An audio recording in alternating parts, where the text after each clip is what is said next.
Hello there. My name is James E. Wisher, and you're about to listen to The Portal Thieves, Book 3 of the Portal War Saga. I'd like to take a moment to thank you for stopping by my YouTube channel. I'll be adding more audiobooks all the time, so be sure to subscribe so you don't miss anything. Without further ado, let's get started.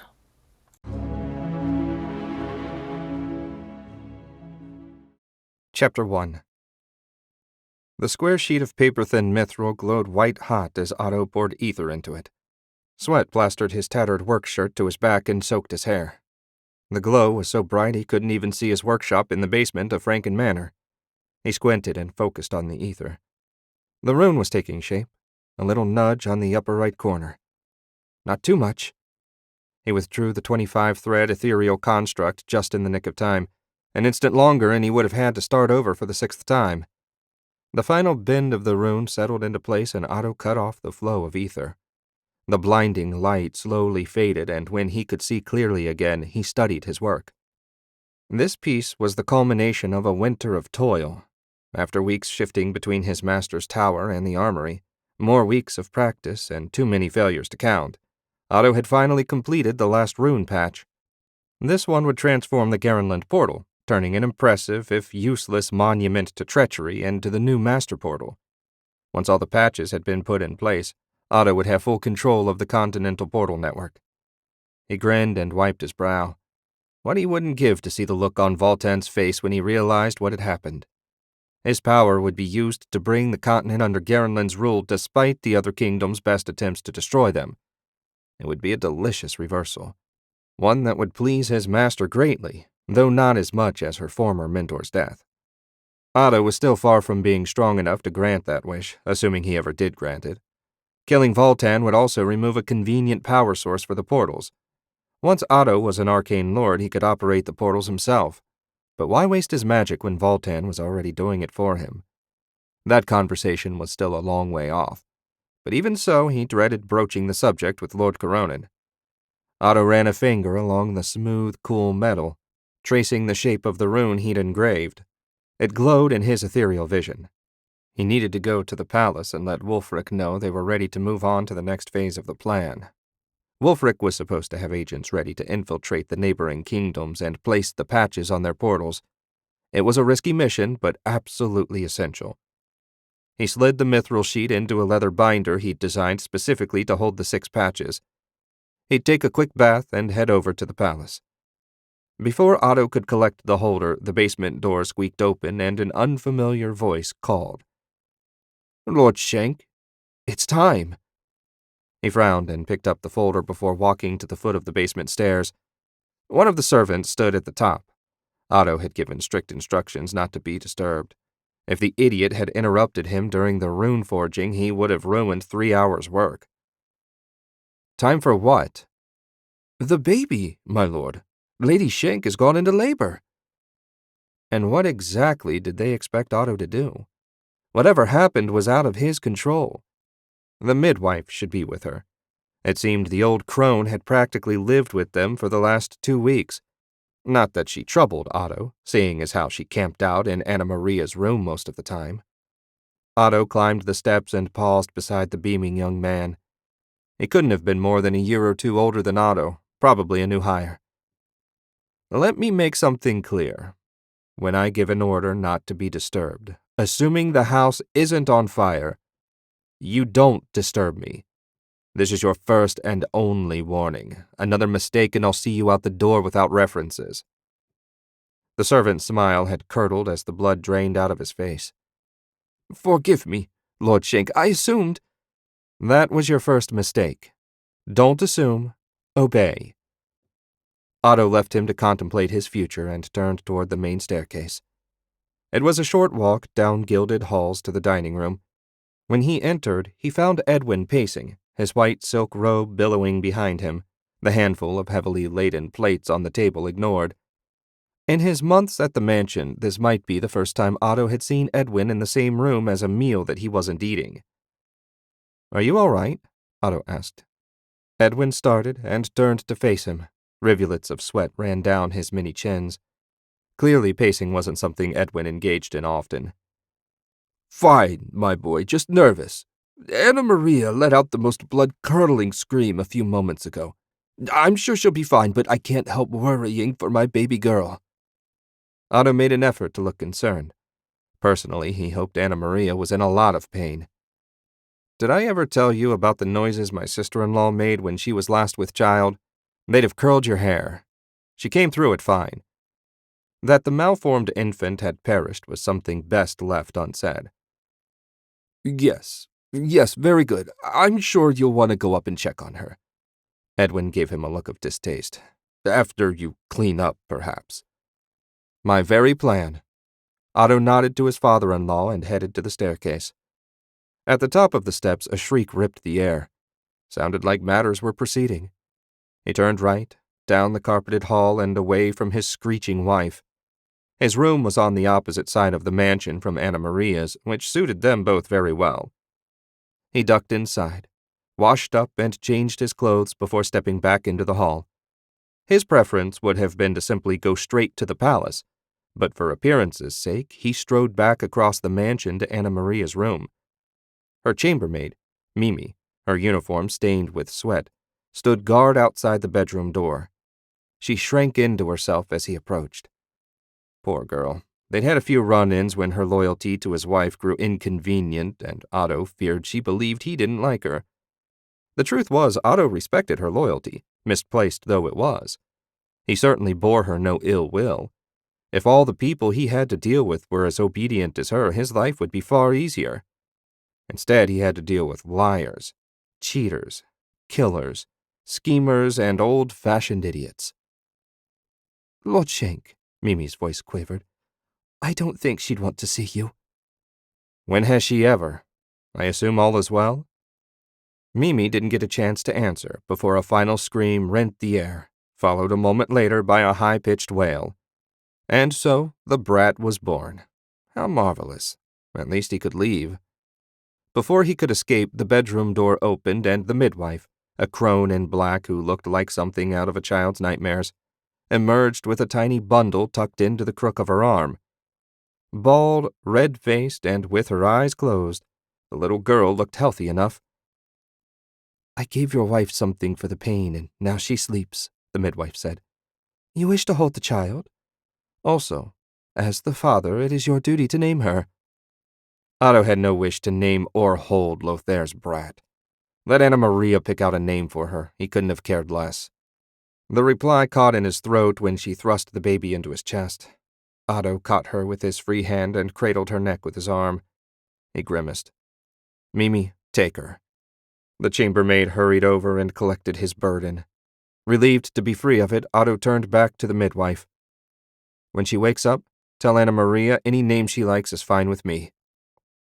"As you wish." Her tone said she didn't approve. Had her approval mattered to him, he might have been concerned. As it was, he turned and stalked off toward the front door. He had important matters that required his attention. The only good thing he could see coming from the new addition to the family was that it should keep his wife busy and thus out of his hair. Not that she'd done anything to trouble him since their conversation last fall, but it was only a matter of time before her hate overcame her fear. The baby should serve as a powerful reminder of what she had to lose. If that didn't keep her in line, nothing would. Chapter 2. Otto handed one of the mithril patches to Wulfric, who looked it all over. They were alone in the library. The king had called an early end to court so they could meet away from prying eyes. Even Borden, the captain of the palace guard, wasn't with them.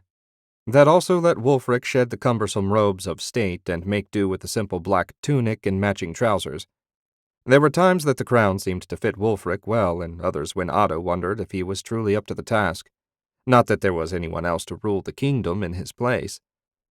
A simple spell confirmed that they were alone.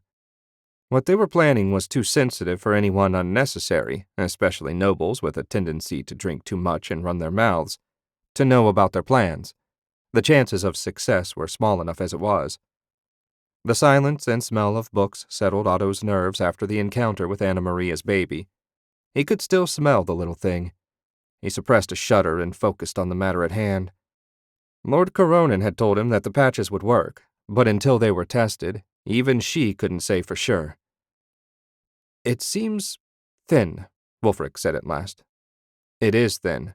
When it's attached, the patch will fuse with the portal, becoming one with it and rewriting its magic. And you're certain this will work? Otto nearly laughed. Everything he was doing had never been done before, not even by the arcane lords themselves. I'm not certain of anything, but I know that if we can't seize control of the portals, we have no hope of winning the war, and that this is the best and only way I can think of to manage that. Should it fail, we'll have to try something else. Hardly an optimistic assessment of our chances. Otto took the patch back and slipped it into the leather binder. I could lie if it would make you feel better. The truth, my friend, is that I'm making most of this up as I go. Did you find agents to handle the infiltration? 5 of my best, all loyal to the death and skilled at both stealth and combat. If anyone can reach the enemy portals, they can. Still, I'm surprised you didn't want to send some of your wizards. Despite their abilities, even the most experienced of the new recruits was working in a foundry 6 months ago. They know nothing about espionage, evasion, or anything else useful. They can't even turn invisible yet. Better for everyone if we let professionals handle this mission. Wulfric nodded, seeming content to trust Otto's assessment. I ordered the area around our portal cleared as you requested. My agents will meet us there. What do you say we go test your theory instead of debating? Excellent idea. Otto tried to project more confidence than he felt. If the test failed, he'd have to go back to square one. They left the library and made their way to the main gate. Along the way, a squad of Borden's men fell in around them. After the debacle last fall, Otto had interviewed every member of the Royal Guard to make certain of their loyalty. He'd been delighted to find that only a handful were less than committed. Those 5 had been transferred to the 1st Legion to join the fight against Strachan. The men hadn't complained. In fact, some of them had been relieved.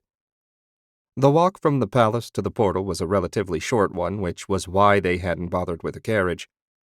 The few people on the streets bowed as they passed, but when the group got close to their destination, the streets grew empty and silent. Directly in front of the massive mithril construct stood 5 men in basic mercenary gear, leathers, a variety of bladed weapons, and packs over their shoulders. The men all touched fists to hearts when Wulfric arrived. Otto ignored the display and studied the portal. It only took a moment to locate the master rune. It was carved into the metal at the top of the circle. He took the patch for Garenlin's portal out of the folio and turned to address the infiltrators. Your mission is a simple one. Simple, but not easy. At the top of the portal lies the master rune. Otto pointed it out just to be sure. Your task is to place one of these mithril patches over it. If you can do it without being seen, so much the better. But once it's done, only another patch can restore the portal to its original function. Understand? How are we supposed to reach the master rune? A slim, deeply tan infiltrator asked. We can't exactly lean a ladder against it and climb up. That brought a chuckle from the others, and Otto offered an indulgent smile. Let them banter if it helped relieve the stress. You won't have to climb up. Once the patch gets close, the ethereal attraction will draw it into place. Watch. Otto flicked his wrist and sent the square of mithril flying up toward the top of the portal. As soon as it got within a foot of the master rune, sparks shot out ahead of lines of energy that resembled lightning. The ethereal lightning dragged the patch into place. The instant it touched the portal, the patch seemed to melt into it and vanish. To any non-wizard, that would appear to be the end of the process.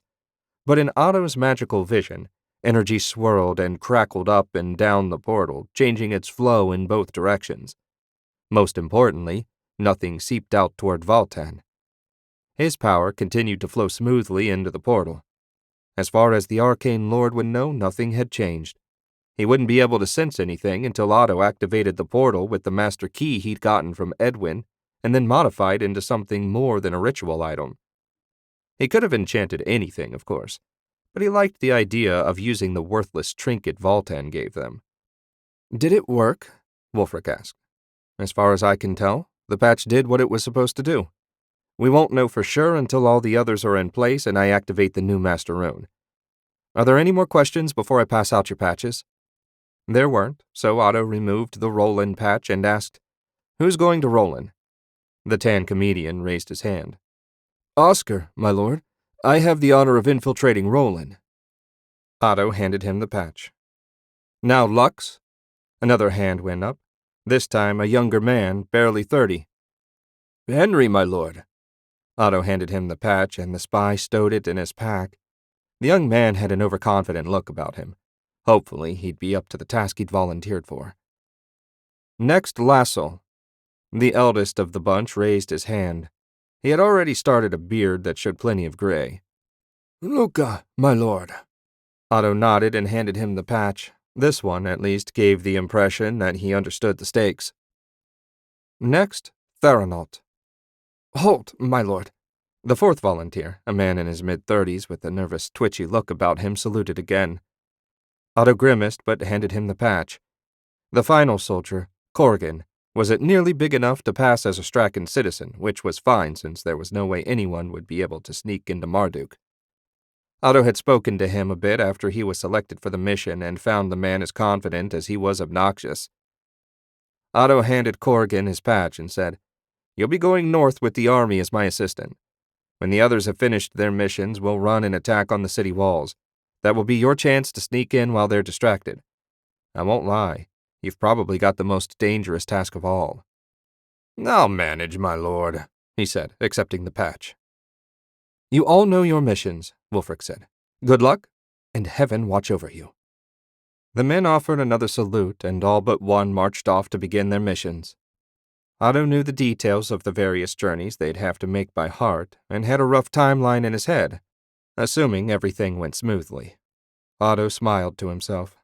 When was the last time anything went smoothly? He just had to trust that everyone else would do their jobs. That might be the hardest part of the whole thing. Chapter 3. Having seen Wulfric safely back to the palace, Otto turned toward home. He wanted to see how the newest recruits were coming along. Despite the snow, they'd been trickling in all winter. He thought maybe a few from the other nations might make it through, but so far they'd only seen Garenlanders. He now had 90 combat-worthy wizards who understood basic attack and defense spells. That should be plenty to go toe-to-toe with whatever reinforcements Strachan brought in. That said, more was always better. 15 were in training right now. With any luck, Master Enoch would have them ready to move in time to join the Northern Army when they reached Marduk. After the drubbing Garenland gave Strachan last year, no one seriously expected to encounter resistance before the capital. As he approached the mansion gates, a young man in a black and gold watch uniform came running from the opposite direction. He looked exhausted as he skidded to a stop in front of Otto. Lord Schenk, the watchman asked between gasps. That's right. Can I help you with something? Otto kept his tone cool but polite.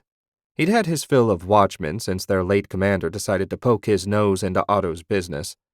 The new man, Adelmar something, was supposed to be totally loyal, so hopefully they wouldn't have a repeat of that mess. Commander Adelmar wanted me to inform you that a wizard has been murdered. Otto gave him a hard look. What happened? We're not sure yet, my lord. He was found an hour ago, apparently, on his way home from his job at a foundry. His throat was cut and his body left in the street. We haven't found any witnesses yet, but the search has just begun. The commander thought that since you were in charge of the wizards in the army, you'd want to know. He was correct. Wait right here. There's something I need to take care of, then you can show me to the crime scene. He left the still huffing and puffing watchman to catch his breath and headed through the gates. A pair of explosions sounded as he made his way to the training grounds. On the range, all 15 wizards were lined up and gathering ether for another round of fireballs, with Enoch watching over them. Master. Enoch turned and smiled. Lord Schenk, I hadn't expected to see you this morning. I heard the good news. Congratulations on your firstborn. We'll try and keep the practice sessions short so as not to disturb mother and daughter more than necessary. Otto didn't especially care how disturbed they were, but nodded his thanks. There's another matter we need to discuss. Someone killed a wizard this morning. I have no idea if it's a personal thing or if wizards are being targeted, but until we know for sure, I want to take extra measures to keep the trainees safe. Of course. But what about the wizards out in the city who weren't strong enough to make the cut? They're the ones in the most danger, assuming this is someone targeting wizards. A general warning will be issued, and the watch will be keeping an eye out for anything strange. Hopefully, we can hunt whoever did this down quickly. And while I hate to sound harsh, keeping the wizards that can fight safe is the priority. I'll look after them. Never fear. Otto clapped his master on the shoulder and turned back toward the front gate. The watchman had recovered and was waiting for him. Let's go. The walk across the city took most of half an hour. Everyone they passed appeared at ease, so no word of the murder must have spread. That was good. Not that murder was unheard of in Garen, but with the war and fears of Strachan agents, the less people had to think about, the better. A panic would help no one but the killer. A group of 3 watchmen was standing at the end of an alley between a foundry and swordsmithy. They shifted at once to let Otto and his guide through. Further down, a body covered with a blood-stained white sheet sprawled in the dirt. A single figure, a tall, broad-shouldered man that strained the seams of his uniform, stood nearby studying the ground. "Commander Adelmar," the watchman said, "I brought Lord Shank." The commander looked up from whatever had caught his interest and turned toward Otto. His left eye had been destroyed in a fight, and a scar ran diagonally across his forehead and down his cheek. 3 days of beard covered his square jaw. Wherever Borden found this guy must have been tough. He looked like he could kill a grizzly with just his hands.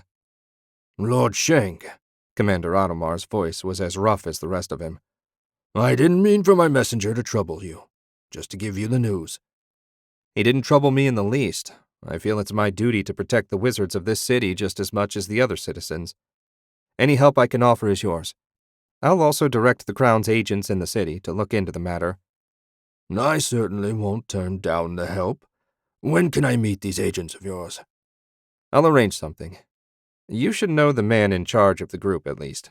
He's an interesting character, but totally loyal. What exactly do you think happened here? As best we can tell, whoever killed him came up from behind and cut his throat. It was done fast and smooth. Poor bastard probably never even knew someone was there before he was dead. Whoever did this, it wasn't his first kill. Him? Otto asked. You're certain it was a man? Playing the odds. If it wasn't a man, it was a tall, powerful woman. I'm not saying it's impossible, but out of all the murders I've seen, when a woman was responsible, they used poison or they killed someone they knew. Otto nodded. I wasn't questioning your judgment. Did you find anything of note here? No. Whoever did this was a professional. No tracks, no witnesses, no nothing beyond the body. My men are talking to everyone in the area, but I doubt they'll find much. I don't suppose there's anything, Adelmar wiggled his fingers, magical you can do. I can kill whoever did this in the most painful way you can imagine, but not until they're found. Keep in touch. I'll be in the city for another week or so before joining the Northern Army. Adelmar offered a half bow and said, We'll get to the bottom of it, Lord Shank, have no doubt. Otto did have doubts.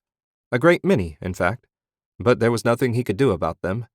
His skills, considerable as they were, didn't include hunting down assassins. Creating them, sure, but not hunting them down. Hopefully, Adelmar was as skilled as he was loyal, but just to be safe, he'd pay a visit to Alan. If anyone knew what was happening among the city's criminal element, it would be him and Sen. Chapter 4. Alan groaned and rolled over. Sunlight crept under his office door, sending crazy shadows dancing all over the room. What time was it? Too early, for sure, but he doubted he'd get any more sleep now. His head throbbed when he sat up. He didn't usually partake of so much of his own merchandise. What the hell had he even been celebrating? Everything was a blur. Don't hog the cover. He turned slowly and looked down at a head of dark hair and a pale, perfect shoulder. Sin? Did you think you went to bed with someone else? She shifted to face him. Even first thing in the morning, she was stunning. Her eyes weren't even bloodshot. I don't remember going to bed at all, and since you're here, that's a shame. Were we celebrating something in particular? The last independent gang surrendered and joined my guild. We now control all the criminals in Garen. Well, most of them anyway. There will always be a few independents that refuse to join a guild. They're not a big deal. It all came back to him. Sin had arrived just as he was getting ready to close and shared the good news. He hadn't seen Lord Shank in months, but was happy to have something to report when he eventually showed up. And he would. Alan had no doubt of that. "You look anxious," Sin said as she ran her foot along his calf. "Afraid the boss isn't going to like us fooling around?" Alan barked a humorless laugh. "I can't imagine he'd care. I was just wondering what he's been up to. Lord Shank doesn't share his plans with me, but I assumed he'd be around to check on our progress at least once during the winter." "Maybe he trusts you to do what needs doing." Sin's foot moved higher, reminding Alan that he didn't have any clothes on. There was a knock on the office door, and Ulf said, "We have company. I recommend you get ready quickly." Speak of the devil. Alan climbed out of bed and hunted around for his clothes. Most of them were on his desk, though happily none stank too badly of the booze they'd drowned in last night. Despite the headache, Alan still dressed in record time. When he finished, he turned to find Sin ready as well. She did make skin-tight black leather look good. "Shall we?" he asked. She brushed past him and out the door. Alan hurried to join her. When he emerged, Ulf offered him a steaming mug without comment. Some people might consider his flat, silent look indicated disapproval, but Alan got the same look when he emerged alone and not hungover. It was simply Ulf's default expression. Alan sipped his hangover cure and hurried to join Sin at the table where Lord Shank already sat. His employer was dressed in blue and gray today, his mithril sword carefully arranged so as not to get tangled in his chair. Lord Shank hardly spared a glance at Sin, which meant he had something serious on his mind. After all, what man wouldn't want to look at Sin? "I trust your brain is functioning now," Lord Shank said. "Yeah, sorry, we had a late night celebrating last night. The last of the gangs is now under our control." Lord Shank quirked an eyebrow and Alan winced. "I meant they're under your control, of course. What brings you by? It's been a while since you checked in." "I've been busy." That was it. No explanation, no nothing. Well, Alan couldn't be too surprised. A wizard has been murdered. The Watch believes it was done by a professional. Since you now control all the criminals in Garen, I trust finding whoever did this will be a simple matter for you. Lord Shank seemed to be in a worse mood than usual today. "Was the victim someone you knew?" "No, but I dislike the precedent. If someone gets away with killing a wizard, how long before someone else thinks, if they could do it, why can't I? Plenty of people still fear and distrust wizards. Getting to the bottom of this matter is your highest priority. Are you familiar with the new Watch Commander?" "We haven't met," Alan said. "I know him by reputation," Sin said. "Adelmar is a known hard case. He wouldn't have been my first choice for a replacement." "The main thing you need to know about him is that he's absolutely loyal to the Crown. With him in charge, there will be no repeat of any inconvenient investigations like last fall. You'll be working together on this matter." Lord Shank raised a hand to cut off Alan's objections. "Not directly together, more of an information-sharing arrangement. That's why I spared you, remember? To gather information for the kingdom. He should be along shortly to meet you." Sin stood. "I believe that's my cue to leave." "I don't mind," Lord Shank said. "But if he knows you're working for me, it might make things easier for you should the two of you run into each other when he's carrying out his official duties." Sin sat back down. "I take your point. Being on good terms with the Watch Commander might be a prudent thing." Lord Shank rose, walked to the door and opened it. Standing just outside was a burly man in a Watch uniform, his arm raised to knock. Alan gave a slight shake of his head. Wizards were strange as well as scary. Whatever the Watch Commander wanted, it couldn't be any worse than the stuff Lord Shank had already asked them to do. Hopefully. Chapter 5. 4 days had passed since the first wizard was killed, and there'd been no sign of the assassin. On the one hand, Otto was pleased that no more wizards had died, but on the other, he was annoyed that this search was distracting him from war preparations. The Northern Army would be leaving for the border at the end of the month. The plan was a three-pronged invasion that swept across all the primary roads and neutralized every town of any size before moving on to besiege Marduk. Otto hoped to have the portals under his control by early summer at the latest. They couldn't attack the Strachan capital until that was done. He sighed and stretched. The foundries were letting out, and he was perched on a flat roof not far from the metalworking district. He'd been watching the area every night since the first killing. The wizards had all been warned about the danger and now traveled in pairs or small groups. They also kept a constant ethereal barrier up as they walked. Most of them were so weak that it would only slow a dagger, not stop one. But more important for Otto, each of the wizards now glowed in the ether, making them easy to track. As his gaze wandered the streets, he spotted one glow traveling by itself. He focused on that one, extending his sight for a better look. The wizard was a young man barely out of his teens. Otto smiled at the irony of thinking of someone 2 years his senior as a young man. He swore there were days he felt more like an old man than an 18-year-old. The wizard worked his way down the dark street, completely unaware that Otto was keeping watch over him. As he passed an alley, something shifted in the shadows. Only Otto's magical sight allowed him to witness the assassin leaping out, dagger clenched in a reverse grip to strike down the hapless wizard. Or at least to try to strike him down. Working magic at a distance in combat wasn't easy, but Otto managed to twist the dagger aside enough that it only grazed the young man's right arm. He yelped and scrambled away. The assassin wrestled with the uncooperative dagger long enough to allow the wizard to put some distance between them. He turned and hurled fire. A graceful backflip carried the assassin clear of the blast. By the light of the flames, Otto saw the swell of her chest. No wonder they couldn't find the killer. They'd been looking for a man. She fled through the streets, running full tilt, leaping any obstacle that got in her way. Otto had no trouble following her to a warehouse 10 blocks away. He marked the location, returned his sight to his body, and became one with the ether. An instant later, he appeared outside the warehouse door. Even for a wizard of Otto's power, walking into an almost certain trap required a moment of thought. He could summon the others, but by the time they arrived, the assassin might have fled. This was his chance to end the threat. He couldn't let it go to waste. He enhanced his night vision as much as possible, then wrapped a 12-thread barrier around his body. That would turn aside anything short of a close-range heavy crossbow bolt. Finally, he enhanced his strength and gathered ether in his hands. The instant the assassin showed herself, she was dead. While he'd first thought the warehouse looked abandoned, when he tried the door, it opened without a sound.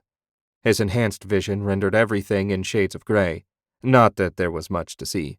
Some broken boards littered the floor. Mixed in with them was the occasional scrap of steel. He stepped through and sealed the door behind him. She wouldn't escape that way. Otto walked slowly through the warehouse, every sense alert for movement. She had to be here somewhere. Given the nearly empty space, she should be easy to spot. He scanned the rafters, but nothing lurked there. Where the hell was she? He walked deeper into the warehouse. Maybe there was a door in the back.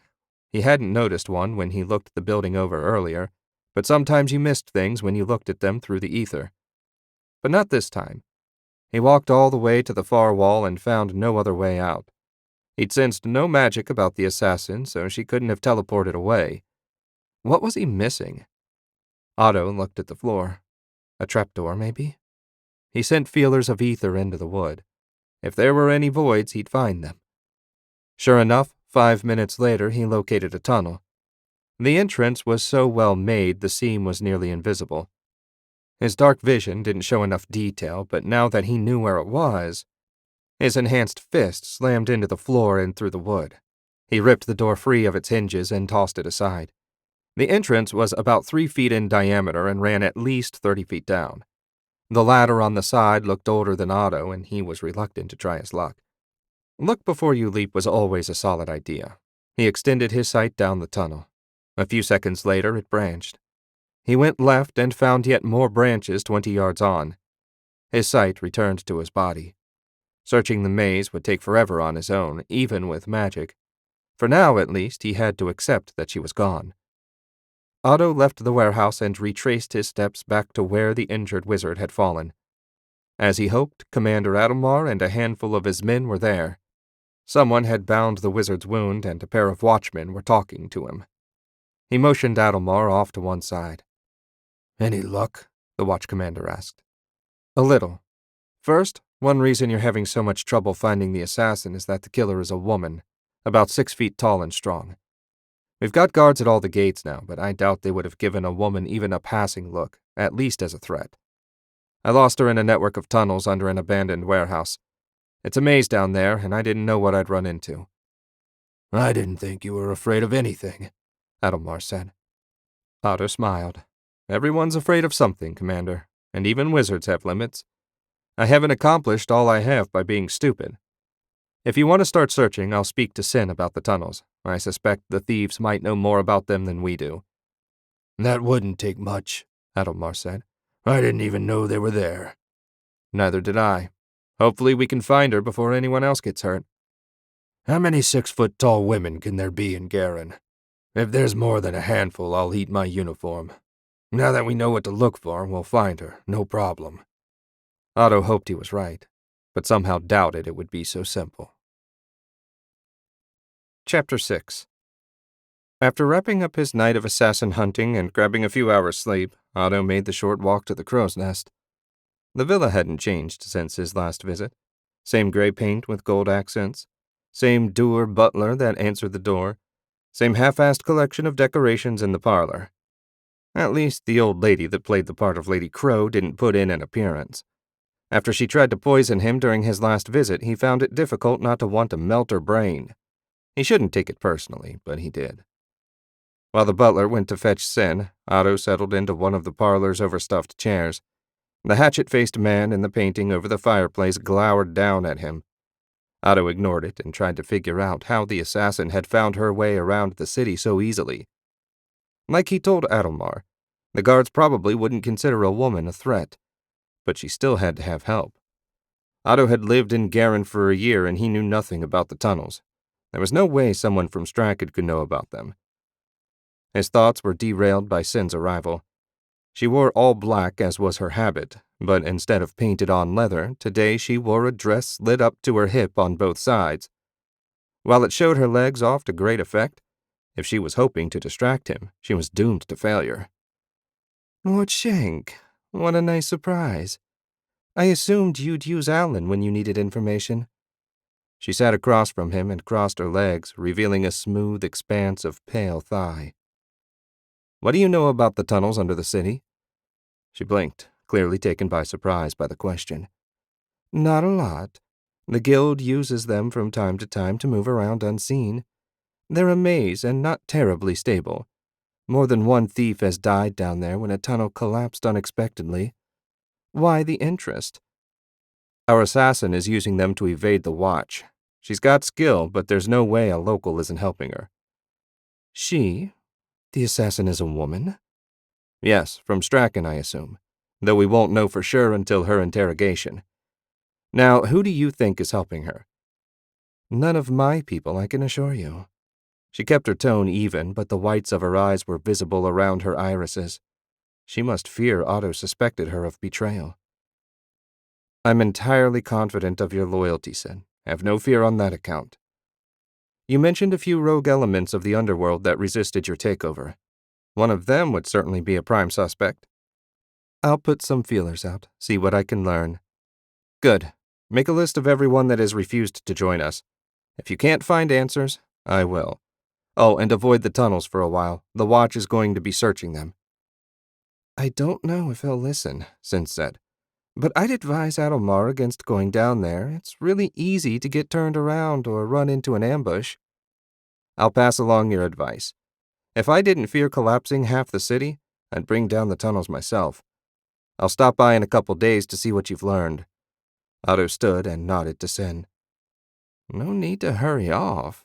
She leaned back and smiled. Some people didn't know when to quit. It seemed to be her nature, so Otto ignored the offer and showed himself out.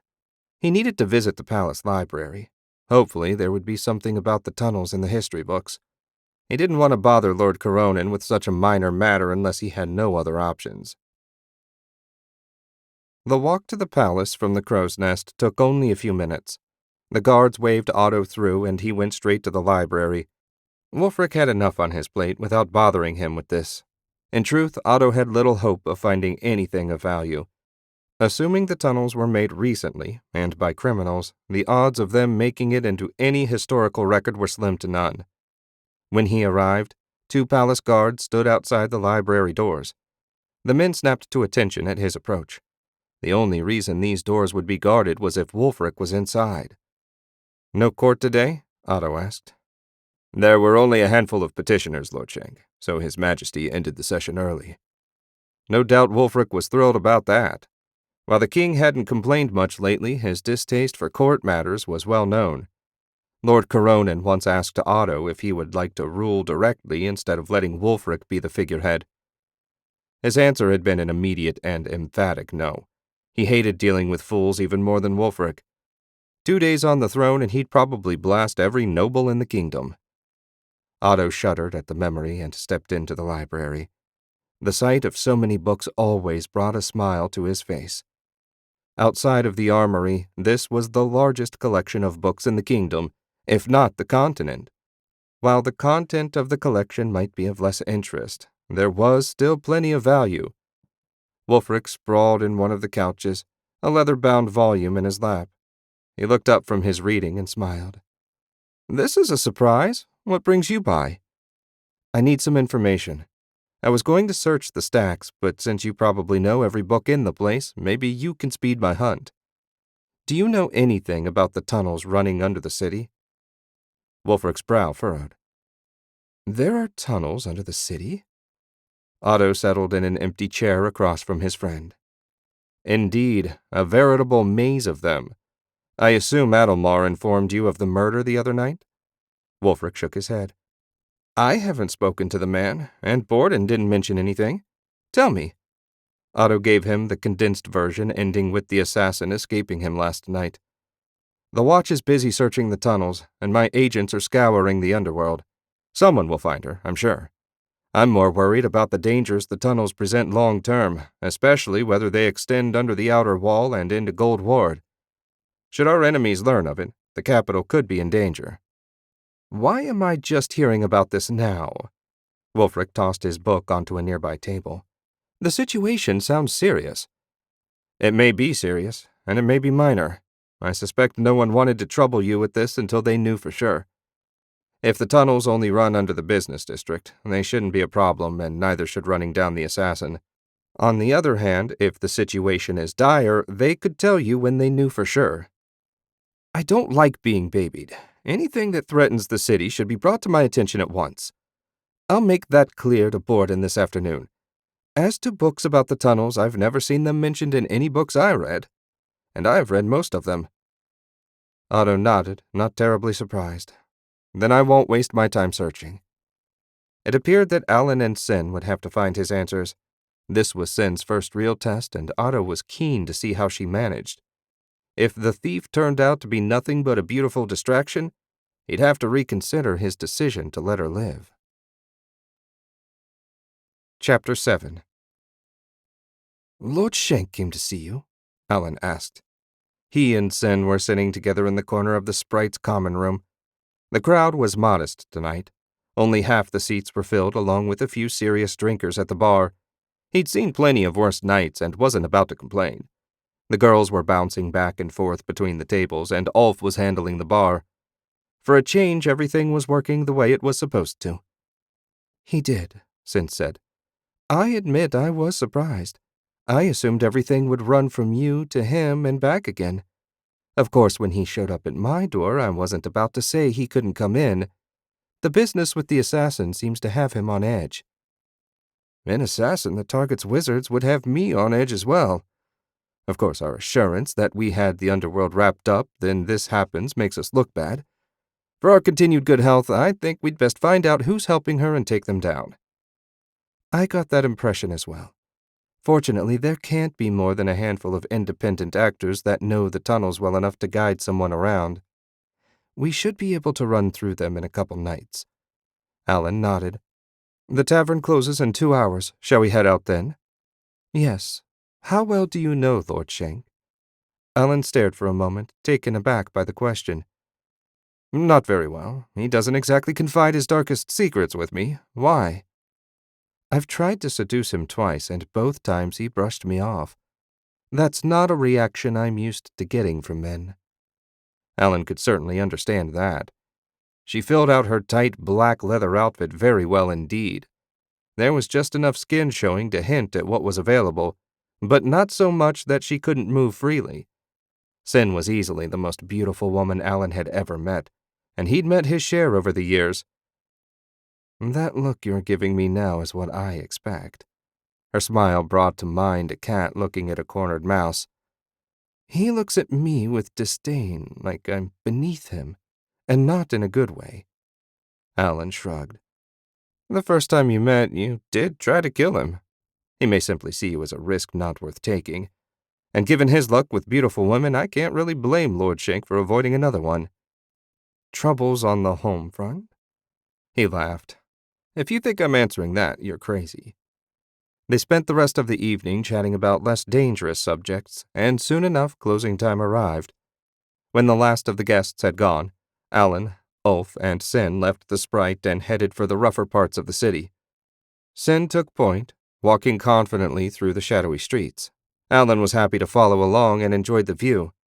Lord Shank didn't know what he was missing. The buildings grew shabbier by the stride. A few people were out, leaning against walls, daggers drawn, generally looking intimidating. One shirtless gent with a massively muscled chest was amusing himself by cutting thin lines across his pecs with a sharp knife. From the scarring, it looked to be a favorite hobby. It was a relief when they walked by and he didn't move. Alan adjusted his sword to allow for an easier draw. Over the years, he'd visited plenty of tough spots to gather information, but there were areas Alan refused to go. Tonight, it seemed he was going to pay them a visit. "I've visited more appealing slaughterhouses," Alan said. "Where are we going?" "A dive where thieves hang out. Whatever you do, don't draw that sword. If you bear steel, I won't be able to protect you. This is neutral territory. Threats are fine, but violence is forbidden." "By who? I thought you ran all these places." "No one runs the Kingfisher but King. He's the only man I've met that scares me even close to as much as Lord Shank." "Is he a wizard?" "Hardly. King used to be a river pirate. He ran his own boat. He retired here about 10 years ago and opened the Kingfisher. The first 3 people that started trouble in his place ended up dead and carved into pieces. No one has tried again, and everyone obeys the rules. They rounded a corner and found the first brightly lit building since leaving the Sprite. The Kingfisher stood out from the other places in the neighborhood. It lacked broken windows. No one had tried to set it on fire, and the front door was hung straight. There was no guard at the door. In fact, the toughs that had been littering the landscape for the past few blocks were absent. Sin went right through the door, and Alan hurried to catch up. Inside, the Kingfisher was dark and smoky. A haze from pipeweed and other intoxicants hung in the air. Alan wasn't averse to a drink, but there were a few things he'd prefer not to get hooked on. A quick look around the common room revealed why there were no toughs outside. They were all inside drinking. Alan had never seen so many people missing pieces of their anatomy in one place. The clientele here made the mercenaries at the Rusty Arms look like members of high society. The decor certainly screamed ex-pirate. There were ropes hanging from the ceiling, hurricane lanterns fitted with Lux crystals dangling from chains to light the room, and a big ship's wheel over the bar. Standing under the wheel was a man big and broad enough to be from Strachan. All he lacked was a beard and a fur-trimmed cloak. If that wasn't King, then Alan didn't know who might be. Every eye in the place followed Sin as she made her way to the bar. If Alan ever wanted to sneak somewhere, he'd just have Sin go in first. There wouldn't be a soul interested in him. She leaned on the bar and smiled at the barman. "Long time, King." "Sin, you're not going to make trouble for me, are you?" King's voice was deep and harsh from too much smoke. "Of course not. I know the rules as well as anyone. I just need some information." Before he could complain, she raised a hand. "Not about any of the locals. There's a Strachan assassin running around in our tunnels. If we don't deal with her, the powers that be will." The powers that be? You mean your new master, the king's chief advisor? Lord Shank would certainly be at the top of that list. Sin didn't ask, but Alan couldn't help wondering how King knew about their arrangement with Lord Shank. He didn't wonder enough to butt into the conversation, though. She must have a local connection. Whoever it is making life difficult for all of us. You think it's one of the independents? King asked. Who else? I'll give you one clue, but only because you're so beautiful. Your problem is closer to home. Very close to home. Sin's frown was the first ugly expression Alan had seen on her. One of my people, you're certain? You've gotten all you're going to get from me, unless you want a drink. No, thanks, King. Sin motioned them toward the door. As soon as they were outside, Alan asked, Did that mean something to you? Unfortunately, there are only a handful of people I allow into the crow's nest. It has to be one of them. One of my most trusted people. When I find out which one it is, I'm going to skin them alive. Alan swallowed the lump in his throat, suddenly glad he wasn't part of her inner circle. Chapter 8. Sin sat in her room in the crow's nest and brooded over the information King had shared. One of her people had betrayed her. It was hard to believe, but King had never lied to her, as far as she knew. It also made a certain amount of sense. Her own circle was the last place she'd look for someone working with a Strachan assassin. Now she needed to figure out who did it. She'd left Alan at his tavern. This was something she needed to handle on her own. As an underworld leader and a woman, any sign of weakness was liable to get her killed. Besides, she needed to prove her value to Lord Shank lest he decide to replace her himself. Sin allowed herself no illusions about his loyalty to her. She and Alan were useful means to an end, not friends. If it came down to it, Lord Shank would kill them both without a second thought. Sitting wasn't helping, so she got up and paced. Her room held only a bed and dresser, so there was plenty of room to move around. She immediately dismissed the old woman and the butler. They were hired hands who she doubted even knew about the tunnels. No, it had to be one of her long-term associates. Sin stopped dead in her tracks. Thomas. It had to be him. Since she'd met Alan, she'd been spending all her free time with the handsome tavern keeper, both to get a better handle on her situation and because he was a fun time. Thomas always had a jealous streak. Never mind that his job was basically to seduce women for the guild so they could either be robbed or blackmailed. Being ignored by a woman was exactly the sort of thing that would compel him to betray her trust. Maybe she was wrong, but Sin doubted it. No one else made sense. She turned toward the door. First thing she needed to do was collect a couple of her guys. While she was a fair hand with a dagger, Sin had no illusions about her chances in a one-on-one fight with the bigger and stronger Thomas. And if the assassin was there, forget it.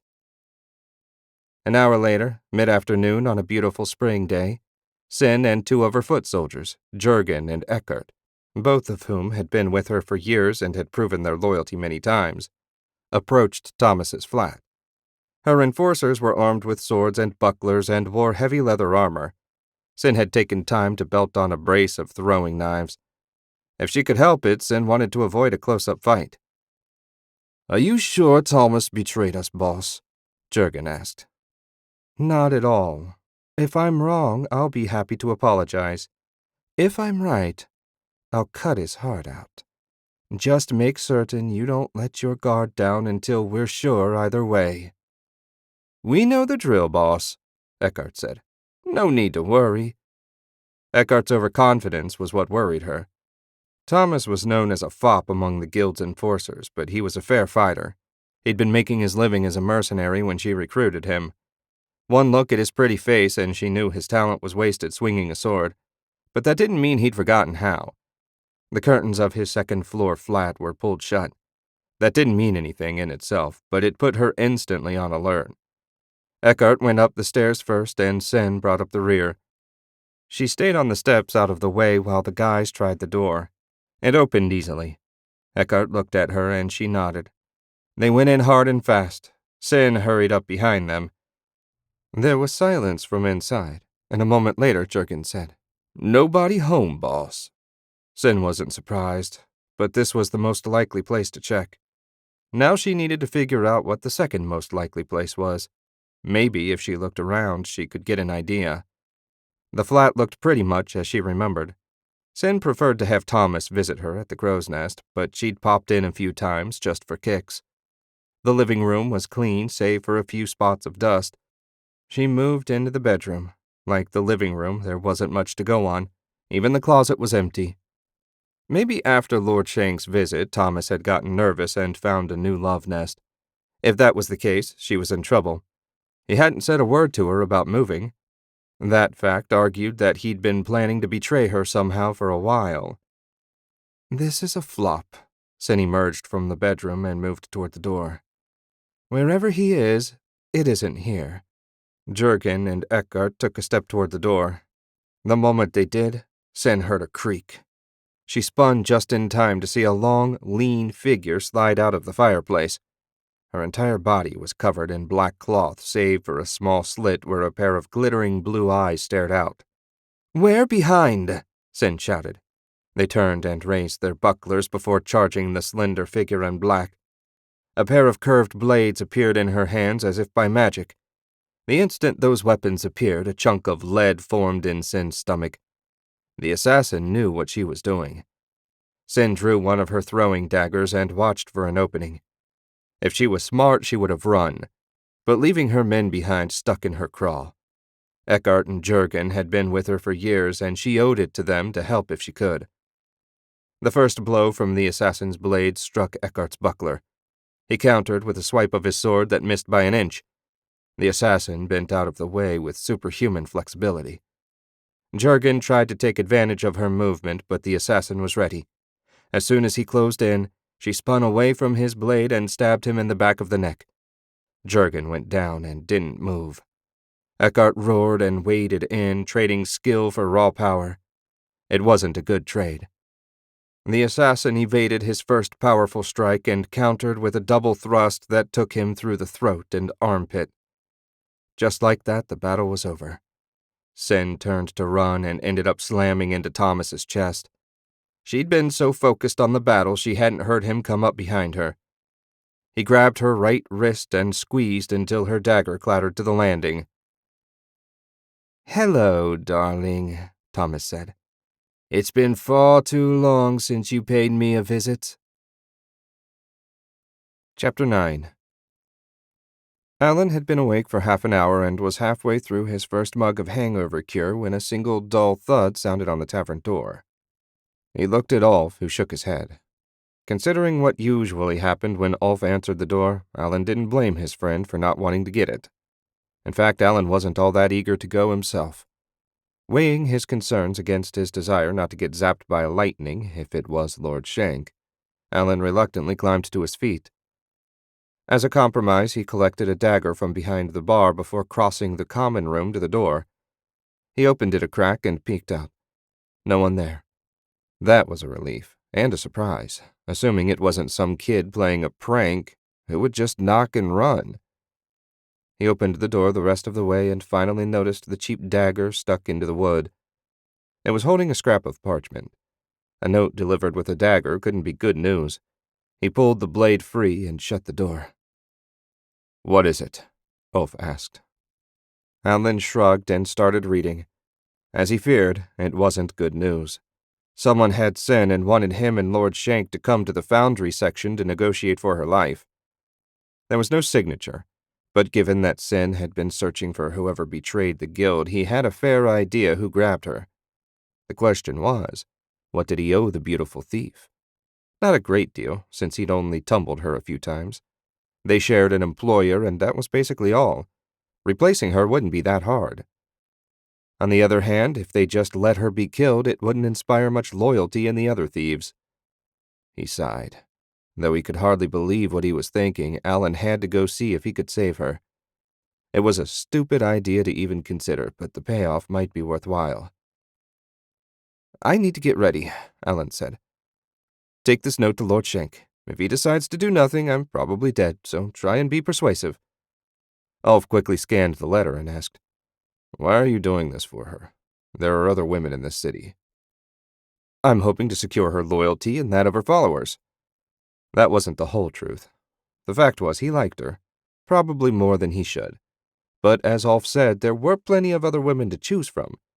What was it about her that made him willing to risk his life? Alan didn't know, but he had made up his mind. Ulf was long gone when Alan emerged from his office, dressed and armed. With any luck, Lord Shank would be along soon to back him up. With a lot of luck, if he was being honest. Unless he'd badly misjudged their employer, Lord Shank didn't exactly consider them friends. Alan's main hope was that he considered them valuable enough to rescue. Alan knocked once on the wooden door, whispered a silent prayer to any listening angel, and set out for the Foundry District. It wasn't a long walk. In fact, the place where he was supposed to meet the assassin's helper was only a couple blocks from where he used to meet Crane when he had information to sell. Those had been the days. No politics, no assassins, and most of all, no wizards. Ah, well, Alan wasn't the sort to brood. He had a new life now, and he wasn't eager to lose it. The fact that they wanted to meet implied that there was some hope of a peaceful way out. If they wanted a war, it would have been Sin's head stuck in his door, not a note. The streets and buildings grew sootier as he made his way through the Foundry District. When the rains came, the streets would run black as the collected ash was washed off. The first shower of spring was especially nasty, and he was glad the sprite was far enough away to avoid the worst of the mess. He passed the alley where he used to meet with Crane and kept going. When he reached the meeting spot, all Alan found was an empty building. A sign on the wobbly door warned against going inside and that the building was due to be torn down in a few weeks. As private meeting places went, this one certainly fit the bill. The ceiling had collapsed, leaving rafters and chunks of broken timber lying on the floor. A small section was clear of debris. Alan bent down and found a small handhold. He lifted the trap door and shook his head at the rickety ladder waiting. A flickering light indicated someone was home. Taking a deep breath to steady his nerves, Alan started down. The ladder creaked when he put his weight on the first rung, but it held. Rung by rung, he climbed to the earthen floor. At the bottom, he let out the breath he'd been holding. Dying there would have been a hell of a way to end things. "Where's the wizard?" a harsh voice asked. Alan turned and walked down a short passage. Thomas and a tall, blonde woman dressed in a skin-tight black bodysuit stood on either side of Sin, who dangled from chains hammered into a timber that ran the length of the ceiling. While she didn't look comfortable, at least no one had tortured her. "I said," the woman repeated, "where is the wizard? Does he want this bitch's blood on his hands?" "I've passed your message on to Lord Shank," Alan said. "Whether he'll come or not, I can't say. As to having Sin's blood on his hands, I doubt he'd care overmuch. So, as long as I'm here, shall we discuss your demands?" "I demand the wizard present himself for execution," the assassin said. "All wizards must die for the lives they took in Strachan last year. Your Lord Shank most of all. His life for hers. That's the deal." Alan winced. No way was Lord Shank going to sacrifice himself for Sin. He'd hoped for a peaceful end to the standoff, but now... Nah, the only way this could end was with blood. Chapter 10. Otto sat on the hard floor of his bedroom and focused on pulling ether into his body. He'd gained even more power and control over the winter. Forging the mithril patches had pushed him beyond anything he'd imagined. The amount of focus and concentration it took to weave the spells into the silvery metal nearly broke him. But in the end, he'd mastered it and become stronger. That was all well and good, but he refused to rest on his accomplishments. He could now wield 30 threads for short periods and 25 with ease. He felt certain that he was now the second most powerful living wizard after Lord Voltan. The problem was the gap that remained between them was still vast, and so every free moment he got, Otto practiced, strengthening his body and refining his control. He was just about to try and push through and add a 31st thread of ether to his effort when someone knocked on the bedroom door. Exhaling and releasing the power he'd gathered, Otto rose and strode over to the door. Timothy, one of the house pages, stood outside, a scrap of parchment held in his hand. "Message for you, Lord Shank." Otto took the scrap and started reading. The note was short and to the point. It seemed the assassin had captured Sin and now wanted him and Alan to come negotiate for her life. Otto didn't negotiate with assassins. Certainly not for the life of a thief. But that didn't mean he would simply let someone get away with harming one of his subordinates. That would make him look weak, something Otto couldn't abide. "The messenger is waiting for a reply, my lord," Timothy said. Otto had been so engrossed in planning that he forgot the boy was still standing in his doorway. "Tell him I'll deal with it, and we'll meet at the Sprite." "You'll handle it and meet at the Sprite, understood." Timothy bowed and hurried away. Otto closed and relocked the door. The time had come to test his powers once again. He settled back on the floor and sent his sight flying. It was a simple matter to home in on the rune he'd placed on Sin's neck. Soon he found himself soaring across the city to the Foundry District, then under it. In a chamber connected to the tunnel system the assassin used in her escape, he found Sin bound and hanging from a pair of chains. Alan stood facing two others, a tall blonde woman that had to be the assassin, and Thomas the seducer. So that was the fool helping Strachan's agent. Hopefully they could capture him alive so he could die slowly for betraying Garenland. Now, how best to handle this? The simplest way was certainly best. He sent a pair of threads into the iron chains that held Sin, then shot them into Thomas and the assassin. Both threads fizzled without binding either target. Otto frowned. That should have worked. He'd woven the magic exactly as he would have done had he used his ring as the iron source. The distance shouldn't have mattered. Was it because he wasn't in physical contact with the iron that the resonance failed? He didn't know and didn't have time to figure it out now. Thomas drew a knife and stepped toward Sin.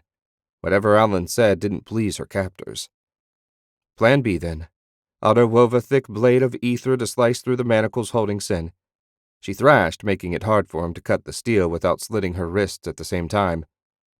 He wasted precious ether to send his voice to the chamber right next to her ear. "Calm down," he whispered. Sin stiffened. Hopefully, Thomas and his partner would think she reacted in fear. Either way, Otto was running out of time. He finished slicing through the manacles just as Thomas moved to within a few inches of her. She dropped to the floor and, before Thomas could move, kicked him right between the legs. The assassin opened her mouth and drew her blades. Otto didn't know what she said, but clearly his agents were in trouble. He needed a distraction, a quick one. Otto agitated the ether, conjuring a burst of blinding light. With the thought, he returned his senses to his body and became one with the ether. An instant later, he emerged in the cavern, flicked his ring, and bound the assassin. Thomas was lying on the floor in a heap of pain. Otto bound him as well, just to be safe, then turned to Sin and Alan. "I see you've smoked out the assassin." "Well done," he said with only partial sarcasm. They had completed the task, albeit in a less than efficient manner. If Otto had been gone with the army, they would have been in dire straits indeed. "When I sent Ulf, I didn't know if you'd come," Alan said. Before Otto could answer, Sin leapt at him, wrapped her arms around his neck, and kissed him full on the lips. When she finally came up for breath, she said, "Thank you, Lord Shank. I thought I was dead for sure." Otto gently disengaged from the thoroughly distracting woman. "You both seem surprised that I would come help you. I'm not sure what I did or said to make you think that way, but rest assured I reward loyalty with loyalty. Good agents are hard to find, especially ones that have proven themselves loyal. In all of Garenland you will find no better friend than me." He turned and looked down at Thomas, who, while still curled up in a ball of pain, was now rigid as stone. "You will also find no worse enemy." "What are you going to do with these two?" Sin asked. "Hang them, of course. Though I think I'll break every bone in Thomas's body first. The assassin, though certainly an enemy of the kingdom, is at least a loyal soldier of Strachan. I respect that, even if I can't overlook it." Sin glared daggers of hate at Thomas. "I was hoping to catch him myself so I could peel off his skin, but having all his bones broken is a good second choice. I just wish I could be there to watch." "I can arrange that if you'd like," Otto said. "Oh, I almost forgot." He pointed at the assassin and sent a single thread into her brain. A blast of lightning followed, making the backs of her eyes glow. There. I don't think she'll be causing any trouble now. Find Adelmar and guide him here. I want to get these two into custody. He smiled at Sin. Don't worry. Thomas won't be questioned. He'll be heading straight to the palace torture chamber. Enemies of Garenland must learn that there's a steep price to pay for betrayal. I'll order him held until I arrive. I can walk you through the guards if you want to watch or help. I can't think of a better way to spend the evening. Thank you, my lord. Will you be joining us, Alan? Otto asked. No, I need to get the tavern ready to open. The blood had drained from the man's face. Otto knew how he felt. Not that long ago he would have been sick at the prospect of watching Father torture one of his prisoners. Now it was just another tool in his kit, a weapon to make his enemies fear him. He wondered sometimes if this lack of empathy meant something was wrong with him, but in the end decided that it made him stronger and nothing else mattered. Chapter 11. Otto sat in the royal dining room and sipped tea. He was supposed to meet Wulfric before joining the Northern Army. 2 days had passed since the assassin and her accomplice were captured and hung. Otto was happy to be rid of them and to have the issue closed. There was no grand spectacle. Neither of them warranted it. The capital was secure again, and that was what mattered. Sin had seemed to thoroughly enjoy watching her former subordinate thrash and scream. What was the saying about a woman scorned? Otto accepted the necessity of hurting his enemies, but doubted he'd ever actually enjoy watching people suffer.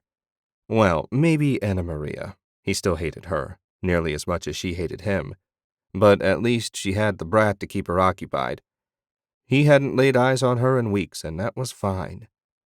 With the infiltrators all on their way to the various capitals to seize control of their portals, it was time to get the Northern Army moving. The plan was to have Marduk in sight by the time all the patches had been put in place. The timing would be tricky since he had no way of knowing how long it would take for them to complete their missions. Then again, no one ever said taking over an entire continent would be easy. The dining room door clanged open, and Wulfric breezed in, his robe trailing along behind. Sorry for making you wait, my friend. Otto chuckled. The king never apologizes, Wulfric. Besides, the tea here is excellent.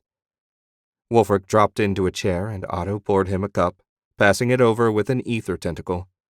Such little displays of magic never ceased to amuse his friend. I understand from Borden that we have you to thank once again for making the capital safe. Wulfric took a sip of his tea. I never would have believed Strachan would send a female assassin. I didn't even know they had female soldiers in their army. I'm not sure they do, Otto said. I'd wager this one was unique or at least rare. Don't worry, the Watch has been instructed not to let anyone, man or woman, into the city without a thorough search of them and their belongings. It will slow down entry times, but I think the delay is worth it, at least until the war is over. No argument here. When do you head north? This afternoon. I'll be jumping back and forth since I need to monitor the portal as well. I can keep you appraised of our movements and any resistance we face. Excellent. I want to finish things this year. The longer it takes, the more the nobles will grumble. Once trade is restored and their tax revenue increases, you can be sure they'll be silent again. Did you think any more about how you want to organize the empire once we assume control of the other countries? Wulfric closed his eyes and sighed. Lux and Lassel might work as provinces with the current rulers downgraded to governors. But Strachan, Roland, and Thoranaut will never accept Garenland's rule except at the tip of a sword. Occupying forces will be necessary, and we should certainly expect some level of rebellion. I fear you're right. Distasteful as it might be, some brutality might be needed to bring the locals to heel. Reward those who accept us and punish those that don't. It might take a few generations, but eventually they'll accept reality. Maybe not Strachan, Wulfric laughed. Maybe not, but if necessary, we can cleanse Strachan and move our own people in. The country is sparsely populated as it is, and only their timber and mines are of any great value. Wulfric gave him a look. That's a considerably different position than we were talking about last year. What happened to ruling everyone with a gentle hand, letting them find their own way under our laws? Our earlier plans may have been naive. Having seen the hatred Strachan holds for us, I'm not sure they could ever be brought around to living under your rule. I'm not saying we shouldn't give them a chance, but realistically, there's a large part of the population that may need to go. Wulfric still looked troubled, but he nodded anyway. Otto had misgivings of his own, but he would never get the peace he needed to advance his studies. If he was constantly running around putting down rebellions, if Strachan refused to accept reality, then he would cut them out of the Empire. For the greater good, there might not be any other choice. Chapter 12. The Roland Infiltration. It was a 2-week ride to the new Roland border, and Oscar enjoyed every moment of the journey. The early spring weather was delightful, and he was out of the palace on a secret mission for the king. What could be better? When Commander Borden had offered him the mission, strictly volunteer of course, Oscar had leapt at the chance. While he didn't know much about what had happened with the old king and his son, he approved of Wulfric's new direction. Oscar's father always said that when you met a bully, the only way to make him back off was to make it clear that while he might win the fight, he would at least get a bloody nose. If ever there was a bully, it was Strachan, and Garenland had certainly bloodied their nose last fall. He smiled to himself and guided his horse off the road and into the high, dead grass of the plains. New shoots were starting to peek out of the ground, but for now last year's stalks dominated everything for as far as he could see, and he could see a long way. He felt totally exposed riding in the open like this, but there was really no other choice.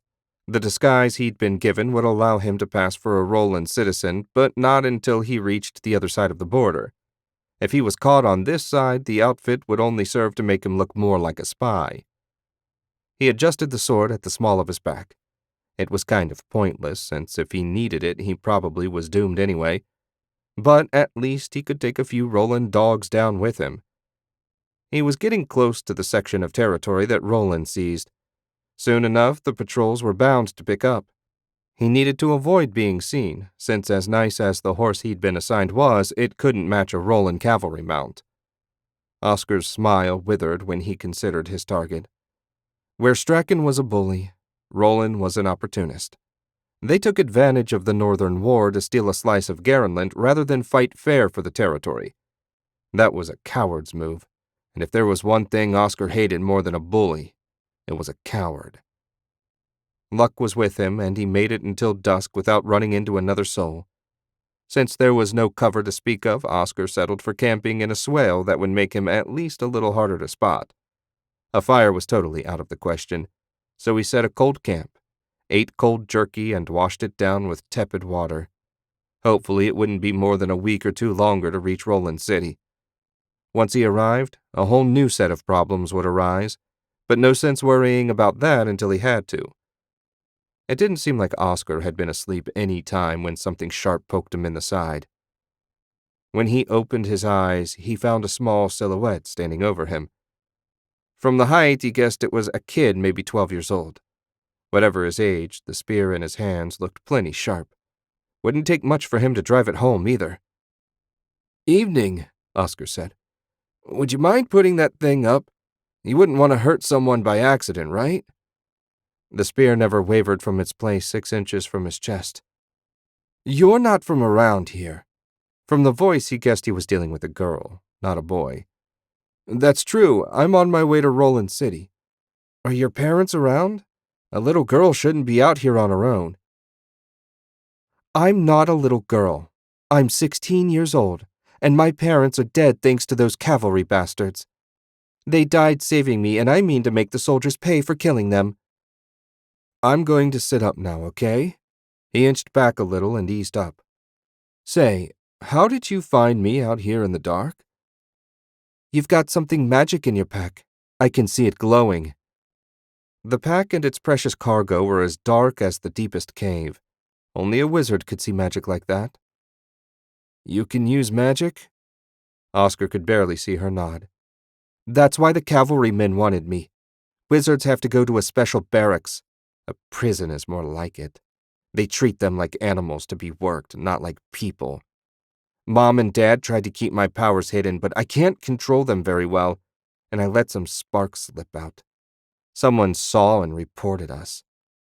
He understood her problem now. Listen, kid. Garenland is only a day's ride east. You'll be safe there. Wizards are free and have full rights as citizens. If you're careful, you should be able to make it across in a couple days. I don't want to escape. Her anger was almost a physical force. I want revenge. She finally put her spear up and sniffed. Of all the trials he feared he might face, a crying girl wasn't one he'd remotely considered. His training didn't exactly cover this kind of thing. My name's Oscar. What's yours? Corina. You're from Garenland, aren't you?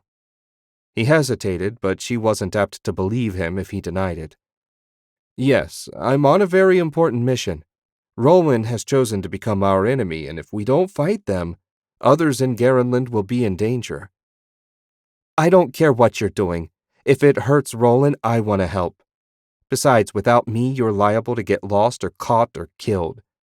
What will that do to your precious mission? I'm a professional, Oscar said. No one's going to find me. Besides, it'll be dangerous. I can't take a kid with me on a mission like this.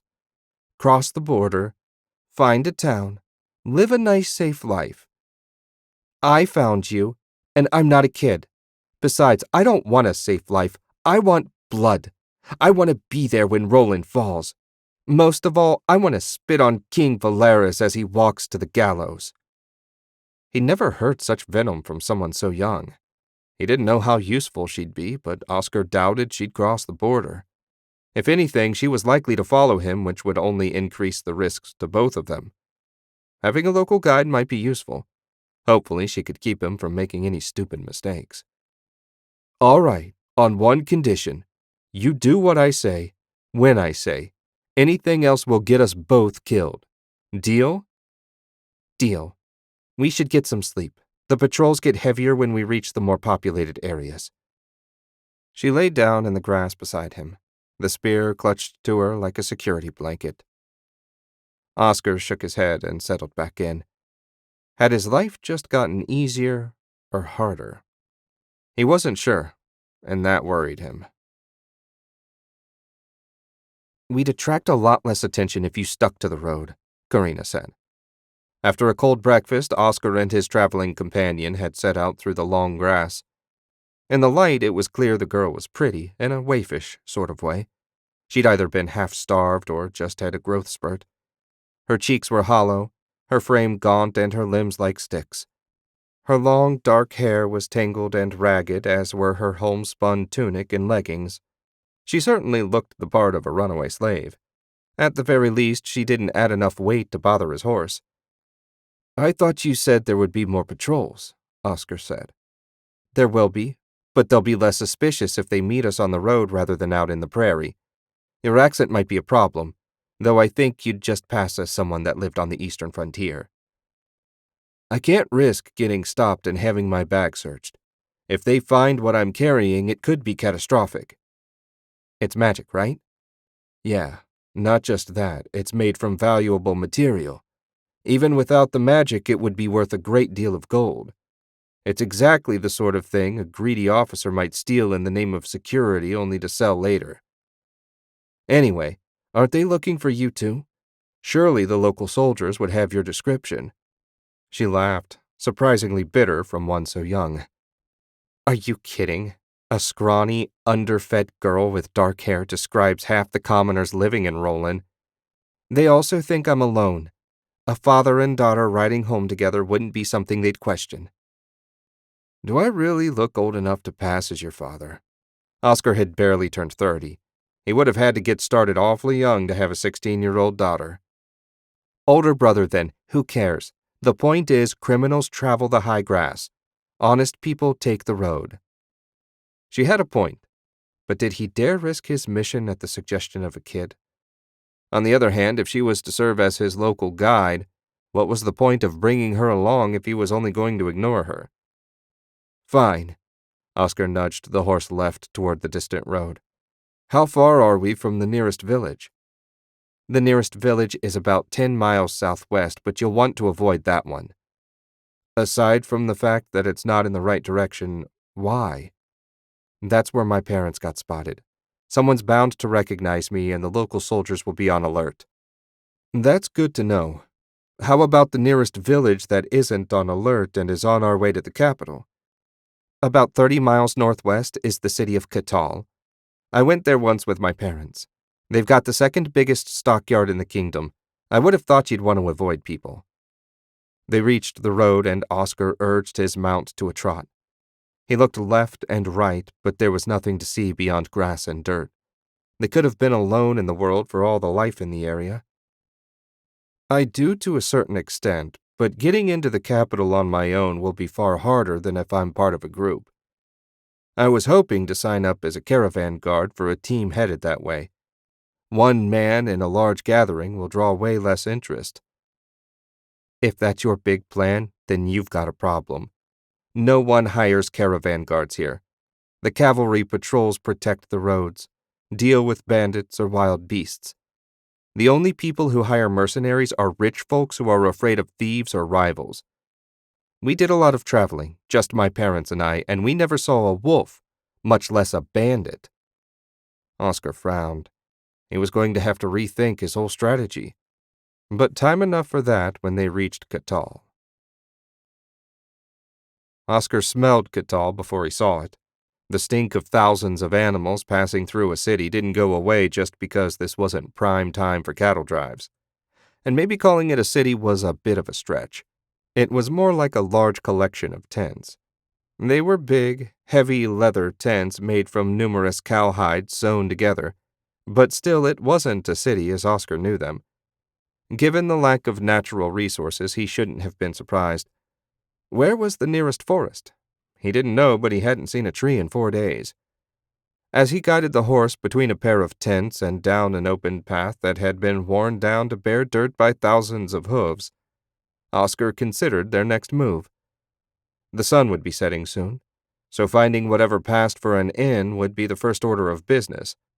That would be a good place to do some eavesdropping, maybe get some inspiration about how best to approach Roland City. "You know I'm broke, right?" Karina said. "Relax. Dinner and a room are on me, assuming I can find the local inn." "Over there." She pointed past him at a long row of tents, the largest of which was lit by glowing lanterns and had a handful of horses tied to a hitching rail out front.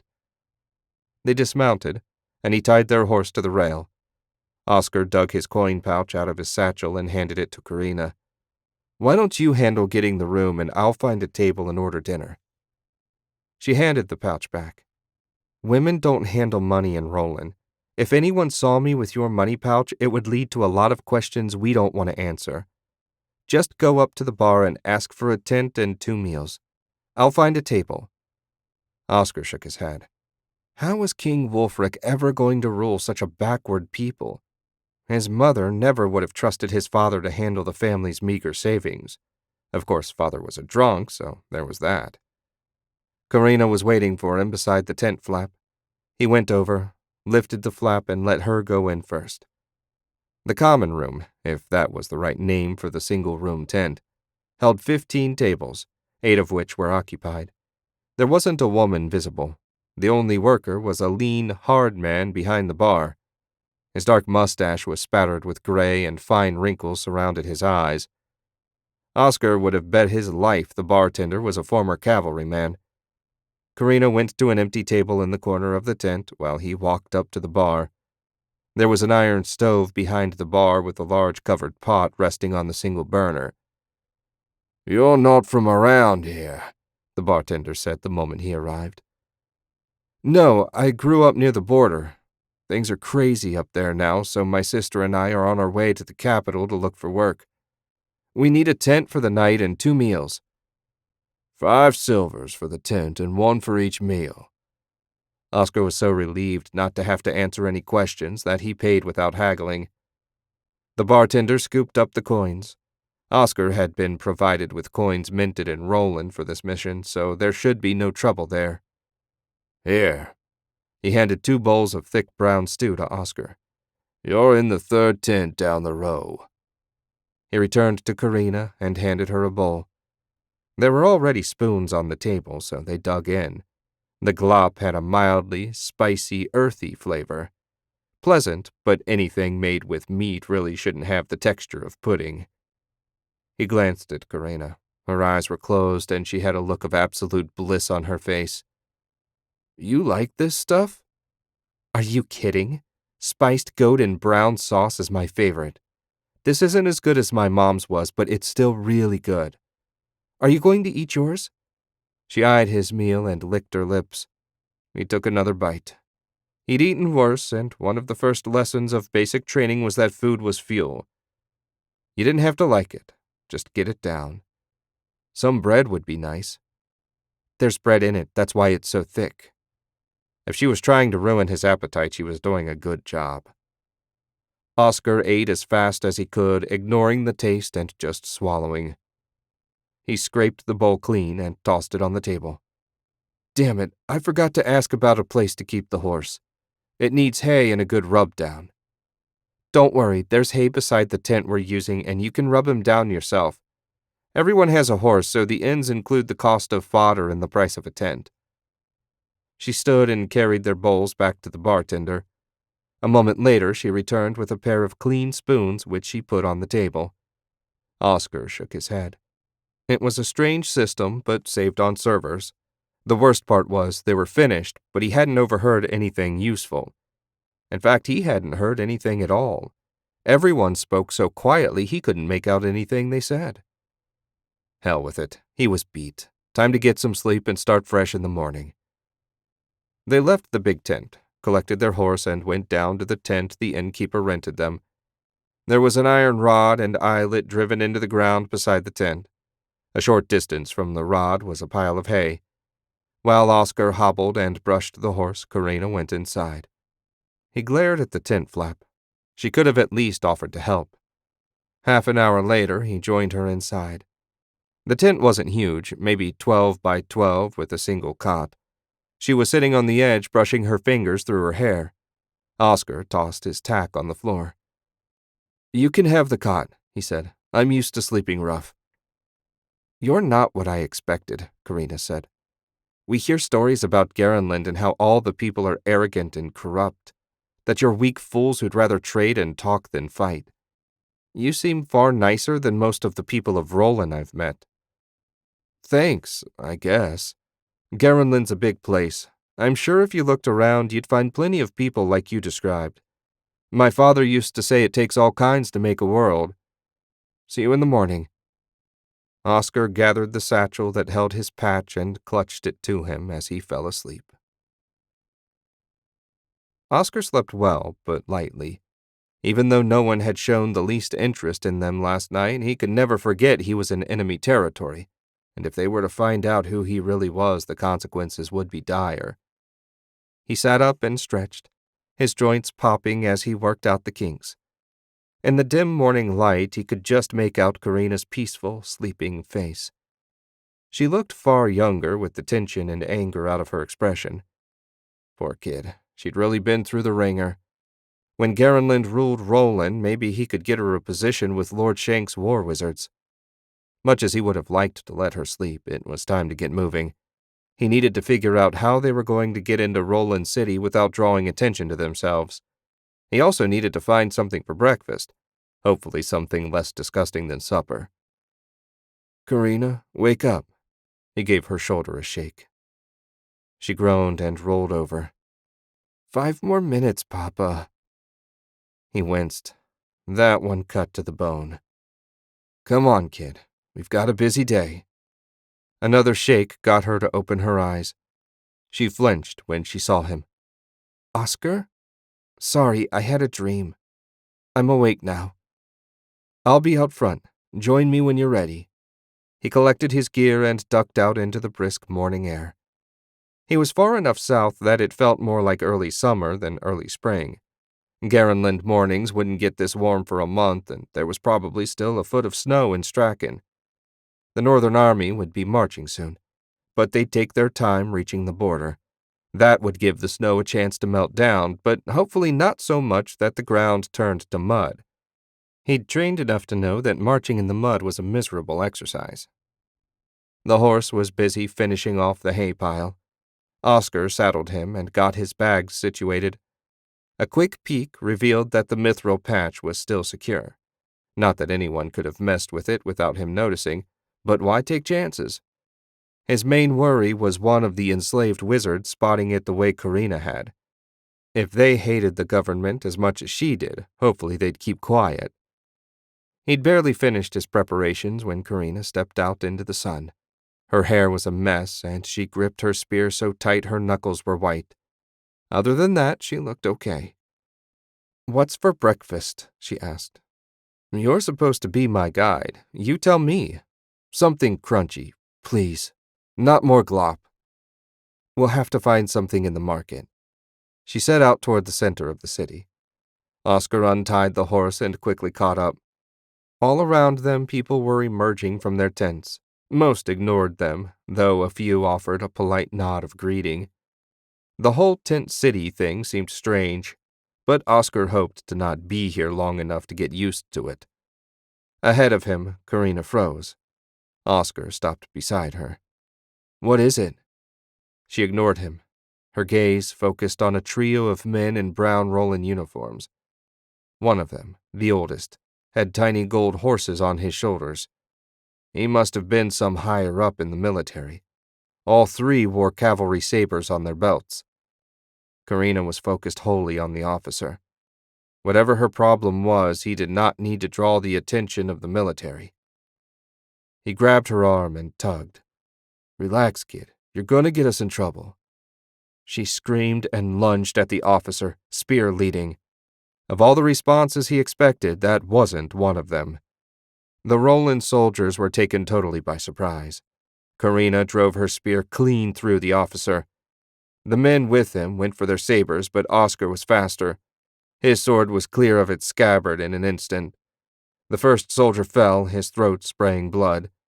His partner got his saber 3/4 drawn before Oscar ran him through. He spun, but no more enemies presented themselves. Karina was stomping the dead commander's head under her boot over and over again. There wasn't much left now but broken bone and mushy brains. Behind them, people shouted and ran. Whatever passed for a city guard would be along soon enough. So much for sneaking into Roland City. They'd be lucky to get out of Catal alive at this point. Traveling with Karina was looking like a worse idea than he'd first thought. "He's dead, Karina, and we need to go." She looked down at the ruin she'd made of the dead man's head and gasped. A few staggering steps brought her to Oscar. The moment she reached him, she burst into tears. Heaven help him. Not now. Oscar scooped her up, ran to his horse, and tossed her up into the saddle. He climbed up behind her and snapped the reins. They thundered down the street, chasing the people that had stepped outside to see what was going on back into their tents. They needed to get as far away from the scene of the crime as they could, then find somewhere to hide. His first thought was to leave the city, but there was nowhere to hide on the open plains. If they made for the plains, enemy cavalry would ride them down by noon. No, they needed somewhere out of sight, but where? "Karina, I need you to pull yourself together and help me. Where can we hide?" Oscar urged his horse to the right down a side street. There was no one around, so he reined in, hoping that walking the horse would draw less attention. He prayed the locals hadn't gotten a good look at them. "I had to kill him," she said. "That was the man that ordered my parents put to death. I couldn't just let him walk by like nothing happened, could I?" Oscar wasn't sure what to say. He'd killed a few men during his early career. The first time had left him shaking and weak in the knees, but it got easier. Whether that was actually a good thing or not was another matter. Hopefully she wouldn't throw up on his back. "Of course you couldn't, though I admit you've put us in a tight spot. A tight spot only you can get us out of. Where do I go?" "The stockyard. There are new faces coming and going there all the time. If we can blend in with the drovers, maybe we can escape. Turn west. It's at the edge of the city. He blew out a sigh of relief and turned down the next street, headed in the right direction. She seemed to have herself under control, for the moment at least. When the danger finally passed, he suspected she'd have a major breakdown, but that was a problem for later. By some miracle, Oscar and Karina reached their destination without running into any soldiers. That couldn't last, but for now he wasn't complaining. The stockyard consisted of a huge round fenced-in area where cattle could be held until they were sold at auction. There were only a few dozen young cattle milling around today. Watching over them from a safe distance was a group of half a dozen men in long leather coats. Broad-brimmed hats shaded their eyes from the morning sun. They looked like they'd been on the trail for a while. Pity there weren't more of them. Hiding in a group of 6, all of whom were dressed differently than Oscar and Karina, wasn't going to work. "Do you have a plan B?" Oscar asked. "No, this is the only place people from outside the city gather in any number. Maybe we could try a tavern, but the guards will check them for sure. I don't know. Maybe you should just leave me. You can get away while they're questioning me." Oscar had been debating that very idea since they left the scene of the murder. If he hadn't struck down the commander's guards, her idea might have worked. But everyone there had to have seen him kill those 2 soldiers. Most likely, it wouldn't have mattered anyway. The powers that be would still be after him for traveling with a murderer, and if they caught him, they'd find the mithril patch and his mission would be a failure. That couldn't happen.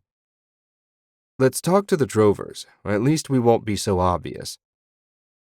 Before he could get the horse moving again, a shout rang out from behind them. "You there! Stop where you are!" Oscar looked back over his shoulder. 6 soldiers in brown uniforms were hurrying toward them on foot. So much for trying to blend in. "Yah!" He thumped the horse's ribs and raced away from the approaching soldiers. The problem was he had no idea where to go. They needed a distraction. Oscar turned his mount toward the enclosure. "Hang on!" When they reached the fence, his horse tried to jump but didn't quite make it. Its hooves clipped the fence and knocked a section of it down. A little stumble prompted Karina to squeeze him tighter. Oscar wheeled the horse around. "Ha!" He drove the frightened cattle toward the opening. They poured out, trampling everything in their path. Men and tents fell. Shouts filled the air.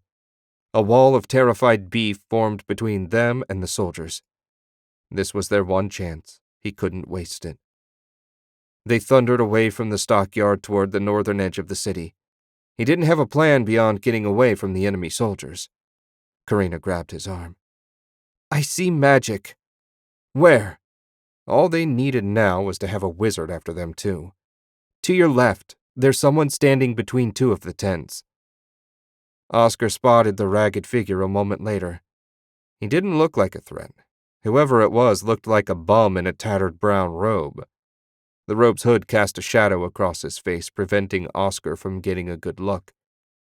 The stranger waved them over but made no aggressive moves. Given how this country treated its wizards, he was inclined to take his chances. Oscar guided his mount toward the wizard, who stepped aside to let them pass. As soon as they were in between the tents, the air shimmered and the gap seemed to disappear. Oscar dismounted and helped Karina down. "I don't—" "Shh." The wizard held a finger to his lips. Through the haze, Oscar saw a number of soldiers running past. One man looked straight at them for long enough that Oscar reached for his sword. Finally, he took off and the street was clear. "Thanks," Oscar said. "I didn't step in to save you, whoever you are," the wizard said, "but to save Karina." "How do you know my name?" Karina asked. "We were in contact with your parents before their unfortunate passing. You have my most sincere condolences. They were good people who wanted only for you to be free. The plan was to meet here and for the 3 of you to disappear with us. While we did not act fast enough to save them, I can still offer you safety." "Exactly who were you and who is we?" Oscar asked. "Neither of those things is your concern. the wizard said. I will get you out of the city and out of sight of the guards. After that, you're on your own. Karina and I need to return to the others. Oscar saved my life and you're a complete stranger, Karina said. While I appreciate the rescue, I think I'll stick with my friend. Your friend can't protect you. Not like we can. The wizard looked left and right. The way is clear. We'd best go while the going is good. My horse is down the street. Move slowly and calmly. No matter what happens, make no aggressive moves. My magic can only protect you if you obey these rules. Oscar hated relying on magic he didn't understand, but he couldn't refuse. There was no way out of this city on their own. The wizard reached up, grasped the horse's bridle, and led them out into the street. They moved at a steady walk. No one looked at them or even seemed aware of their presence. Oscar knew nothing about magic and so couldn't say if this was something remarkable or minor, and as long as it worked, he didn't care. Karina's arms were tight around his middle as they rode out in the open. He couldn't blame the girl for being nervous. If anything went wrong, they were dead. 8 tents from their hiding place, a horse waited outside one of the tavern tents. The wizard untied his mount and swung up into the saddle. His hood slipped back, revealing a weathered face covered with a salt and pepper beard. Oscar guessed his age at about 50, give or take. The wizard grabbed their bridle again, and they took off at the same slow, steady pace. A squad of soldiers ran by, giving Oscar a start, but paying them no attention. Why don't they see us? Karina whispered. Beats me, Oscar said, but I'm not complaining. For the next 2 hours, they traveled at the same sedate pace, out of the city and across the plains. They kept to the road for a little way, but after a mile or so, their guide led them into the plains. When the city was little more than a blur on the horizon, the wizard released their bridle. He blew out a long sigh and sagged in his saddle. We should be safe for now. The cavalry will be a long time finding our path, if they ever do. I must rest for a time. The magic has left me spent. They rode into one of the many little gullies that dotted the plains and dismounted. The wizard slumped at once to the ground. Oscar caught a glimpse of his face. The man was pale as a ghost. Oscar dug some jerky and a water skin out of his supplies and shared with Karina. It wasn't the breakfast he was hoping for, but it was certainly better than anything he'd have gotten in the city jail. Are you hungry? Oscar asked. I have already eaten. The wizard's voice wavered, and it sounded like he might pass out at any moment. He turned slowly to look at Karina. What are your intentions, child? I don't know. Maybe if you told me what was going on, I could make a proper decision. My name is Miguel, and I'm a member of the Wizard Underground. We help wizards disappear before they can be made slaves by the government. There aren't many of us, and we can't save as many people as we'd like to, but we do what we can. How did my parents know about you? Miguel shook his head. I couldn't tell you. My superior gave me descriptions of you and your parents and said to meet you in Catal. My job was to get all 3 of you to our safe house. From there, the other members would figure out the best place to hide you long term. Since you're from the northeast, most likely they'd have sent you to the southwest, but that's outside my area. You should send them to Garenland, Oscar said. If he could get these wizard underground people on his side, it would make it much easier when the army came to take over. King Wulfric has granted the wizards their full rights as citizens. We know, Miguel said. The underground has been keeping track of matters in Garenland. My superiors haven't seen fit to share with me how they feel about things. Doesn't seem like they tell you much, Karina said. Miguel shrugged. I work in the field. The less I know, the less I can reveal if I'm caught. You know my story, Oscar. How about you tell me yours? Did he dare risk sharing the truth in hopes that these people would help him complete his mission? Doing so would go against his orders. Of course, helping Karina went against his orders as well. If he did what he was supposed to and failed, he'd be in worse trouble than if he succeeded. I'm a Garenland soldier, Oscar said. I was tasked with seizing control of the Roland Gate in preparation for taking the capital and eventually the whole country. Miguel laughed. What you suggest is impossible. Even we know that the last living arcane lord controls the portal network. I don't care how powerful your wizard thinks he is, he's no Lord Voltan. Lord Shank is confident his plan will work. No one explained the process to me, and I'm not a wizard, so I wouldn't have understood anyway. But I have my orders. My job is to get into Roland City and attach a mithril patch to the portal there. After that, it's out of my hands. Let me see this patch, Miguel said. It must be the source of the ethereal glow I see coming from your pack. The moment of truth, then. Oscar dug down to the bottom of the satchel and opened the false bottom. The thin, smooth sheet of mithril winked up at him. Here, he handed the patch to Miguel. The wizard looked it over, his eyes getting wider by the moment. Finally, he handed it back and said, I've never seen the ether woven in such a way. Certainly not by a modern wizard. This patch, as you call it, could have been made by an arcane lord. How many threads can your Lord Shank wield? Oscar shook his head and put the patch back in its hiding place. No idea. I doubt even King Wulfric really knows. I think it's in our mutual interests to work together. Living under Garenlin's rule would be far better for you and your friends than living like outlaws. Our king respects wizards. Miguel got a far-off look in his eye. After a moment of contemplation, he said, This isn't a decision I can make. I will take you to our leaders. I can offer no more than that. Given his distinct lack of options, Oscar said, Thank you. After their little heart-to-heart in the plains, Miguel hardly said a word to Oscar or Karina as he led them deeper into the prairie.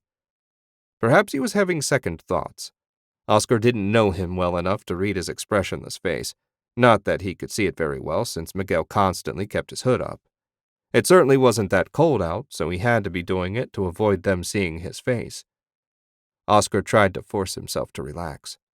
He'd made his choice. Now he had to play it through and see what happened. He looked around, but the scenery certainly wasn't going to distract him. There was nothing but dry, 3-foot-tall stalks of grass in every direction. I thought there were supposed to be a lot of grain farms in Roland, Oscar said, more to hear something besides the wind than any desire to know about Roland's agricultural practices. This is grazing land, Karina said. The big farms are further south near the Roland River. I'm not sure when they come this way, but sometime this summer, thousands of cattle will be driven into this land, and they'll eat everything they can find before being driven somewhere else. Were your parents farmers? No, cattle traders. They'd buy from the big ranchers and drive the herd to smaller towns to resell them. We weren't rich, but we never lacked for food. I basically grew up in the cook wagon. Sounds nice, Oscar said. Karina looked at him with tears in her eyes. It was. Sorry, I didn't mean to upset you. You didn't. Her smile was more melancholy than happy. I like remembering the good times. We're here, Miguel said. Here was a spot in the middle of nowhere. Oscar didn't know what sort of game the wizard was playing, but Miguel raised his hand and the air shimmered like heat waves in the middle of summer. When it stopped, a longhouse made of sod was visible. A young man and an equally young woman, maybe in their mid-20s and dressed in cloaks a bit less tattered than Miguel's, emerged, looked them all over, and settled their gazes on Miguel. Either you're one short or have one too many, the woman said. Things happened. A lot of things. Are they free? Miguel asked. Yes, we've been expecting you for days, the man said. Like I said, things happened. Miguel dismounted. You can leave your horse here. We have a small stable in the back. Oscar dismounted and helped Karina down. He grabbed his satchel and slung it over his shoulder. No way was he leaving the patch here where anyone could get their hands on it. Miguel led the way past his friends, or whatever they were, and into the longhouse. It was cool and dark inside the sod building, The only light came from a sputtering lux crystal hanging from the ceiling. Inside, there was a table and 6 chairs, 3 of which were occupied by the oldest, wrinkliest people Oscar had ever seen. They were dressed in the brown cloaks that seemed to be in fashion with the magical underground. It made these 3 look like half-filled burlap sacks. "You've brought us an unexpected guest," one of them said. Oscar would have guessed a woman if he was pressed, but her voice was so gravelly he couldn't be sure. "Clearly your mission didn't go as expected. Tell us everything." Miguel obliged, providing details that Oscar hadn't known about his meetings with Karina's parents. When he got to the part where they were killed, Karina let out a little whimper. When Miguel finished his story, 3 pairs of shining eyes focused on Oscar. "Our people in Garenland have heard about your new king," the female elder said. "They speak approvingly about what he's done for our people. They do not speak of this plan to take control of the portal network." "That's good, as it's a secret mission. Should word escape, my fellow agents would be in grave danger. I risked a great deal sharing this information with you because I believe it's in our interests to work together to force those who have made wizards slaves out of power." "You think your king would be better for wizards?" one of the other elders asked. Oscar couldn't even begin to guess at the sex of the one that spoke, so desiccated was the voice. "In our experience, once someone gets power, they tend to revert to bad habits." "Perhaps, but King Wulfric already has power in Garenland, and he has given wizards there the same rights as every other citizen. He even made one of them his chief advisor." "Show us the artifact this advisor has made," the woman said. "Maybe that will convince us of your chances." Oscar removed the patch and handed it to her. All 3 elders stared at the patch in silence. At last the woman said, "When Miguel described the item's power, we suspected it was taken from one of Lord Coronan's storage facilities. The power that hides this place comes from such a storehouse. There were many items of power there, though this was one of the few we could figure out how to use. But this is new magic. I wouldn't have believed that someone exists in this day capable of such magic if I hadn't seen it with my own eyes." Oscar took the patch back. "So will you help me?" She looked to the man on her left, and he nodded. The man on the right nodded next. "It seems we are in agreement. Miguel will help you enter Roland City. We will also send a message to the other leaders to be on the lookout for your allies. I can't guarantee that they will be willing to help as well, but they might." Oscar offered a bow of thanks. Hopefully he hadn't just led the others into a trap. But if he had, he probably wouldn't live to rue the mistake. Roland City was what Oscar thought of when he thought of a city. Unlike the collection of tents that was Catal, the capital had actual wooden buildings. The streets were still dirt, but at least the castle was made of stone.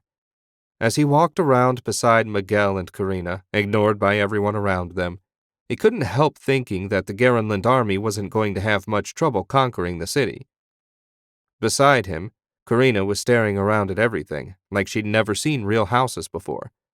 And maybe she hadn't, assuming her parents never brought her here. He hadn't really wanted to bring her along, but she insisted. After everything that had happened, he kind of felt like she deserved to see the mission through. Maybe when all this madness was over, he'd bring her to Garen. Now that was a real city. In the lead, Miguel was glaring around at everything like he'd have preferred to burn the place down. He'd hardly spoken a word on the ride here. Clearly he didn't approve of the elders sending him along to lend a hand. At least he hadn't complained. As long as he did the job and kept quiet, Oscar wouldn't complain either. A 15-minute walk from the edge of the city brought them to the portal. It was an exact replica of the one back home, save for the position of the runes. Karina gasped and murmured, "By the angels!" Miguel glared back at them.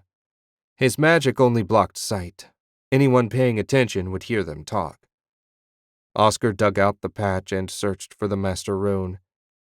Doing this in broad daylight, where anyone might see the square of mithril appear out of nowhere, was dumb, but Miguel insisted they complete the task as quickly as possible, and Oscar agreed wholeheartedly. At least the crowd gathered near the portal was smaller than the one that often passed near the portal at home.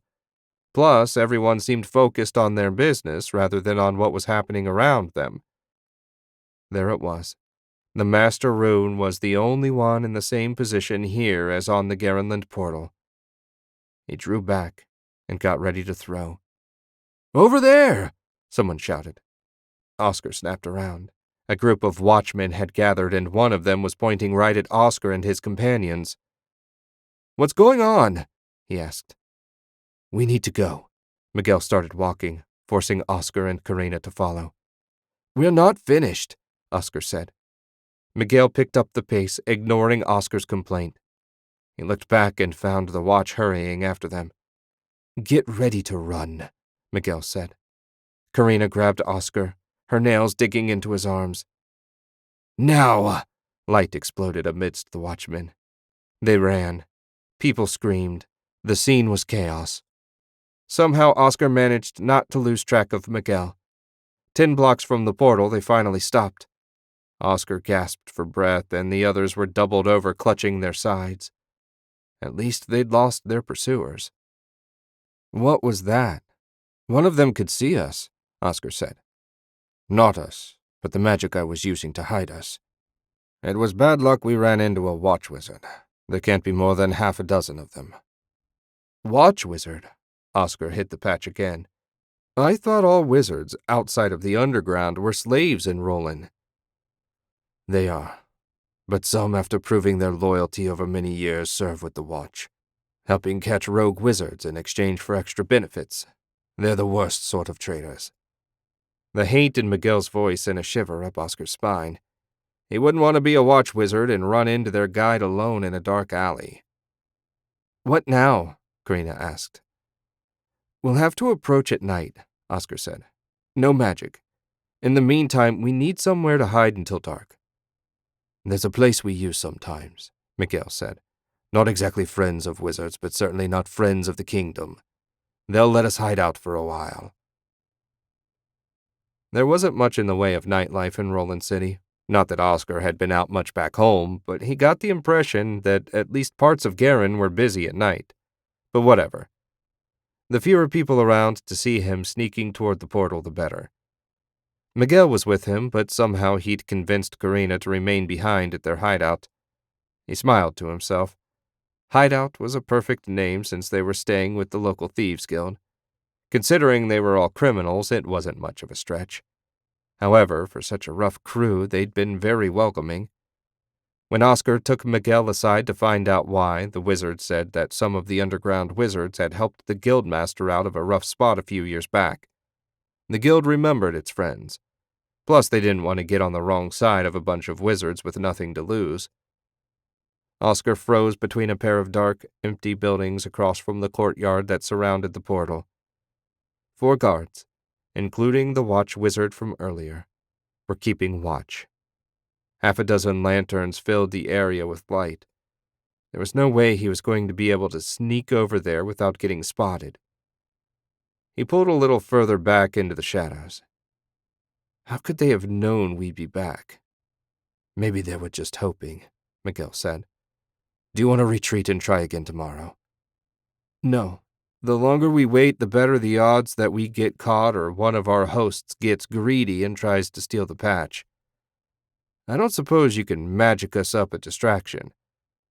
Miguel's expression was partially hidden by shadows, but even so, Oscar could see he was pained. "I could turn invisible and run when the wizard spots me. I don't know if it will draw away all of them." "Don't worry. If you can get rid of the wizard and at least 1 guard, I can handle the rest." "If the others hadn't ordered me to help you," Miguel muttered. "Get ready." Oscar silently drew his sword. Even if he killed the guards, what he did to the portal would remain a secret. Miguel vanished and darted out of their hiding place. He barely covered 20 yards when the watch wizard shouted, "There!" The wizard and 2 of the guards ran out of the courtyard, presumably after Miguel, who was still invisible. The remaining guards were watching their rapidly disappearing comrades, their backs to Oscar. He'd never get a better chance than this. Oscar sprinted out. The first guard turned to face him just in time to get his throat cut. The second guard was a fraction faster. He got his saber drawn in time to block Oscar's first strike. Oscar spun away from the guard's riposte and stabbed him in the thigh. The guard staggered and bent over, clutching his leg. Oscar finished him with a slash to the back of the neck. Their clash hadn't taken long or made much noise, but that was no reason to linger. He dug the patch out and threw it up toward the master rune. A brief flash like lightning nearly blinded him. When he could see again, the patch had fused with the portal and was gone. With his mission complete, Oscar ran after Miguel. The wizard had taken a big risk to help him out. Oscar would hate to see the man get killed. Oscar needed only seconds to find Miguel and the guards chasing him. 3 blocks from the portal, in a blind alley, the watch wizard and his companions had him cornered and bound. Oscar peeked around the edge of one of the buildings. The watch wizard was holding back while the 2 guards advanced with their weapons drawn. Oscar assumed that the enemy wizard was doing something to restrain Miguel's magic. Therefore, if the wizard was eliminated, Miguel should be able to handle the guards. His reasoning took less than a second, and the instant he made his decision, Oscar charged full force down the alley. The watch wizard didn't even have a chance to turn around before Oscar's sword ran him through. It was a good blow, right to the heart. A moment later, lightning danced over the bodies of the guards and they collapsed. Miguel straightened and brushed off his pants. "Took your time." Oscar grinned and bent to check the guards. "They're dead. There was no way I could spare them once they saw my face. If my description got around, it would make my work for the underground impossible. We should get back before anyone else shows up." That was a plan Oscar could embrace. They hurried out of the alley at a quick walk, just 2 guys eager to get home. Heaven must have been watching over them as they made it without meeting another soul. The hideout was in the basement of a miller that didn't ask questions or mill much grain. There was an outside access door upon which Miguel knocked a specific rhythm. The door opened a crack and a pair of narrow eyes glared out. As soon as the thief was satisfied that it was them, he opened the door just enough to let them enter. Once they were inside, Oscar noticed the loaded hand crossbow in the thief's grasp. Dangerous friends. Sometimes that was the best sort to have. As soon as he moved beyond the entryway, Karina came running up. "Are you both okay?" "Yes, and the mission is a success." Oscar smiled, but Karina still looked worried. "What?" "You've got blood on your face." He reached up and brushed his cheek. His hand came back with a red smear. "I'd best wash up. Don't worry, though, it's not mine." "Now what?" Miguel asked. Oscar shrugged. "My orders are to wait until our forces emerge from the portal.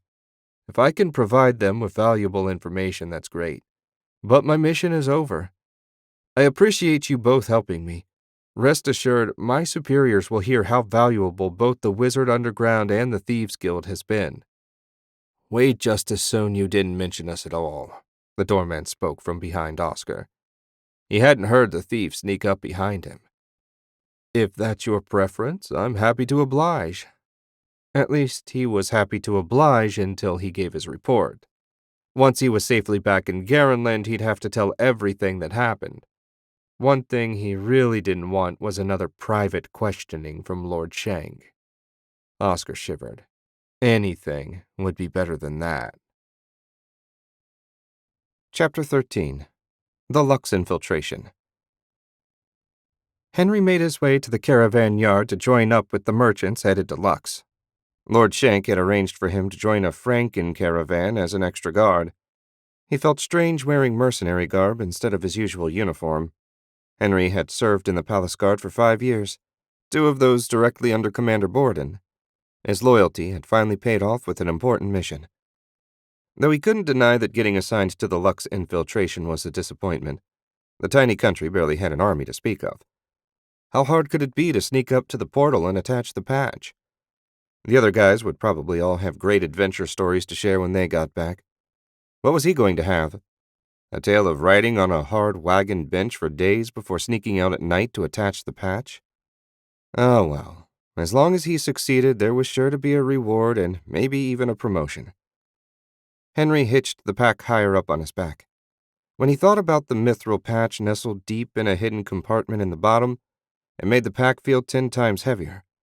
That thin piece of metal was worth more than his pay for a lifetime of service, and having been interviewed by Lord Shank, he got the distinct impression that it was worth more than his life. 6 wagons were gathered in the yard near Northgate. Despite everything that had happened, Garenland was still on reasonable terms with Lux.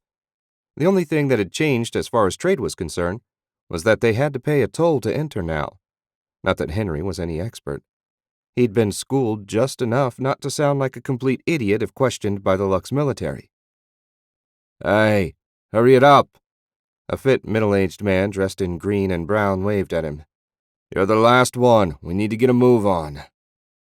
Coming, sir. Henry double-timed it to the waiting merchant. Reporting for duty, sir.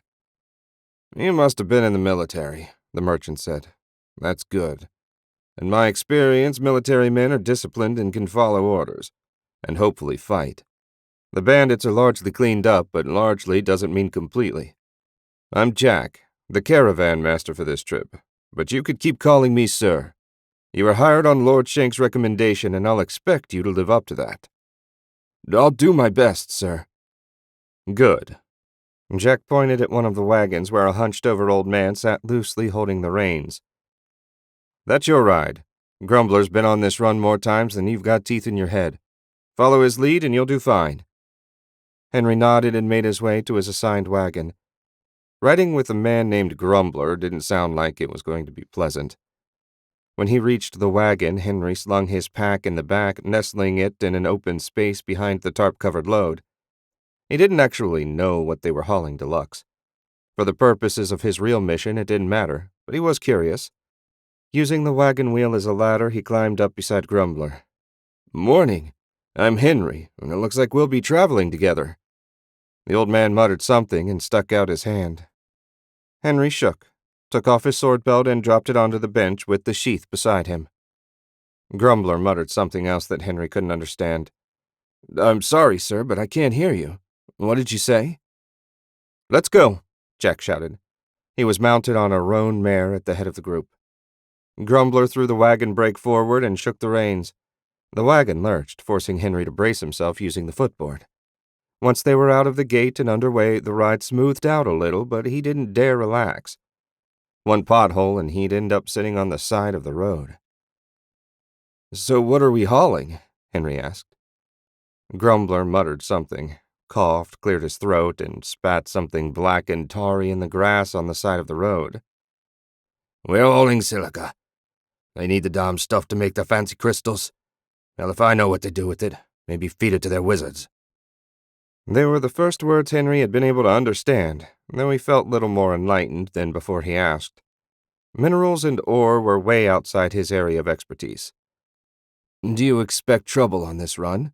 Henry asked. Nah, I only ever been attacked once, and that was years ago. Now, if we were headed south or east, that would be something else. But the Lux run is the easiest any caravan can make. That was exactly what Henry figured.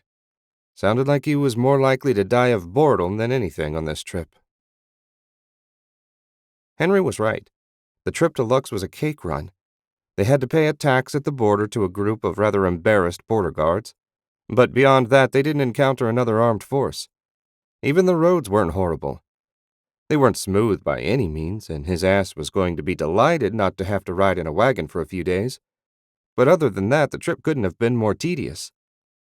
Still, it was worth the boredom to see Crystal City. The capital of Lux was easily the most beautiful city in the world. Certainly it put Garen to shame. Every building was decorated with crystals. Most were made of brick and topped with slate roofs. The streets were paved with cobblestones and so smooth the wagon hardly bounced. As they rode through the streets, Henry couldn't stop staring. This had to be as close to heaven on earth as a man could find. Even the people were all well-dressed and clean.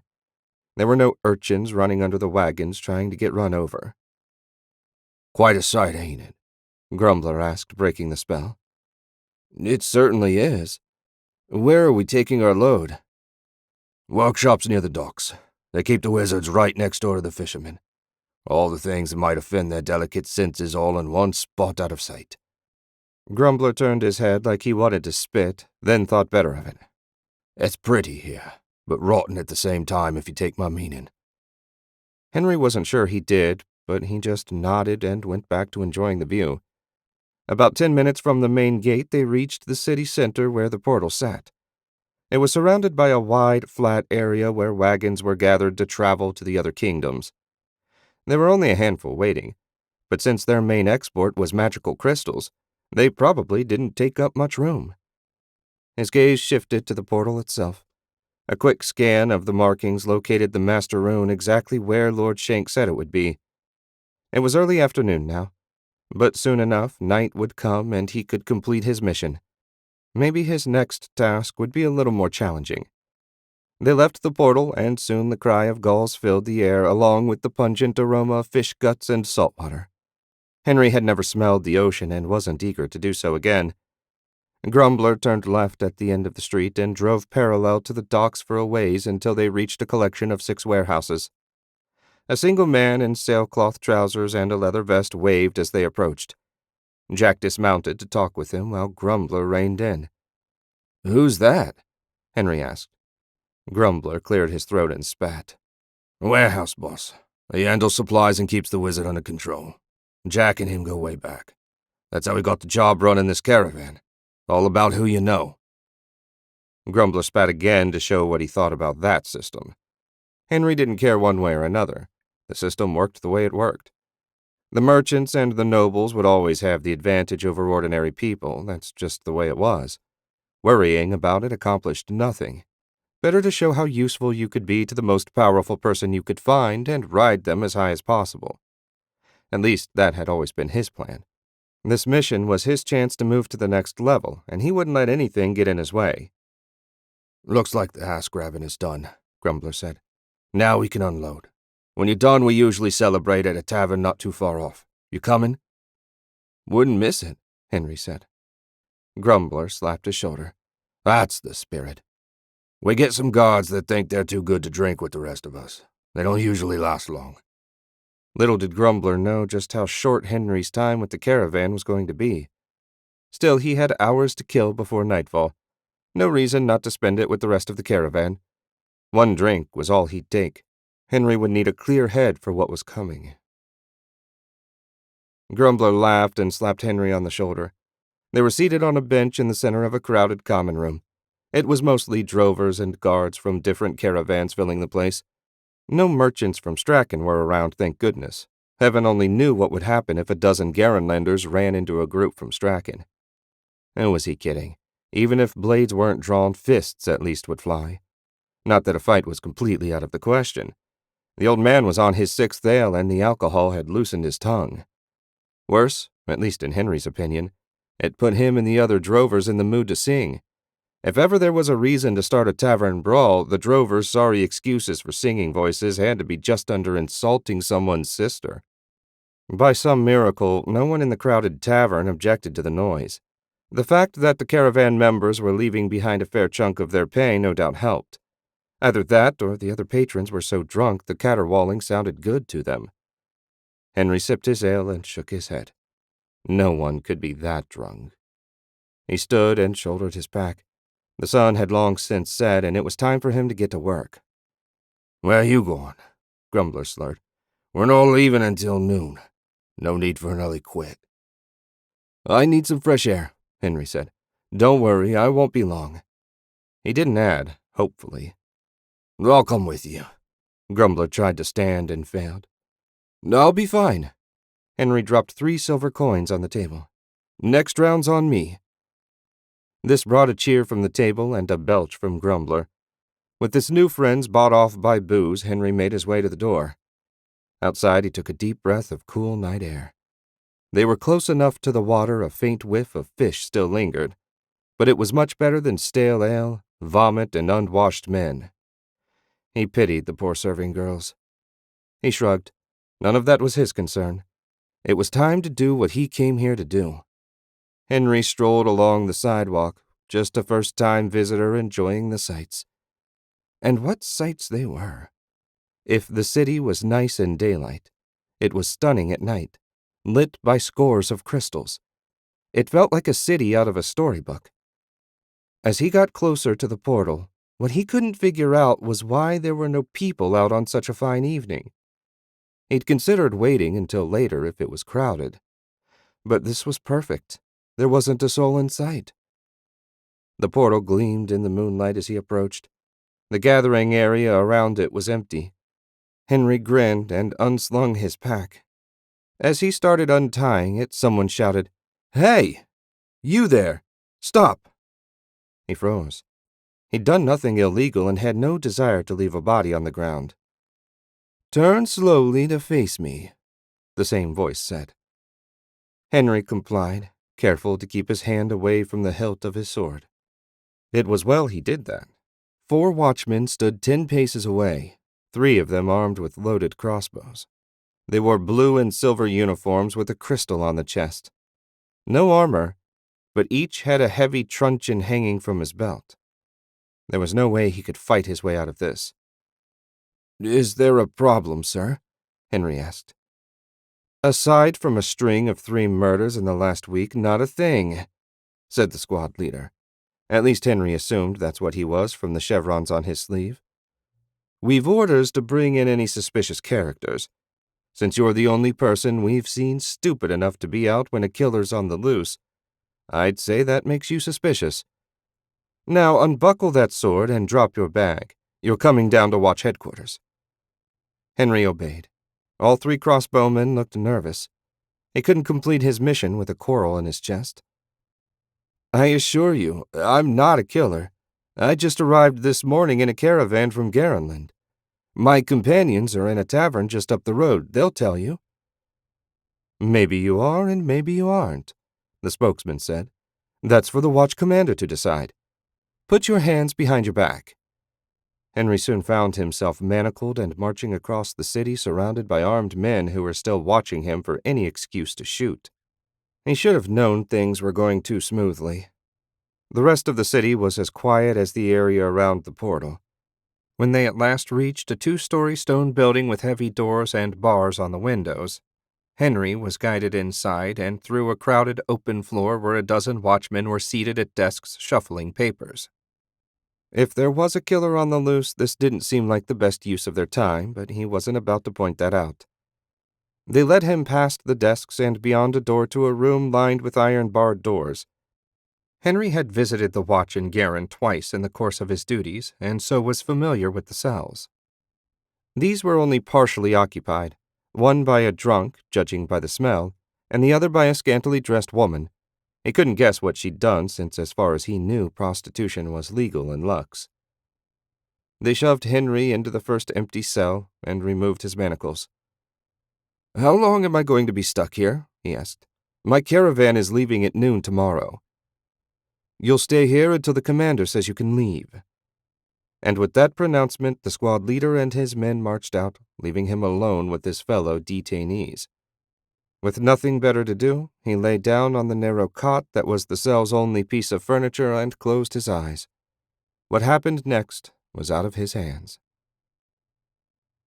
Having been trained to sleep lightly, Henry was awake and sitting up at the first hint of approaching footsteps. He was stiff and sore from sleeping on the thin, too-short cot, but otherwise had no complaints about his treatment, assuming you didn't get upset about being arrested for taking a stroll, that was. A moment later, a weathered man in a watchman's blue and silver uniform appeared in front of his cell door. He had a close-trimmed white beard and didn't look like he'd slept any better than Henry. "You're the man my watch brought in last night?" he asked. "Yes, sir."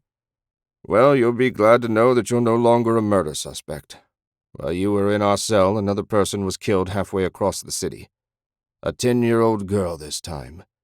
She slipped outside for just a minute. I swear when I get my hands on the son of a bitch. Anyway, I'm sure you don't care about my problems." The commander produced a key and unlocked the door. "You're free to go with the watch's apologies.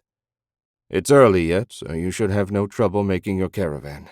You'll find your kid outside." Henry nodded and held out his hand. "No hard feelings, and I hope you catch your killer." "As do I." The commander shook his hand and led him out of the holding area. Henry's pack and sword were lying together just outside the door, and he paused to collect them. He still had a mission to complete, but with watchmen out patrolling all night for the killer, it was going to make his task all the harder. He wanted a challenging assignment, but now he was regretting wishing for one.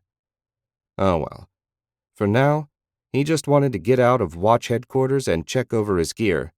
Having his pack out of his control left a queasy feeling in the pit of his stomach. The moment he left, Henry found a nearby bench and sat down. He pawed through the contents of his pack. His rations were untouched, as was his spare dagger. Even his money pouch looked full. Now for the big question. At the bottom was a flap that hid a shallow compartment.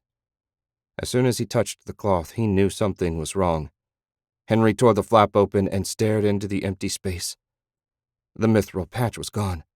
No, this couldn't be happening. If he failed, King Wulfric would kick him out of the palace guard, and heaven only knew what Lord Shank might do.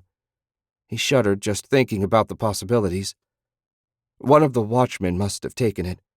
The only time his pack was out of his possession was when he was in a cell.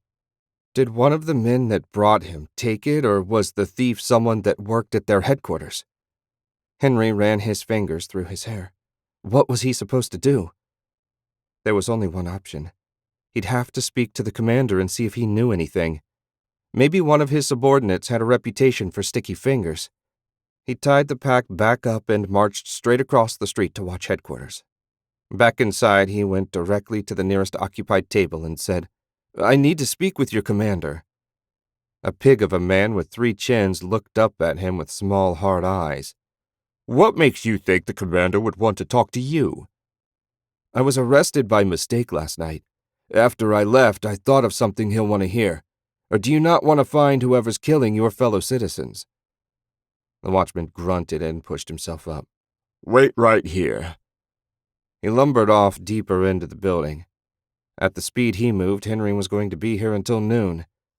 A few of the other watchmen on duty glanced his way, but most of them seemed to have better things to occupy their minds. Lucky them. Henry couldn't stop imagining the low fire he was going to roast over if he didn't recover the patch. After what seemed like hours, but was probably only 15 minutes, the watch commander arrived with 3 chins. "I hadn't thought to see you again so soon," he said. "I hoped not to see you ever again," Henry said. "Unfortunately, when I went through my bag, I found something missing. A rare and valuable good luck charm that has been in my family for generations." What a pile of crap that was, but hopefully he'd buy it. "I always carry it with me, but when I checked the pocket where it rests, it was gone." The commander stiffened. "Are you accusing one of my men of stealing?" "I'm saying that when I was taken into custody, the item was where it belonged, and when I got outside this morning, it was gone. Now, assuming none of your prisoners had access to my belongings, I'm forced to assume that someone here took it, hoping for some easy coin." "Come with me." Henry followed the commander to the rear of the main room and through a door. Beyond it was a large room with shelves full of odds and ends. A single man, tall and thin as a stork, bustled about, dusting, adjusting, and otherwise fiddling with the items. "Collins," the commander said. "Where is Grayson? His shift doesn't end for an hour." "I came in early and he asked me to finish his shift. I owed him for a bottle of whiskey, so I said sure. He left in a hurry. I hope everything's okay at home." The watch commander ran a hand down his face. "I see. Thanks, Collins." They stepped back outside and Henry asked, "Where does Grayson live?" "I don't know what you're thinking. Actually, I have a pretty good idea what you're thinking. You can forget it. No one takes the law into their own hands in my city. I'll send a team over to recover your property. Better than that, I'll go myself. What exactly did you lose?" Henry really didn't want to say, but he had no choice. "A thin square of mithril marked with good luck runes. It's been in my family for centuries. Please, understand, if I can't get it back, my family will never let me live it down. Mithril, eh? Even a small piece would be worth a fortune. Not that that's any excuse for one of my watchmen stealing. Rest assured we'll have Grayson in custody and your property recovered by the end of the day. Name's Cordwin, by the way. Henry. They shook hands. I'm counting on you, Commander. Henry waited on the same park bench across from watch headquarters. Sure enough, 20 minutes later, Commander Cordwin and a squad of 6 men emerged and turned north. He fell in a little way behind them. Maybe he couldn't help take down the thief, but damned if he was going to sit around and do nothing. An extra pair of eyes never hurt anything. The streets of Crystal City were a good deal more active during the day than they were at night. The people tended to dress in light colors. The women in dresses and the men in tunics and trousers. There wasn't enough difference between these people and the ones back home to say so. If Henry closed his eyes, he could have been on a street in Garin on his way to an early supper at his favorite tavern. As he walked, he made a point not to smile or make eye contact. It would be hard to think of these people as his enemy if he came to think of them as just regular folks living their lives. He shook his head and quick-stepped to catch up with the rapidly marching watch patrol. He had a mission, and he needed to focus. When they left the center of the city behind, the buildings grew less and less fancy. They were still far nicer than the slums of Garin, but they lacked the crystals and ornamentation of the richer parts of the city. The watch patrol stopped outside a 3-story brick building. Commander Cordwin gave orders to his people, and the watchmen spread out to surround the building. Henry was relieved to see they were professionals. Hopefully, they would soon recover the patch. He smiled to himself at the irony of the City Watch retrieving an item that would allow Garenland to take control of their portal. Henry doubted the commander would be pleased if he ever found out.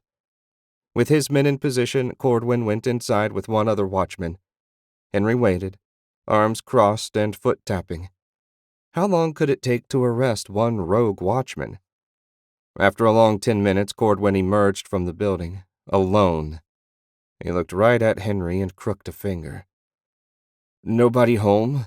Henry asked. "No. Grayson was long gone and in a hurry, too. There were plenty of stolen items in his flat, enough to see him in prison for 20 years. Unfortunately, your item wasn't among them. He must have known we were coming. I'm sorry. I promise we'll search all the pawn shops. Something made of mithril will be hard to miss." "Let me help. Please, I can't go back without it, so I'm stuck here until another caravan south shows up. You've got a murderer to catch. If we work together, maybe we can help each other." Cordwin scowled, clearly not thrilled with the idea of a stranger poking his nose into watch business. At last, he said, "You have a point. I can make you a temporary officer of the watch. It'll give you the right to ask questions and even arrest someone should you catch them committing a crime. Understand, should you misuse this authority, you'll face the same penalty any of my men would." "I accept your terms. I only want to retrieve my good luck charm, Commander, not cause you trouble." "Fair enough." Cordwin snapped his fingers and pointed at one of the watchmen that had gathered a few feet away. "Give me your badge." The watchman removed a round brass shield the size of Henry's palm from under his heavy cloak and handed it to Cordwin. "Here. As long as you carry this, you'll have all the authority of a watchman. Grayson is a small man, 5.5 feet tall and thin as a rail. He has dark hair and a long, thin mustache. I swear if I didn't have a lunatic killing the daughters of the richest families in the city." He handed the shield to Henry. "Don't make me regret giving it to you." "Where can I find the nearest pawn shop?" Henry asked. Cordwin was already headed back toward headquarters, and he ignored Henry's question. Wonderful. Looked like he really was on his own. He shrugged and started walking. As a palace guard, he knew enough about basic investigation to know he needed to have a look around the neighborhood. While it was unlikely Grayson would be dumb enough to sell the patch at the shop nearest his flat, you could never discount the stupidity of someone that would steal from the watch evidence room. Though from the sounds of it, he'd been doing it for a while, with no one the wiser. Henry would have bet his new badge that the skinny little man dusting the shelves when they arrived was in on the scam. Either that, or he was a hear no evil, see no evil sort of guy. He'd known a few of them in the Guard, the sort that would never admit one of their fellows was capable of doing something wrong. They acted like an accusation against one of them was an accusation against all of them. If worst came to worst, Henry could always beat the information out of Collins. He'd prefer not to, since that might see him back in the watch cells again. 6 blocks of walking later, he came to the first pawn shop. It sat on the bottom floor of a 3-story building. A sign with a scale on it hung over the scarred wooden door. Henry ducked inside and found a single room filled with laden shelves. If he had to search it all, he'd be here forever. He angled across the room and found a young woman about 17 sitting on a stool behind the counter. She looked at him with bored eyes and asked, "Buying or selling?" Henry flashed the shield. "I'm hunting a thief. A watchman named Grayson stole something very valuable from watch headquarters. The item was made of thin mithril and marked with runes. Has anyone been in to sell something like that?" "Grayson's a thief?" Her eyes nearly bugged out of her head. It seemed Henry finally had her attention. "That's right. Since this is the nearest pawn shop to his flat, I'm visiting you first. So how about it?" "No, we couldn't afford to buy something that valuable. He always seemed so nice. Grayson even helped me out of a tough spot with an overeager guy a year ago. I can't believe he's a crook." "For what it's worth, you can be a nice guy and a thief. If he didn't sell the item here, where do you think he could have gone?" "Crystal Hill, for sure. That's the only place with enough money to buy anything made of mithril. There's a place called the Treasure Vault. They buy and sell all kinds of stuff. If what you're looking for is anywhere, it's there." "Thanks. I appreciate your help." Henry touched the side of his head in salute and left the shop. Crystal Hill. He didn't know where that was, but he'd find out soon enough. Finding Crystal Hill took all of 5 minutes. Henry couldn't stop staring at the houses. Some of them actually had crystal turrets at the top of the roofs. Every street corner had an iron post with a clear crystal topping it. It was basically the luxe version of Gold Ward, where all the rich and powerful lived. At the northernmost point was the Crystal Palace, where the Queen held court. He had no intention of getting anywhere near there. The Treasure Vault sat off the main street down a narrow alley. Not exactly prime real estate, but he suspected the locals didn't want to advertise that even they occasionally had need of a pawnbroker. Not that Henry especially cared about the nobility's sensibilities. With any luck, he'd get what he needed and be on his way to less rarefied air in short order. The pawn shop's front door was made of thick, heavy oak. It looked like it would easily withstand a battering ram. He knocked, and a moment later a gate opened at eye level. A pair of dark, beady eyes glared out. "What?" Not terribly friendly. Henry held up his shield. "I need to speak to the owner." "You aren't from this district," the man behind the door said. "I know every watchman in Crystal Hill, and you're not one of them." "You're right. I'm hunting for a thief, and I was told that if he wanted to sell a rare and valuable item, this was the place to do it. Now, you being a forthright and honest citizen, I'm sure you'll want to help. After all, it would be a shame if I found any other stolen items in your store. We might even have to shut you down." The doorman grumbled and slammed the viewing window. 2 locks clunked, and the door swung open. The man behind the door stood a little over 4 feet high and had a melon-sized hump on his back. Off to one side was a stool he'd used to see out the gate. The two of them barely fit in the entryway. As soon as Henry was inside, the hunchback slammed the door and threw the locks. "Follow me. The owner's inside." He opened the second door and led Henry into a large open room filled with glass cases. All manner of finery gleamed in the light of glowing crystals dangling from the ceiling. At a table on the far left-hand wall, a rotund woman dressed in 10 yards of red silk sat examining a diamond as big as Henry's thumb knuckle. "Boss, watchman here to see you." She set her gem down and smiled, revealing a mouthful of yellow, smoke-stained teeth. "What a handsome visitor. Please join me." Henry sat across from the woman.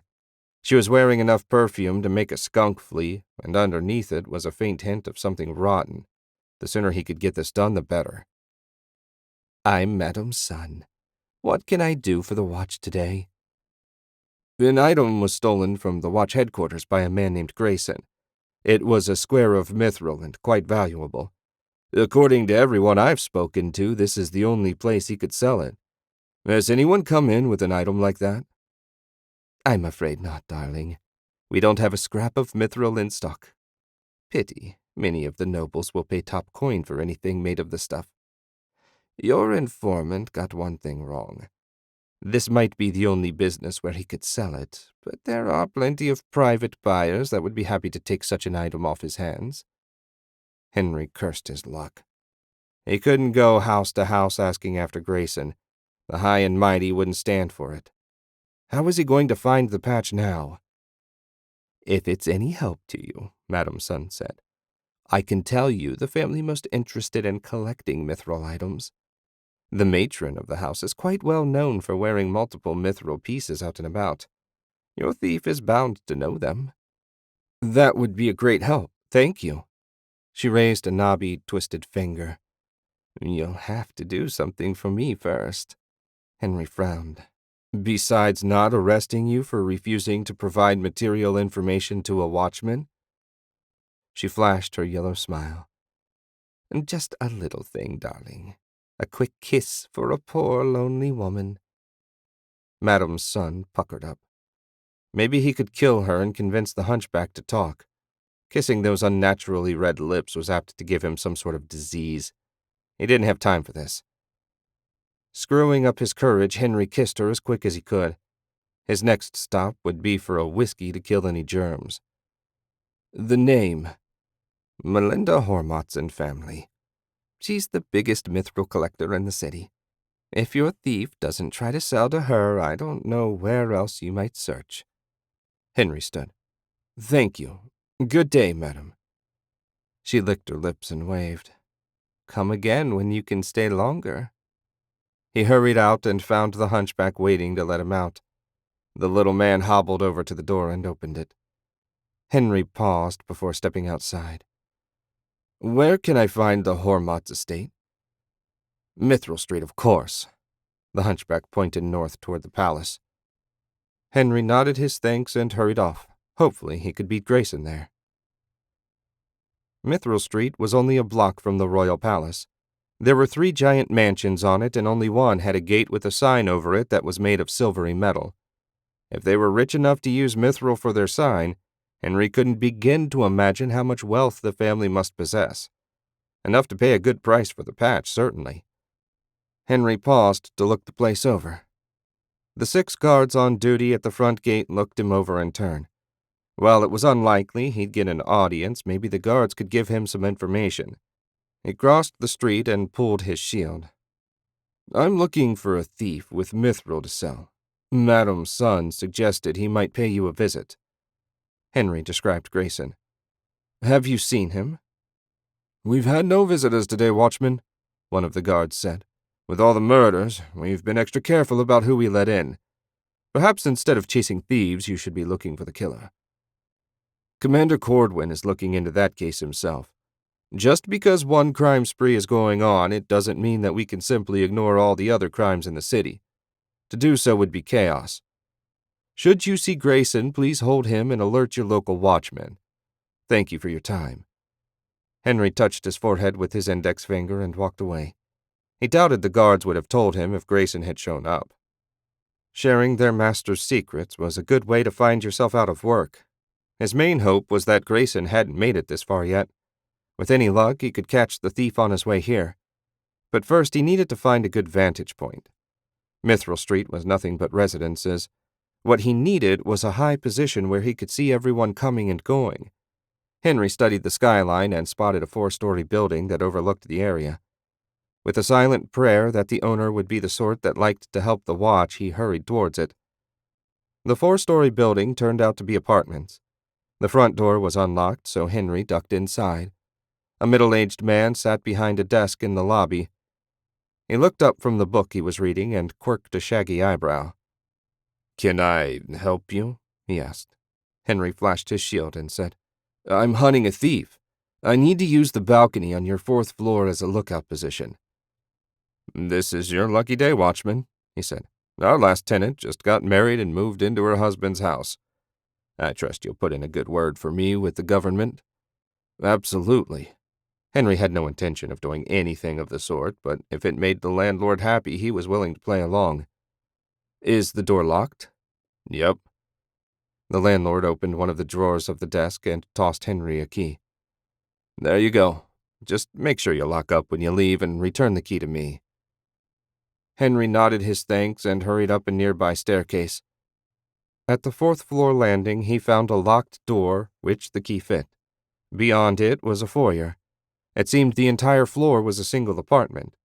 The place was fully furnished, only the dove-gray walls were blank. He tried to imagine how much it must cost to rent a flat this size, and failed. It would have made a comfortable home to a family of 8 with room for guests. A quick search brought him to a window overlooking Mithril Street. He had a perfect view of the mansion's front gate. Henry dragged the smallest chair he could find over to the window and settled in to wait. Henry had been waiting all day, staring out the window and seeing nothing but the guard change 2 hours ago. As the sun slowly set, he was beginning to think he'd chosen the wrong place to watch. Unfortunately, he didn't have any other ideas about where to look for the thief. It wasn't like he could just give up and go home. He had a mission to complete. As the crystals came to life, shedding a white glow over everything, he finally saw movement. In fact, he saw 2 people approaching the mansion. A short, thin weasel of a man approached the front gate. He had a small package under his arm, a package just big enough to hold the mithril patch. Though Henry couldn't make out any details at this distance, that had to be Grayson. The question was, who was the second person sneaking in over the back fence? He leapt to his feet. Hadn't Commander Cordwin said that the murderer stalking the streets at night targeted the daughters of wealthy families? With everyone staying inside now, if whoever it was wanted to keep killing, he would have no choice but to go to his victims. Henry rushed out of the flat and ran down the steps, completely forgetting to lock the door behind him. As he ran past the front desk, he tossed the key to the landlord. Summon the watch, the murderers at the Hormot's Manor. He was out the door before the man could even speak. It was a short run from the apartment building to the mansion, and when he arrived, Grayson was still trying to convince the guards to let him in. Henry tackled the thief to the ground and rolled him on his stomach, putting a knee in his lower back. I don't know how much the last shift told you, Henry said, showing the guards the shield the watch commander had given him. But this is the thief I've been looking for. There's also someone sneaking across the rear lawn. I didn't get a good look, but with the killer on the loose, I think you'd best find out who it is. The guards looked at each other, turned and ran for the house. I don't know you, Grayson said. I thought I knew everybody in the watch. I'm a new hire. I'm also the guy you stole from. I'll be taking back the mithril patch. If you struggle or give me any trouble at all, I'll cut your throat and leave you to bleed out in the dirt, understand? Yeah, sure. You must be new. Watchmen don't talk to prisoners like that. Henry took the small package from Grayson and opened it. Just as he hoped, the mithril patch was inside and appeared undamaged. He wiped his brow and slipped it back into his pack where it belonged. What he needed now was a length of rope or something he could use to tie Grayson up. He shook his head. Why was he acting like he was actually a watchman? What he should do was bash the idiot over the head and make a dash for the portal. He looked at the mansion where the killer even now might be stalking the halls. He owed these people nothing, but leaving defenseless people at the mercy of a murderer didn't sit well with him. Damn it! Henry dug out his spare tunic and cut the left arm off. It wasn't exactly ideal, but it should hold Grayson until the other watchmen arrived. With the thief bound and his property recovered, Henry ran for the mansion. He told himself capturing the killer would help with his cover while he waited for the Garenland army to arrive. Maybe he'd eventually even believe the lie. The guards had left the front door open, so he rushed in without pausing. The entry area was empty. Henry cocked his head and listened. There had to be some people in here somewhere, and wherever they were was where the killer would be headed. There was a crash from upstairs. He raced up a curving staircase and down a carpeted hall towards where he thought the sound had come from. He passed 3 doors before coming to one that was open part way. He pushed it the rest of the way open and found the figure in black, a curved dagger in one hand and a young woman in a nightgown in the other. The murderer put the dagger to her throat and said, "Step away or I'll kill her." The girl whimpered and tears ran down her face. Henry shook his head. "You're going to kill her anyway. The only way you're getting out of here alive is if you surrender. Harm the young lady in any way and I'll cut you down where you stand." "You're bluffing. Unbuckle your sword and let me walk out of here and I'll let her go. I promise." "I'm supposed to take the word of a killer. It's not like you have a lot of options." The monster had a point, and Henry had an idea. "Fine." He dropped his pack and unbuckled his sword, lowering it slowly to the ground so his hand was close to the open pack. "On second thought, I think I'll kill you both right now." The killer raised his dagger. The instant he did, Henry pulled out the mithril square and threw it as hard as he could. The thin, sharp edge stuck in the killer's throat, shredding flesh and sending blood spraying everywhere.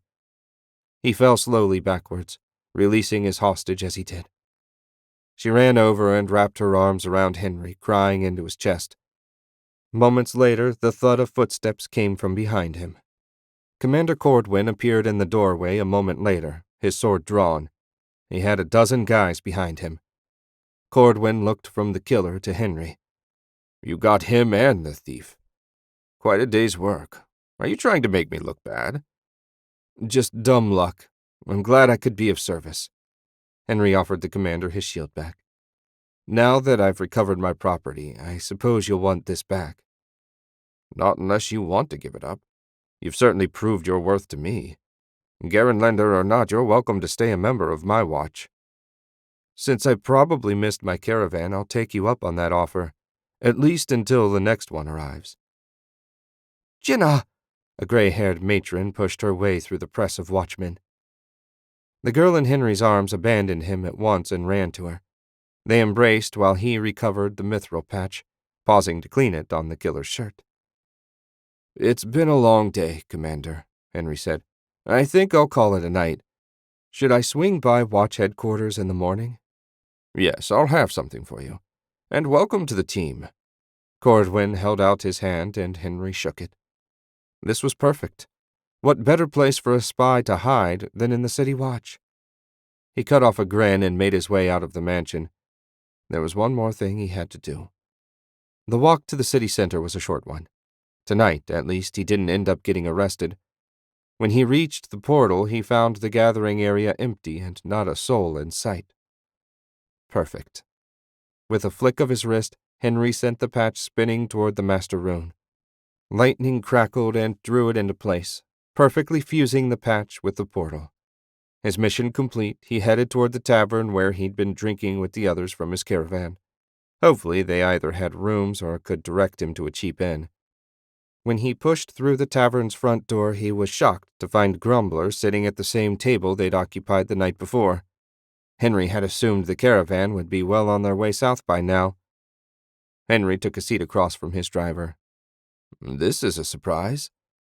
Jack said since you were recommended by Lord Shank we'd give you an extra day. Where the hell have you been?" "I got arrested." "What?" "Apparently there's been some killings, and when I went out for a walk last night, the watch nabbed me. The real killer was caught today, so they let me go." "You must have the worst luck of anyone I've ever met." "Yeah, on the plus side, I found a job here. So while I appreciate you all waiting for me, I won't be heading back to Garenland." Henry clapped Grumbler on the back. "Sorry." Grumbler shrugged. "I was just happy for the extra day off. Jack won't be so pleased. That makes me happy, too. Well, good luck to you, kid." "You too. Maybe I'll see you around on your next run." "If you do, drinks are on you." Henry grinned. "Deal." Chapter 14. The Lassel Infiltration. Luca eyed the flat-bottomed riverboat resting on a sandbar beside the river. It didn't look entirely seaworthy. In fact, the timbers the riverboat was made of appeared to be still green. That couldn't be, of course. No one would sail down the river with a boat that new. He'd set out for the river immediately after receiving the mithril patch from Lord Shank and His Majesty. The danger and importance of his mission had been made perfectly clear. Garrenland's future rested on his and his comrades' shoulders. 4 burly, bare-chested men were busy loading heavy crates into the boat.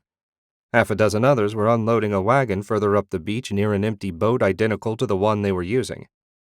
No one had told Luca what sort of merchandise the ship was carrying, and he didn't especially care, as long as it wasn't something that would attract the attention of the border guards. The last thing he needed was attention.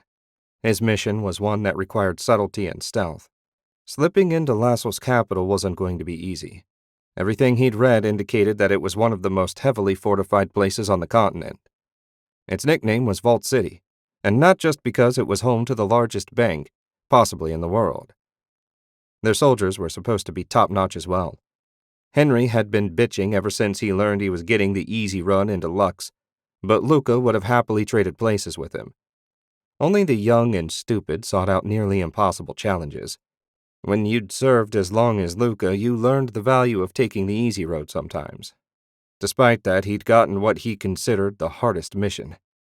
That was the price of being a veteran. "Welcome, welcome!" A short, jittery man with a goatee and bright red tunic hurried over, waving his hands. "You must be the security expert Lord Shank told me was coming along for this trip to study our security protocols." "That's right." Luca didn't know why Lord Shank decided that his cover should be a security expert rather than just a simple guard, and he wasn't about to ask. If that was the part he was supposed to play, then play it he would.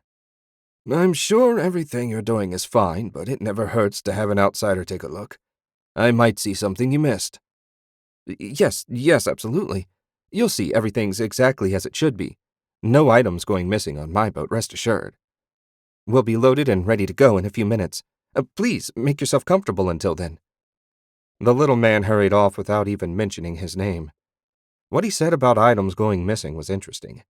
Maybe Lord Shank had a secondary purpose for sending him on this mission. He'd have to keep his eyes peeled for thieves as well. A few minutes turned into over half an hour, but finally, they were ready to go. A dozen crates were secured under a heavy oiled canvas. The stevedores turned out to also be oarsmen. They sat at a pair of benches with long oars beside them. The nervous merchant stood in the rear at a tiller. The idea that the jittery little man was in charge of navigating them safely down the river didn't fill Luca with confidence. Luca settled himself at the front of the boat. When everyone was ready, the workers from up the beach trotted down and pushed them out into the current. The oarsmen unshipped their oars and pulled hard to draw them into the center of the river. The merchant's hands were steady on the tiller as he guided them through the smooth water. Heartened by the crew's competent handling of the boat, Luca allowed himself to believe they'd make it to Lassel in one piece rather than as drowned corpses.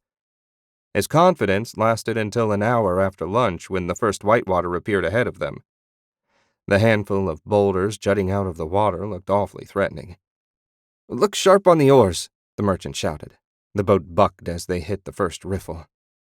The merchant jerked the tiller and barked, "Hard left!" The oarsmen on that side pulled while the ones on the opposite side lifted their oars out of the water altogether. Luca gripped the side of the boat so tight that the wood scraped his palms.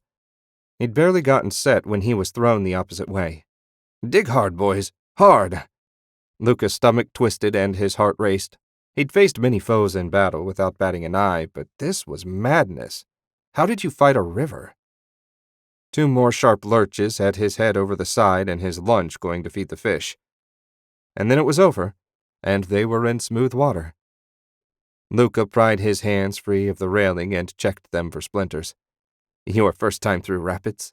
The merchant had tied off the tiller and made his way to the front of the boat. "Yeah, you could tell?" The little man smiled, his jitters seeming to have remained behind on the riverbank. "I had a hunch. I've made this trip with landsmen before. Don't worry, there are only a handful of rapids like that one." Luca shook his head. If he had to live through that 5 more times, he was likely to be dead before he could complete his mission. Why would you risk the river if you could just travel by portal? I mean, I understand it now, but it sounds like you've been doing this for a while. If you're selling in northern Lassel, it's actually faster to bring the goods into the river post and distribute them from there. The Central Mountains make traveling from the capital with a wagon load of merchandise sketchy at best. The merchant would certainly know about sketchy travel. What's the river post? Oh, that's a trading post right beside the river. We call it the river post. Anyway, I've never lost a cargo, so you can relax and enjoy the ride. We'll get there intact, never fear. Easier said than done. We weren't properly introduced earlier. I'm Luca. Of course, forgive me. I'm Donovan. Captain Donovan when we're on the boat, but I won't hold you to anything so formal. Donovan shook Luca's hand vigorously. Didn't mean to be rude earlier. I'm nervous when I'm on land. There's some water around here somewhere if you want to rinse your mouth. Donovan hurried back to the tiller and adjusted their course. The captain at least seemed to know what he was doing. Feeling a little better than he did earlier, Luca tried to relax. Donovan called out, "Oars ready?" Luca looked over his shoulder. Another stretch of rough water was fast approaching. Clearly, relaxing wouldn't be in the cards anytime soon. Luca had never spent much time traveling. He was born in Garin, joined the Watch, then transferred to the Palace Guard. He'd certainly never seen a backwoods trading post. He doubted anyone had seen a trading post like this one. The river post featured a 12-foot stockade of sharpened stakes on 3 sides and a river on the 4th. The buildings were built of odd-sized planks and timber, and the smell filling the air would curl your nose hairs. Donovan guided the boat to a dock, and they quickly tied up. They made the journey in less than 2 weeks. Luca didn't know if that was good or not, but he was delighted to get out of the bloody boat. If he never had to get in another one for the rest of his life, it would suit him fine. Luca collected his pack and stepped out onto the pier. His legs wobbled, but he soon enough regained his balance. He'd need a few hours to recover before sneaking into the interior. Climbing mountains would be a snap compared to the boat ride. "Told you I'd get you here in one piece." Donovan clapped him on the back. "I trust you'll give Lord Shank a good report." "Of course," Luca said, finally remembering his cover. "So what happens now? I assume Lassel runs the trading post." "Nope, we run it. Garenland merchants, that is. We're only about a mile over the border. They run patrols through the area to make sure we don't get any ideas, but other than that, this is a little slice of home. We'll stay the night and ride north in the morning." "Ride? What about your boat?" "It'll get knocked apart and used to repair the buildings or build new ones.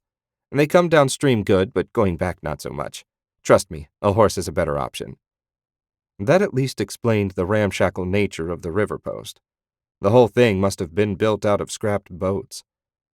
"I won't be returning with you directly. I need to check out the trading post as well." "I see. That makes sense, I suppose. And the Frankens paid for most of this, so it's only natural they'd want you to make sure everything's shipshape. You should at least wait until the next boat arrives. Riding north alone can be sketchy." "I appreciate the advice." They shook, and Donovan went back to oversee the unloading of his cargo. Luca shouldered his pack and walked into the trading post. The largest building had a crude sign out front with a frothing mug carved into it. That had to be the local tavern. Luca angled that way and slipped through the open door. The interior was every bit as rough as the building itself. The floor was dirt, the tables barrels, and the chairs old shipping crates. There was no bar, but 3 open barrels sat at the rear of the building. Each one was half full of the foulest-smelling ale and wine he'd ever encountered. He walked right back out of the tavern. If there wasn't a well, he'd take his chances with river water. It couldn't be any nastier than the booze. To his great relief, Luca discovered that the smaller huts were available for anyone visiting to use. They weren't much, but they were clean and had a cot, which was all he needed. He'd get a few hours' sleep and sneak out late tonight. It was a long hike to Vault City, and the sooner he got going, the sooner he'd arrive. 3 days out from the river post, Luca reached the mountains. He assumed they had a name, but he hadn't bothered to learn it. Tall, jagged, and still capped with snow, the peaks were a formidable barrier. Only 3 passes allowed entry to the more populated southern half of Lassel. The mountains were one of the reasons Lassel had never been invaded. Since there was no way he could sneak through the heavily guarded passes, Luca would have to find a path over on his own. He shook his head, hiked his heavily laden pack a little higher on his shoulders, and set out. His initial approach was easy enough. The foothills were clear of snow and not too steep. Signs of deer and other wildlife abounded. If he got short of preserved food, hunting shouldn't be an issue. At least that was what he thought until he reached the higher slopes. The trees began to peter out, and a brisk wind made him shiver. It blew down from the peaks, across the snow, picking up a bitter chill along the way. Luca hoped to avoid the highest parts of the mountains. There had to be some narrow passes high enough up that no one considered them a danger, but low enough that they were open this time of year. Finding them wouldn't be easy, but then again, if this had been an easy mission, the king would have given it to someone else. He reached the snow line an hour after noon. Almost immediately, he cut a set of tracks. They looked human, but too small to be an adult. What on earth would a kid be doing out here? He hadn't seen anything resembling civilization in a day and a half. With no better ideas, Luca set out after the kid. The first snowflakes started falling half an hour later. Luca glanced up at the leaden sky. Hopefully it wouldn't be too heavy a storm. Either way, he needed to find shelter soon. He glanced back at the way he'd come and immediately dismissed it. He'd passed nothing for hours that would serve. A long, mournful howl cut short his musing. Was that a wolf? Luca was no expert on the local wildlife, but this didn't seem like the sort of area a pack of wolves would live. There was nothing visible for as far as he could see across the snow. A sick feeling twisted his stomach as he picked up the pace. That howl had come from the same direction the kid's footprints were headed. As he quick marched through ankle-deep snow, Luca wondered why he was even bothering to check on the kid. It was really none of his concern. His concern or not, he didn't change course. Maybe it was his training or his nature, but protecting people was something he had to do, especially those who couldn't protect themselves. Lasso might be an enemy of Garenland, but this child had done nothing to harm his nation. The howls grew louder and more frequent as he continued along the kid's path. At least the snow wasn't picking up. Flakes fell at a slow, steady pace, just enough to be annoying, but not a real hindrance. Luca crested a small rise and found a pair of humanoid figures covered in fur looming over a boy, perhaps 13, armed with a crooked spear woefully inadequate to fend off those 2 creatures. Behind the boy cowered a small animal with tight, curly black fur. The boy bared his teeth and poked at the 2 monsters. One of them batted the spear aside, sending the boy staggering to his right. He scrambled back into position, seeming undaunted by his failure. The monster's howls held a different tenor this time, almost like laughter. The creatures were taunting the boy, enjoying his fear and helplessness. Luca had originally thought they were mindless beasts, but now he wasn't so sure. If they were intelligent, he'd have to be more careful how he attacked them. Judging by their size and the breadth of their shoulders, they would be powerful opponents. One of the creatures surged forward, knocking the boy to the ground. So much for being careful. Luca roared and charged, trying to draw their attention away from the boy. Fortunately, or unfortunately, depending on your point of view, he succeeded. Both monsters spun to face him, giving Luca his first close look at his opponents. They looked like wolves that had been stretched and broadened into men. Thick fur covered their bodies, and they wore no other clothes. Their hands ended in long, sharp talons that looked like they could tear a man into pieces easily. Their arms were long enough to counter the reach advantage of his sword. Luca attacked with a high, passing slash at the right-hand monster's throat. It dodged back, far too fast for such a huge creature. The second monster moved to intercept him, forcing Luca to duck under its claws. The wind of the strike parted his hair. Had that blow struck home, he would be missing his head right now. His riposte sliced a red line in the monster's arm. It snarled and pulled back. Unfortunately, this was only to make room for its partner to pick up the attack. The ferocity of the creature's assault forced Luca back. It was all he could do to evade the slashing claws that wanted to spill his guts in the snow. His only hope of ending this battle was to take a gamble. A big one. Luca stepped back and wavered like he'd lost his balance. His opponent took the bait and charged. Luca planted his back foot, ducked, and thrust, letting the wolf creature impale itself on his sword. As its partner died, the second monster howled, this time in seeming despair. There was certainly no question about the fury in its snarl when it bared its fangs at Luca and crouched, ready to charge. As its muscles bunched, the boy stabbed it in the leg. The beast turned, ready to strike him down. That was all the opening Luca needed. He charged and leapt, hacking at its neck with all the force he could muster. His sword bit deep, slicing halfway through the monster's neck. It collapsed, twitching a couple times as it bled out. Luca cleaned his sword on the dead monster's fur and sheathed it. "Are you okay?" The boy straightened and puffed out his chest. "Sure I am. It'll take more than a couple wolflings to bother me." So saying, the boy collapsed face first into the snow. 4 long, bloody lines had been scratched in his back. If Luca didn't get those bound quickly, he'd probably bleed to death. As he stepped toward the unconscious boy, the snow began to pick up. The annoying flakes of snow had turned into a full-fledged storm. Wind-driven snow screamed across the entrance to the shelter he'd constructed. It wasn't much of a shelter. Luca had found a fallen tree and arranged the branches into a wall that he covered with snow to create a crude lean-to. Much as he hated the survival instruction all palace guards received, who even needed survival instructions when you spent all your time in a castle or the city? The knowledge had certainly come in handy. Though it had taken most of his meager stash of medical supplies, Luca had bound the boy's wounds, and for the moment he appeared to be resting comfortably. The beast he'd been so intent on protecting lay curled up in a fuzzy ball beside him. At first Luca had thought the animal was a sheep, but even a yearling ram didn't have spiral horns. This one did. Tiny ones that curled around once before ending in blunt tips. Whatever it was, it had followed him calmly enough as he carried the boy through the storm. Now it was a waiting game.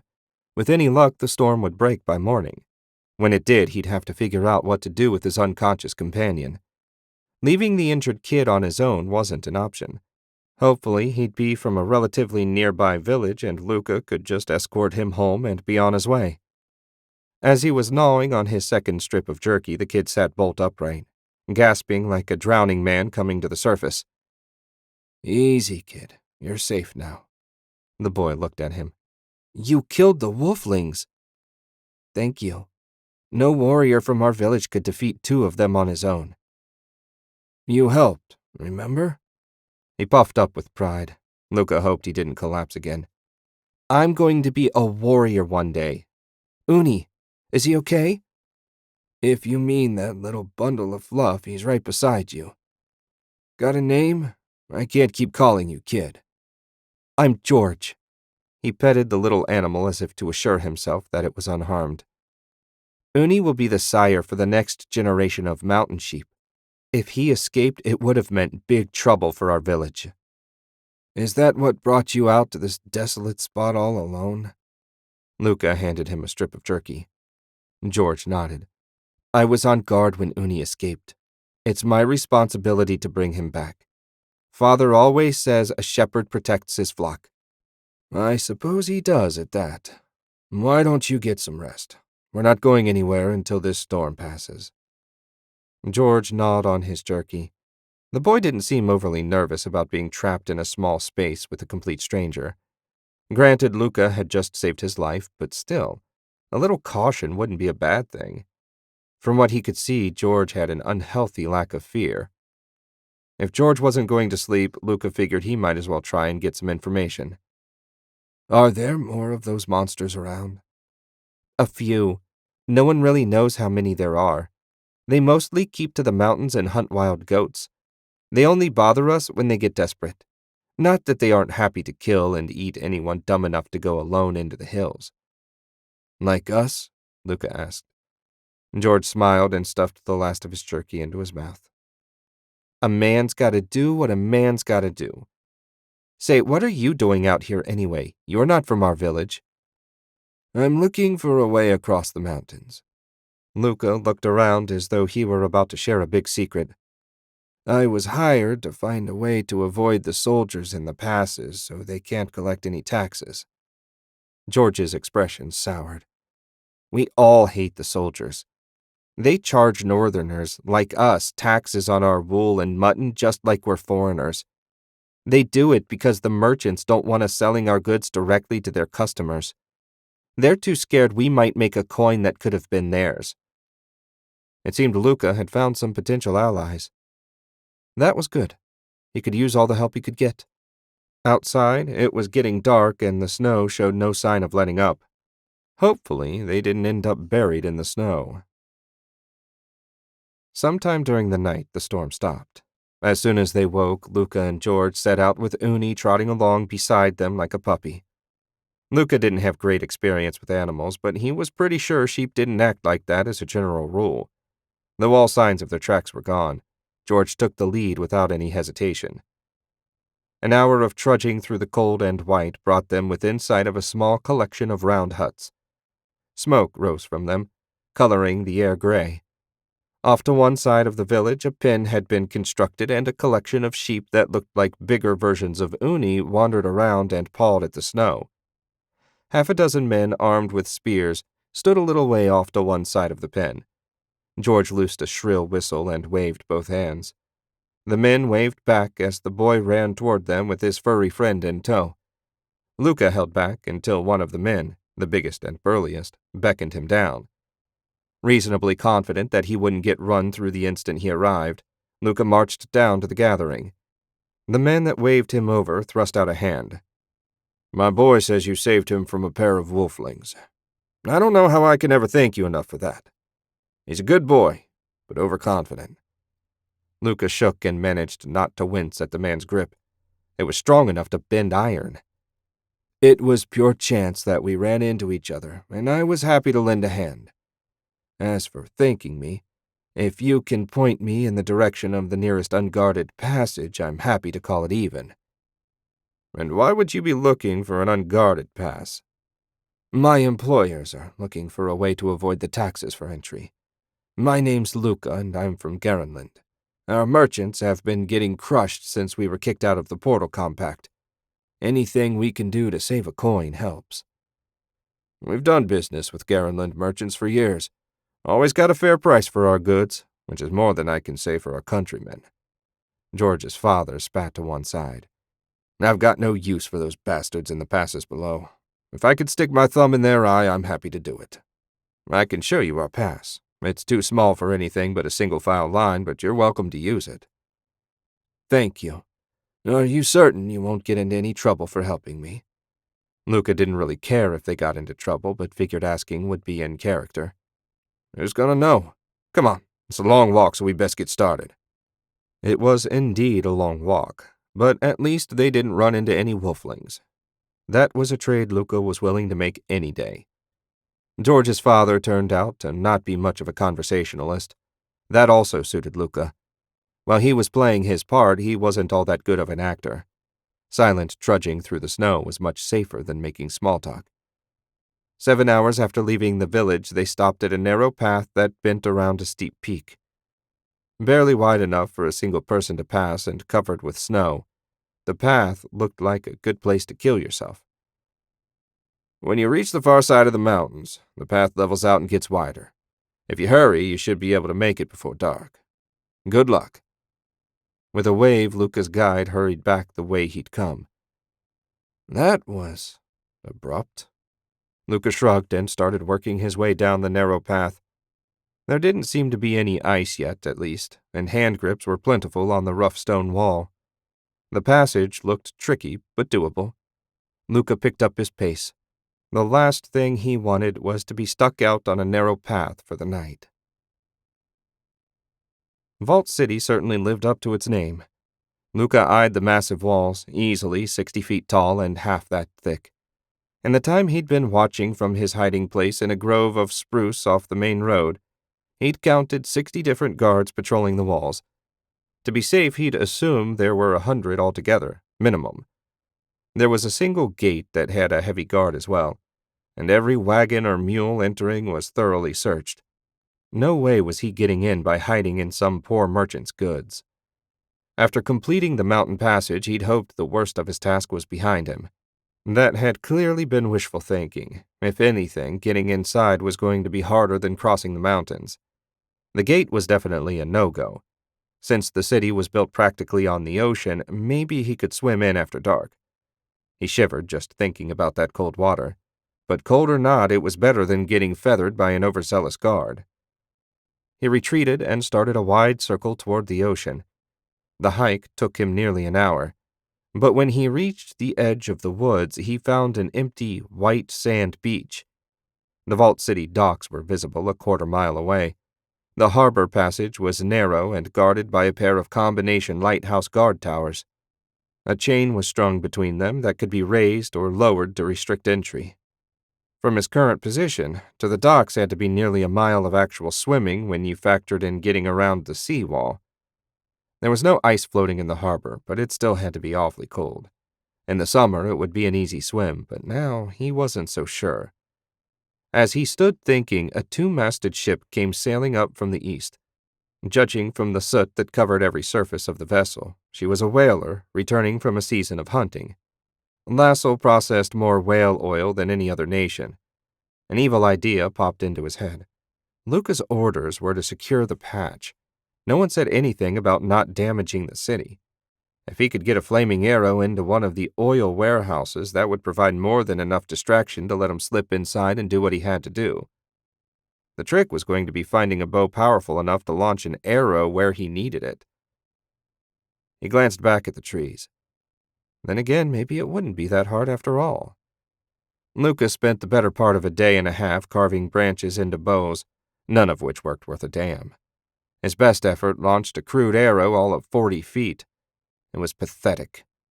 How hard could it be to shape a piece of wood into a bow? Obviously, a lot harder than he'd thought. He tossed his most recent cracked, pathetic excuse for a weapon into a brush pile. He needed a new plan. Luca walked back to the beach and stared at the harbor. It was the only weak point in the city's defenses, and his only hope of getting inside. He paced as he discarded one plan after another. Half an hour and 5 plans had passed when a voice said, "Are you from Garenland?" Luca spun and ripped his sword from its sheath. A cloaked figure. At least Luca assumed it was a him. Face hidden by a raised hood, lifted a hand. "Be at ease. My comrades have been expecting you." Luca's blade never wavered. "No one knows I'm here. How could you be expecting me? Your friend Oscar told us someone from Garenland would be coming and that you might be needing help getting into the city. When I couldn't find you on the opposite side of the city, I came to search here. I apologize if you've been waiting long."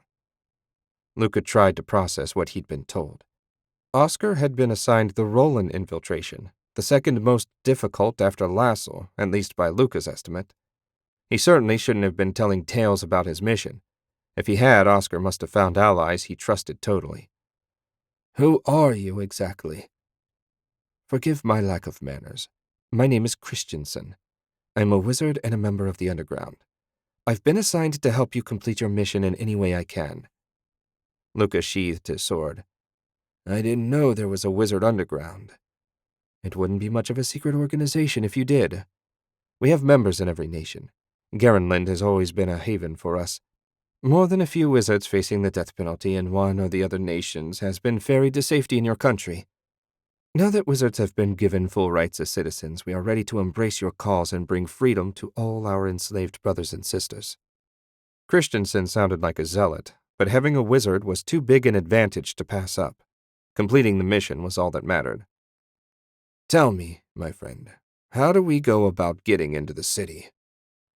"I saw you watching the harbor. You're right. That is the only weakness in their defenses. But you don't want to go over the water. You want to go under it." After a nearly 2-mile hike from the southern side of Vault City to the northern side, Luca and Christensen stopped in front of a fallen log resting across a pile of boulders. They only had an hour before sunset, and there was still no sign of a tunnel.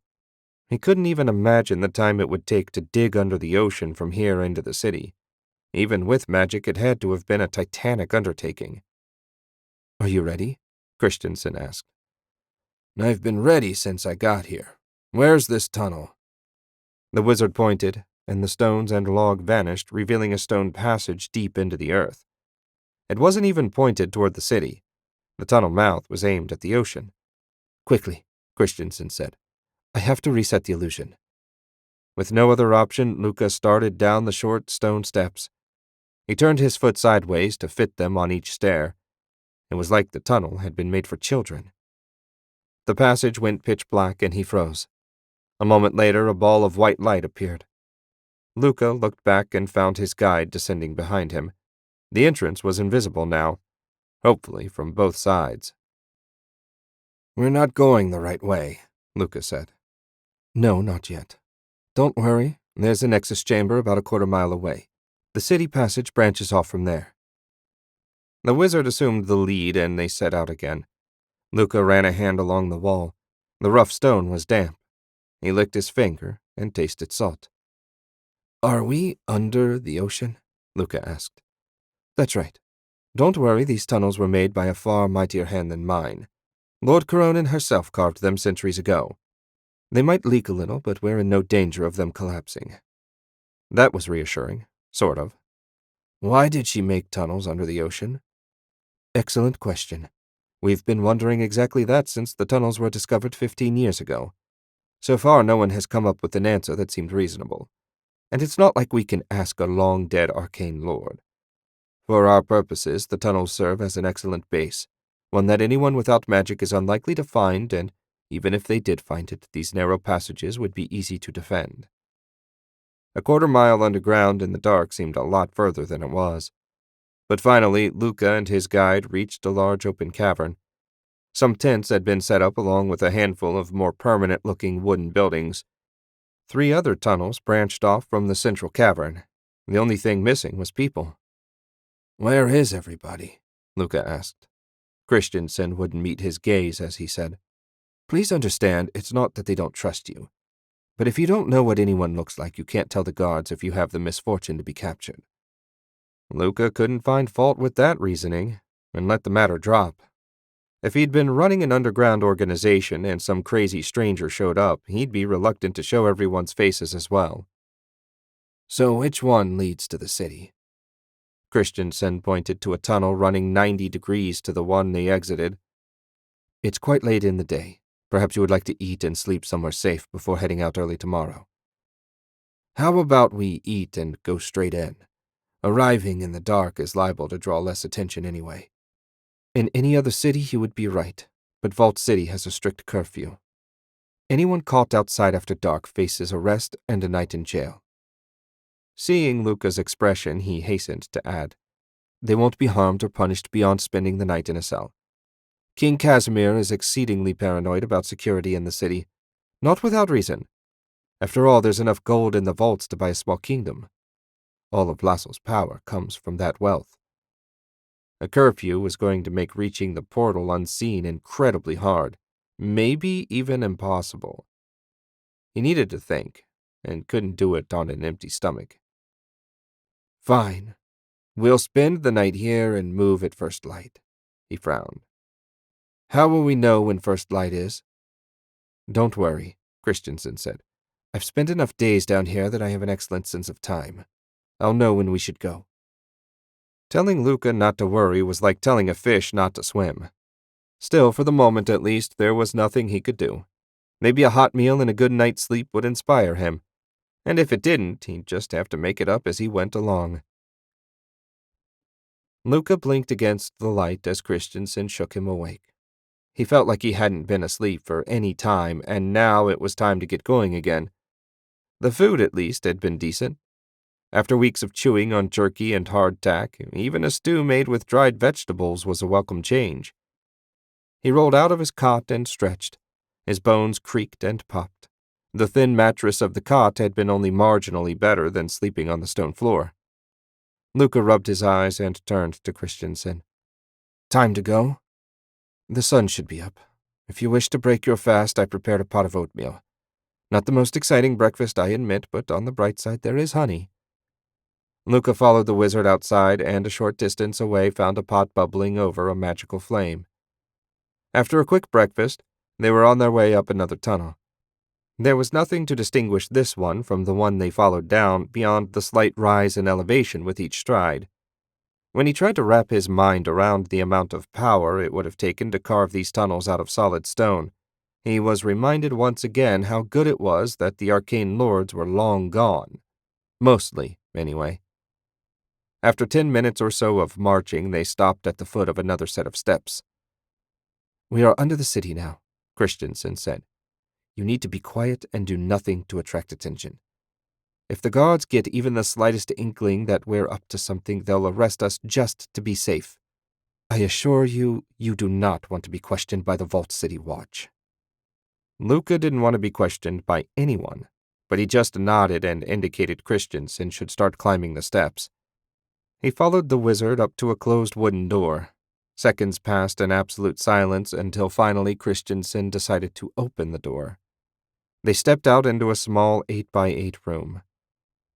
When the light vanished, the outline of a hidden door became visible. Christensen listened at this one for a while as well before opening it. The more Lucas saw of his partner's caution, the better he liked the man. They emerged into a dusty office that looked like it hadn't been used in years. Dust covered a lonely table and cobwebs hung in the corners. "Where are we now?" Luca whispered. "This is an unused office in a warehouse not far from the docks. The owner's daughter is a wizard and was taken as a slave. He's been helping us for the past 5 years. Don't worry. You will find no one more dedicated to the downfall of this kingdom than him." The office had 2 doors, one to the right and one directly ahead. Christensen went to the one on the right. It opened into an alley beside the warehouse. The instant the door opened, the most horrific stench Luca had ever smelled washed over him. He coughed and fought to keep his oatmeal down. "What in heaven's name is that?" Lucas asked. "That would be the whale oil ships. The stench of rendering never really leaves them. Don't worry, once we get a little further inland, the worst of the smell will fade. Try to keep your expression neutral as we walk. If you react strongly to the odor, it will mark you as an outsider." Luca did his best to smooth his face and followed Christensen to the end of the alley. The street was busy with people bustling here and there, some carrying packages and others empty-handed. For a city as renowned for its wealth, the people were largely dressed in plain brown and black, and in some cases worn clothing. They merged with the flow of traffic and walked at a brisk pace toward the center of the city. Though the stink never truly went away, it did get tolerable about 5 blocks from the warehouse.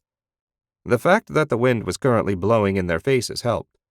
Some minutes of steady walking brought them into a large open plaza with the portal at its center.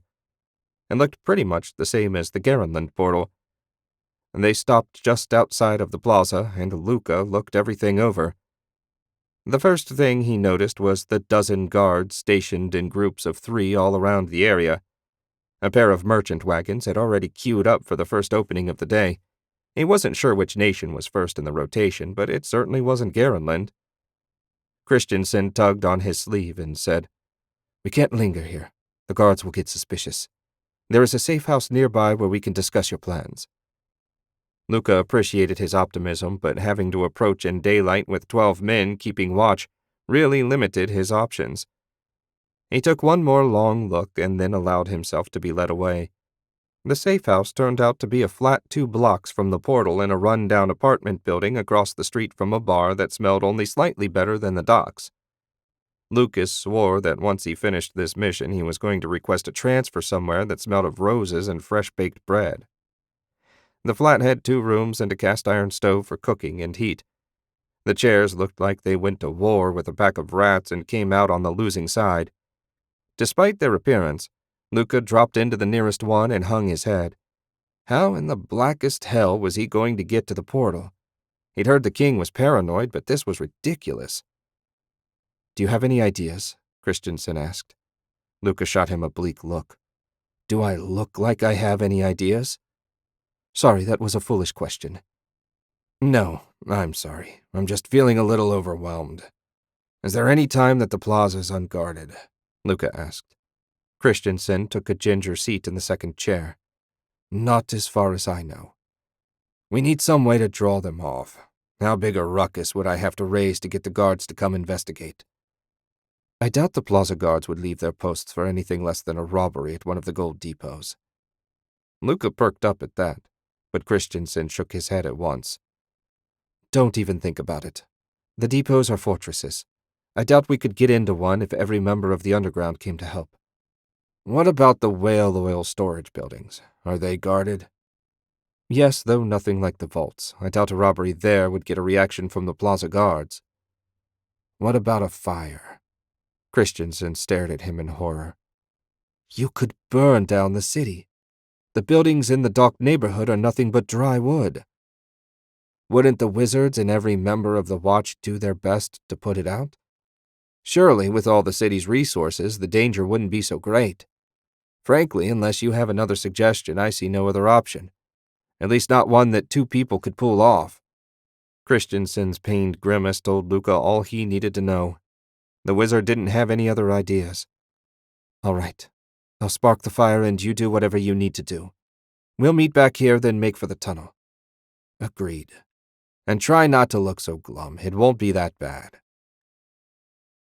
It didn't take Luca long to find a hidden spot in an alley with a view of the portal plaza. The guards were still right where he remembered. None of them looked especially nervous or even alert for that matter. He doubted they'd had to do anything other than stand around looking intimidating for a long time. Well, that was about to change. Today they were going to earn their coin, though not in the way they expected. Hopefully Christensen wouldn't hold back too much. A small fire wouldn't be enough to get these guards to respond.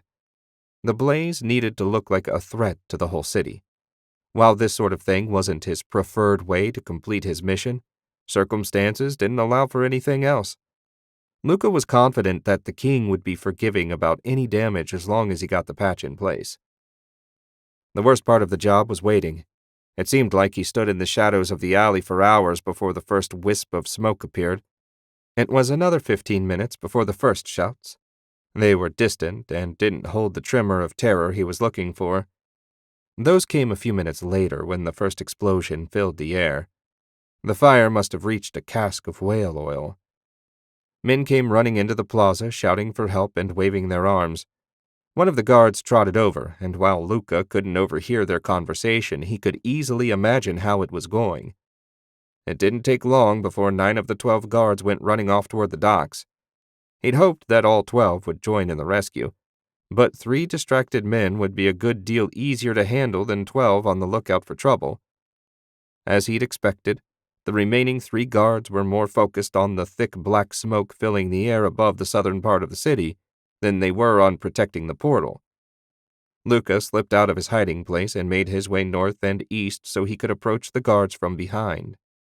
If he was lucky, maybe he'd be able to sneak up and attach the patch without them even knowing he was there. Luca smiled to himself. Nothing had gone the way he'd hoped since leaving Garen. He had no doubt that the final task of his mission would be equally difficult. At least there was no one in the streets to slow him down. Everyone appeared to either be inside or gone fighting the fire. When he reached the northern edge of the plaza, he found the guards facing away from the portal and muttering anxiously among themselves. He dug the patch out of his pack and quietly drew his sword. Luca tiptoed toward the portal, his eyes never leaving the 3 guards. Step by step he got closer, and they didn't seem to realize he was there. Luca stopped directly under the portal. As soon as he was set, he threw the patch up towards the master rune. When the thin sheet of mithril was 6 inches from the target, white lines of energy shot out, grabbed it, and pulled it into position. He was about to let out a silent cheer when one of the guards turned and shouted, "Hey, what do you think you're doing there?"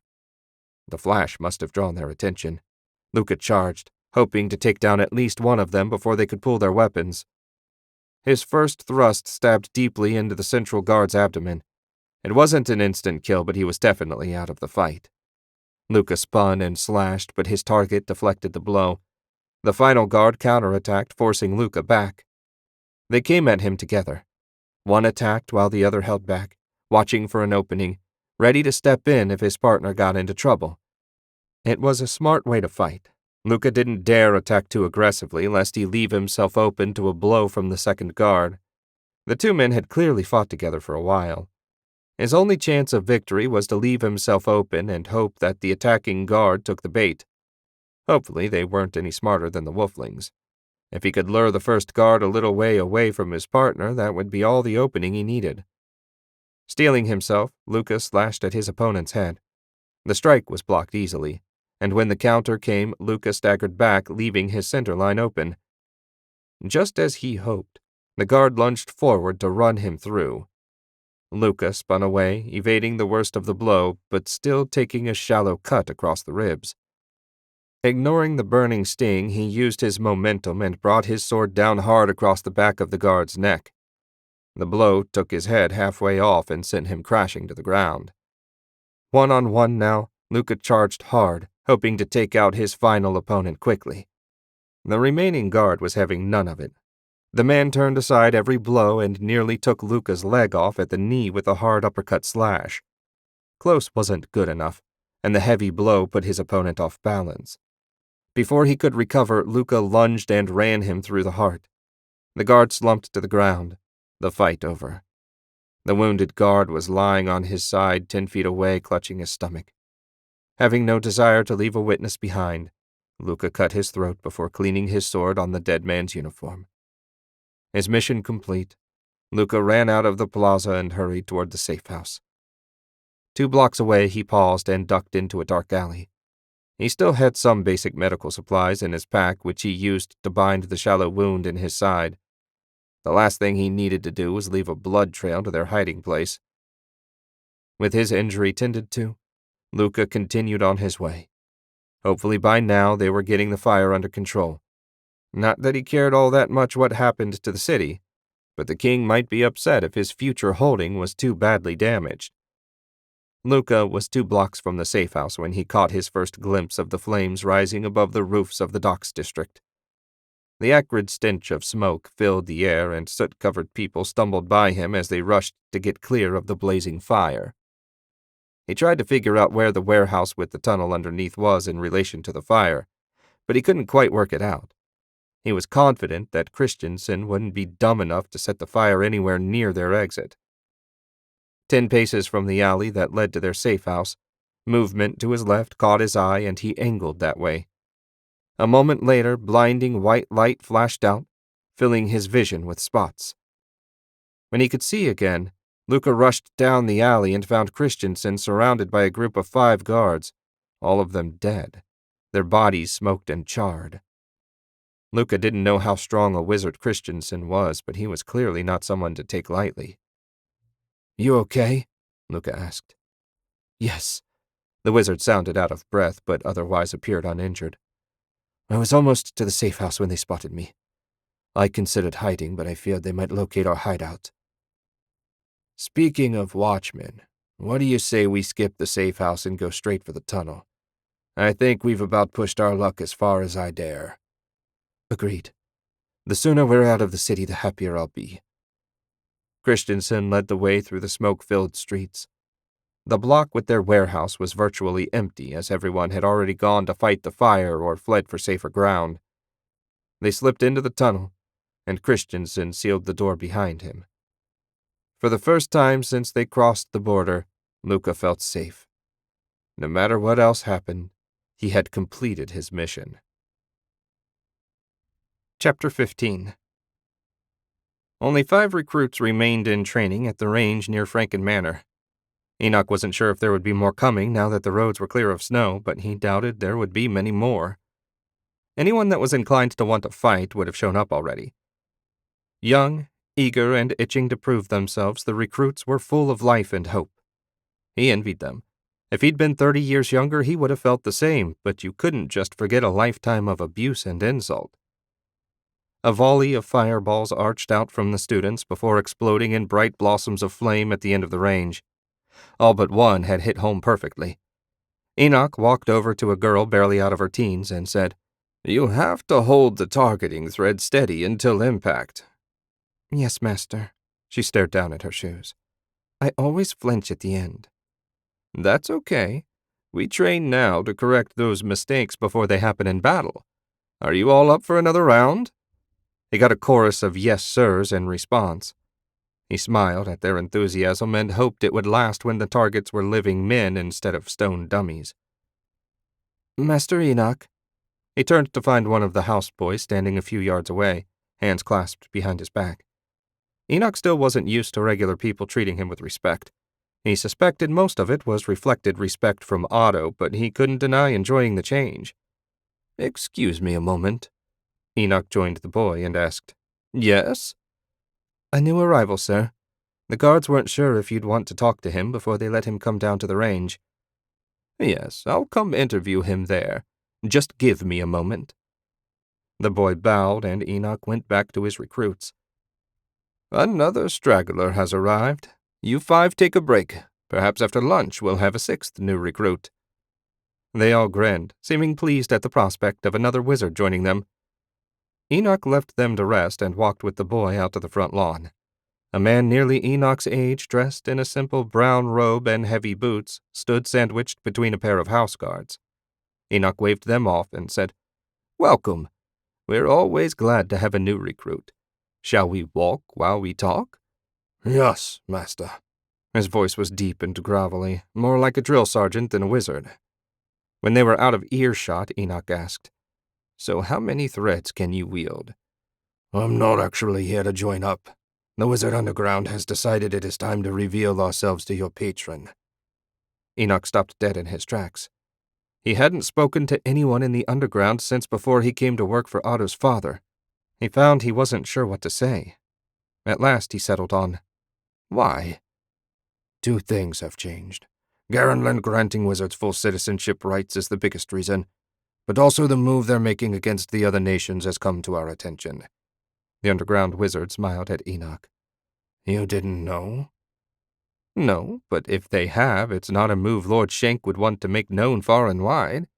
How exactly did you find out about it? Our wizards have helped Garenland's agents complete their missions in Roland and Lassel. Unless you judge it unwise, I would very much like to meet Lord Shank and discuss how he might be of use and what we would expect in return. No. I'm sure if the Underground wishes to be of help, Lord Shank would welcome you all. Come with me. I believe he's in his office this morning. I'll introduce you. What is your name? You can call me Cypher.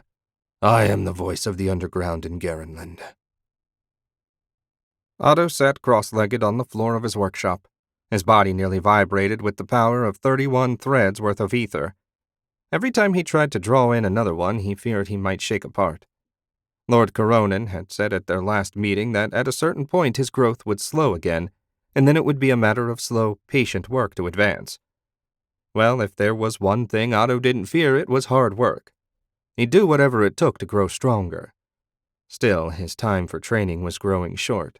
The Northern Army was on the march and he was due to rejoin them in a few days. It was just a quick check-in, but he felt better knowing what was happening. No one expected serious resistance until they reached the capital. Everything was going to be settled at Marduk. If his spies succeeded, they'd probably win. And if they failed, well, they still had a fair chance of winning, but the cost would be a great deal higher. And if there was anything Otto hated, it was wasting resources. He was about to try that 30-second thread again when someone knocked on his door. Otto stood and grabbed a towel off the workbench. It was amazing how much strain channeling ether put on his body. He'd even noticed his weight had dropped despite eating more than usual. He'd have to be careful not to overwork himself lest he get sick. Being laid up in bed was the last thing he could afford. At least the bliss made it worthwhile. Each time his power increased, so too did his pleasure. Oddly, simpler magic no longer gave him the jolt it used to. He shrugged and opened the door. Outside stood Master Enoch and a rough-looking wizard nearly as old. Otto frowned and said, Master, who's your friend? Lord Shank, allow me to introduce Cypher. He's here as a representative of the Wizard Underground. Otto couldn't get a read on Cypher's strength, but he assumed if he represented a magical organization, he must be fairly strong. I wasn't aware of such an organization. We don't make a point of advertising, Cypher said. Otto ignored the obvious comment and turned his focus on Enoch. I assume you already knew about them? Is there any particular reason you didn't share that information with me? I hadn't spoken with anyone in the underground for 20 years. Frankly, my lord, it never occurred to me. They're a part of my past. Not a bad part, mind you, but a part I thought I'd left behind long ago. Otto wasn't thrilled with his former master's explanation, but for now he'd let it go. He stepped out of the doorway to let them enter. To what do I owe the pleasure of this meeting? Full citizenship for wizards, mostly, Cypher said. But what pushed us over the edge was the agents you sent into the other nations to seize control of their portals. Otto's heart skipped a beat. No one should know about that. He'd shared the information with only the spies and Wulfric. Don't worry, you don't have a blabbermouth on your team. Our people in Roland aided your man in completing his mission. The price was him telling us exactly what it was. Another underground wizard helped your man in Lassel.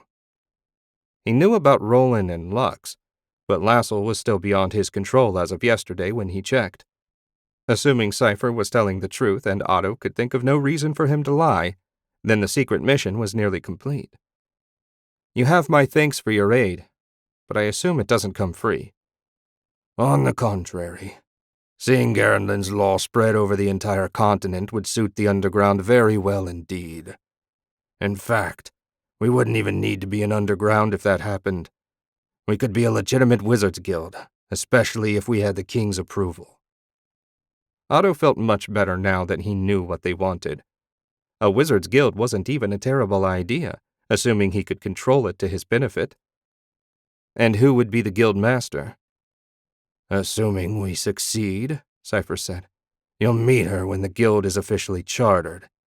I trust you'll want to be the first to join. Otto nearly laughed. I answer to one person, and only one person, and that is most assuredly not your guildmaster. I'll not make wizards slaves to a ruler. If you want to be recognized, membership must be voluntary. No blacklisting non-members, no coercion, and that's not negotiable. Cypher smiled and held out his hand. Fair enough. We accept your terms. Our people will be on the lookout for your man in Thoronot. Alas, we have no agents in Strachan. I would have been impressed if you did. I'll walk you out. Otto led the way outside and upstairs. He avoided the main part of the house and exited from a side door. Cypher assured them that he could find his way from there and set out for the front gate. When he'd gone, Otto said, You should have told me about them. Maybe not when you were my teacher, but last fall certainly. Forgive me, Lord Shank. Truly, I never thought they'd approach you. What little interaction I had with them led me to believe they had no interest in politics. Everyone has an interest in politics, Enoch, especially when it can benefit them. Freeing all the wizards is a pretty big benefit, especially if they join your guild. Otto shook his head. Life never got easier, but at least the missions were progressing well. Hopefully soon the Thoronot portal would be his, and they could move on Strachan. Chapter 16. Axel could hardly believe how easy the march north had been. He and the scouts had been riding a day ahead of the First Legion as they made their way through the central part of Strachan. There was still snow covering everything, but it had melted enough to allow easy movement. They rode past half a dozen towns, and none of them showed any resistance. In fact, most of them were empty. He hadn't seen so much as a garden hoe raised in anger. No arrows arced in at them, nothing. It was beyond strange. He found himself all the more tense for the lack of fighting. He'd spoken to his brother for a few minutes after he arrived the day before, and Otto seemed to think they'd be fine until they reached Marduk, where he expected to find enemy reinforcements waiting. Axel wasn't sure if he hoped Otto was right or not. Having to fight the entire Strachan army and their reinforcements, including wizards, while climbing the massive city walls wasn't an appealing prospect. Sir, rider coming in, one of the new guys said. Axel recognized Colton at once. He wasn't writing hard, so Axel doubted it was anything serious. Though after days of boredom, anything would be a welcome distraction. Colton reached the column and saluted. Enemy approaching, sir. That's a rather matter-of-fact tone. You don't sound terribly concerned. No, sir. They looked more like half-starved refugees than soldiers, but they are Straken citizens, so I assume they're the enemy despite the lack of visible weapons. Orders, my lord, Cobb asked. Get everyone lined up and tell them to keep their eyes open. If this is some kind of ambush, I don't want to fall for it. By the time the ragged band of men and women reached Axel's position, his group had formed a square and drawn their swords. Axel felt slightly foolish gripping a sword as people old enough to be his grandparents came shuffling towards them. When they were 20 feet away, he said, "That's close enough. What's your business with us?" "We're surrendering," a toothless crone wearing a dark shawl and patched cloak said. "The winter finished what you lot started last fall. We haven't had a decent meal in weeks, and with the war about to start up again, I can't imagine supplies from the capital getting through. It was a close vote, but we decided to try our luck with you rather than starve." Axel couldn't help smiling. Even on death's doorstep, the people of Straken kept their hatred fresh and strong. A pity such strong feelings were directed at the wrong group. He sheathed his sword. "I'm afraid we can't feed you, grandmother. We don't carry enough supplies for that. If you like, we'll be happy to escort you to the nearest town." She spat at his feet. "Where do you think we came from, boy? There's no food in any of the towns. Everyone that could has fled to Marduk. Only the old and feeble are left." "Your own people left you to starve?" "This is Straken, boy. The strong flourish and the weak perish." "Then why don't you go lie down somewhere and die quietly?" Cobb muttered. "I'm not sure what you expect me to do," Axel said. "You're Garenland filth. I figured you'd finish us off and maybe wear yourselves out a little in the process. It's all we have left to offer our people." Axel stared at the woman. She was clearly insane. Cobb would no doubt argue that since she was from Straken, that was a given. He was starting to think his second had a point about these people. Either way, there was nothing he could do for them. "Wait here and the main body of the army will arrive in a day or so. They might be able to scrounge up some food for you." "And if they can't, maybe someone will put you out of your misery," Cobb said. He really did hate people from Straken. Even the elderly didn't draw an inch of pity from Cobb. Of course, he was raised in the northern province and had seen what Straken raiders did to his people firsthand for his entire life. Expecting kindness might be too much to hope for. "Send a rider back to inform the Legion commander and my brother that these people are waiting for them." Cobb barked orders, and a moment later one of the rookies was riding off to deliver the message. Turning them over to Otto might not be the best idea. But since he arrived, Otto hadn't done any crazy experiments like that one last year. Maybe he really did just use those prisoners as a power source for his magic and took no pleasure in their deaths, like he said. Whatever his brother's thinking, Axel would never forget those poor men's screams or Otto's utter indifference to their suffering. "Let's move out," Axel ordered. "We're burning daylight." After the abuse his backside suffered on previous wagon rides, Otto decided that he didn't care what anyone watching thought and brought a cushion with him this time, and a blanket. They were 75 miles into Straken and the temperature wasn't much above freezing. That was actually a good thing for travel, as it meant hard ground and no mud. In the driver's seat beside him, Hans seemed untroubled by any discomfort. Otto envied the stoic sergeant his toughness. Otto would have gladly remained behind in the capital and simply joined the army later by magic, but with the Northern Army separated into 3 legions, he thought it best to be present as much as possible in case they ran into trouble. The journey had been smooth sailing so far, but he didn't trust that to continue. His real concern, however, was that there was still no sign that the agent they sent to Thoronaut had completed his mission. Everyone else had put their patch in place within the expected time frame, but the last was still dark. More than a month had passed, and he was beginning to worry that the agent was dead or incapacitated. If the Wizard Underground had any information, they hadn't shared with him, and he assumed they would have given their eagerness to ingratiate themselves with the crown. "Rider approaching, Lord Shank," Hans said. Otto shoved his thoughts aside and focused. The rider had to be one of Axel's men, and if his brother had sent someone, the news couldn't be good. The scout fell in beside his wagon and said, "We encountered some starving refugees along the road. Commander Schenk wasn't certain what to do with them, so he sent me to let you and the Legion commander know that they were waiting." "What sort of refugees?" Otto asked. "Old men and women.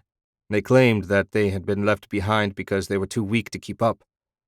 That's code, even for people from Strachan." Otto nodded, and the scout rode off to find the Legion commander. It was cold-blooded, and while he had no good feelings toward the people of Strachan, they weren't known for abandoning their own people to die. There had to be something they were missing. 20 minutes later, the Legion commander, a fancily dressed fop in gilded mail and silk tabard, rode up with his entourage. "My lord, what do you think we should do about these refugees? I suggest ignoring them." "What else can we do? If there is a siege of Marduk, we'll need every bit of food we have." "My thoughts exactly." He sniffed in distaste. "We'll march on without stopping. It's a shame, but if the savages left their own people to die, it's not our place to save them." The Legion commander saluted and rode off. "When you see them, Hans, pull out of line. I want to have a word with these people. I'm not sure what's going on, but something doesn't feel right." "Aye, my lord?" Hans made some hand signals to the rest of the squad riding on wagons behind them. Otto assumed it was to let them know they were stopping, but he hadn't bothered to learn all the gestures. The sun was low in the sky when the main body of the Legion reached the Strachan refugees. They were sitting in the snow on the side of the road, looking pathetic as only refugees can. Withered, worn, and gaunt, the small group looked like they'd had a terrible winter. Otto had seen healthier scarecrows. Hans guided the wagon off to the side of the road, and the others of the squad fell in behind them. Otto stood and looked down at the refugees. "Why did your families leave you behind? And don't give me that nonsense about the old and weak not deserving to live." He didn't really care about their answers. In fact, he hardly listened as the old woman that seemed to be their spokesperson blathered on about the strong and the weak and all that other nonsense he'd just told her not to give him. As she talked, he sent threads of ether through their bodies. The real reason they were left behind became immediately apparent. Their bodies were clogged with disease. He didn't recognize the specific illness, but they were clearly infected by something. They'd likely volunteered to stay behind in hopes of spreading it to some of the soldiers. Otto couldn't allow that. "Are you even listening, boy?" the old woman asked. "No, I'm not." Otto sent threads into each of the refugees' chests, followed immediately by lightning that stopped their hearts. They all collapsed in a heap, instantly slain. He rubbed his fingers together to gather heat and then sent a blast of flame to incinerate the bodies. They would be infecting no one now. When they made camp tonight, he'd have to speak to Axel and make sure none of his men got too close to the refugees.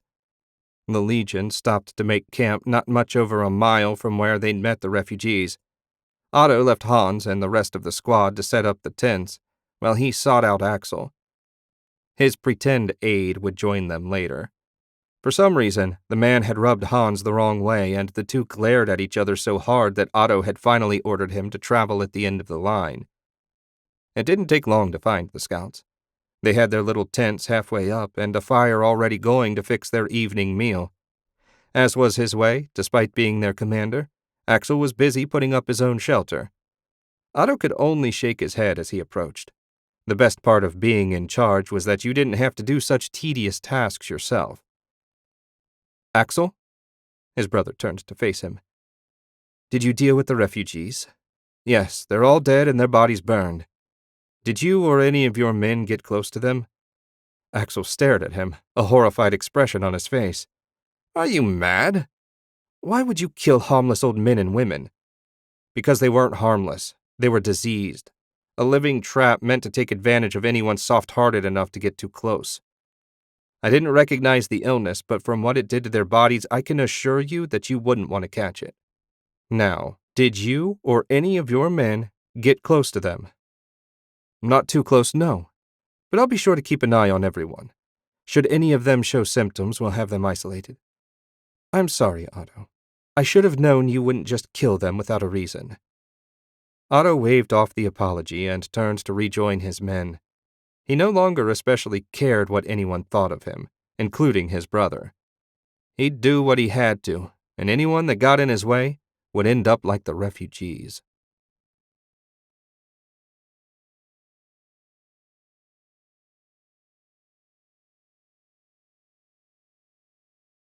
Chapter 17. The Thoronaut Infiltration. Holt's breath came in ragged gasps. He tried not to gag on the stench rising off the water around his knees. The tunnels under Thera City were both a blessing and a curse. A blessing because they gave him a dark place to hide after his mission went to hell, and a curse because all the city's water and waste ran through them. In all his life, Holt never imagined being as filthy as he was now. He'd also never imagined his mission going so badly awry. Things started off well enough. The journey from Garenland had gone smoothly. He traveled alone, avoiding people and settlements. Infiltrating Thera City had gone equally well. His claim of being from one of the outer villages come to the city for work had seemed to satisfy the gate guards. Once inside, it should have been a simple matter of applying the patch to the portal. That's what it should have been. But, of course, it hadn't worked out that way. His first attempt had been aborted when a group of drunken caravan guards staggered through the plaza surrounding the portal. That shouldn't have been a big deal, but somehow the delay threw him off, and when he tried again last night, he caught the attention of a roving guard patrol. They'd ordered him to stop, and he panicked. Holt wasn't proud of that, but he couldn't deny the truth. That moment of panic was what caused him to fail. He'd drawn his sword and attacked even though he was outnumbered 6-1.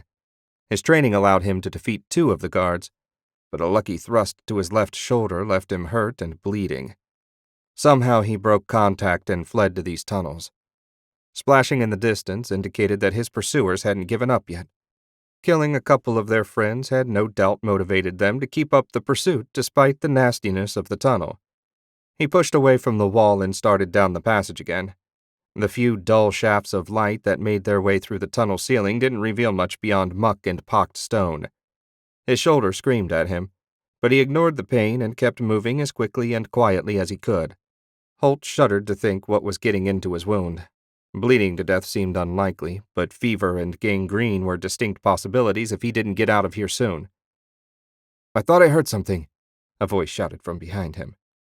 The orange glow of the guard's lantern was getting closer by the moment. He'd lost his sword during the fight and had only a dagger, the mithril patch, and the ruined contents of his pack. Fighting was clearly not an option. If they knew where he was, there was no reason not to pick up the pace. Forcing aside the pain, he sloshed along faster. There had to be a way out of here. He'd been following the water since he entered. The tunnel floor didn't slope much, but it was enough to create a weak current. Since the passage wasn't completely underwater, that meant there was an outlet. He just needed to find it before the guards caught up to him, and pray that it was big enough to allow him to escape. A little bit further on, a crack formed in the ceiling. It wasn't big, but it let in enough light that Holt could make out a few details of the wall. It was badly eroded, probably from spring storms over many years. It didn't look like anyone put any particular effort into shoring up this stretch of tunnel. In fact, he doubted it would take much to bring the ceiling down. Now that was an idea. If he could seal off the tunnel, it would give him more time to find a way out. Not that he was going to do much with his little dagger. What he needed was... There, a head-sized chunk of rock had fallen out of the wall. Okay, where would be the best place to strike? Assuming he could even lift the stone with one arm, basically useless. "Down here!" That was the closest shout yet. No time to screw around.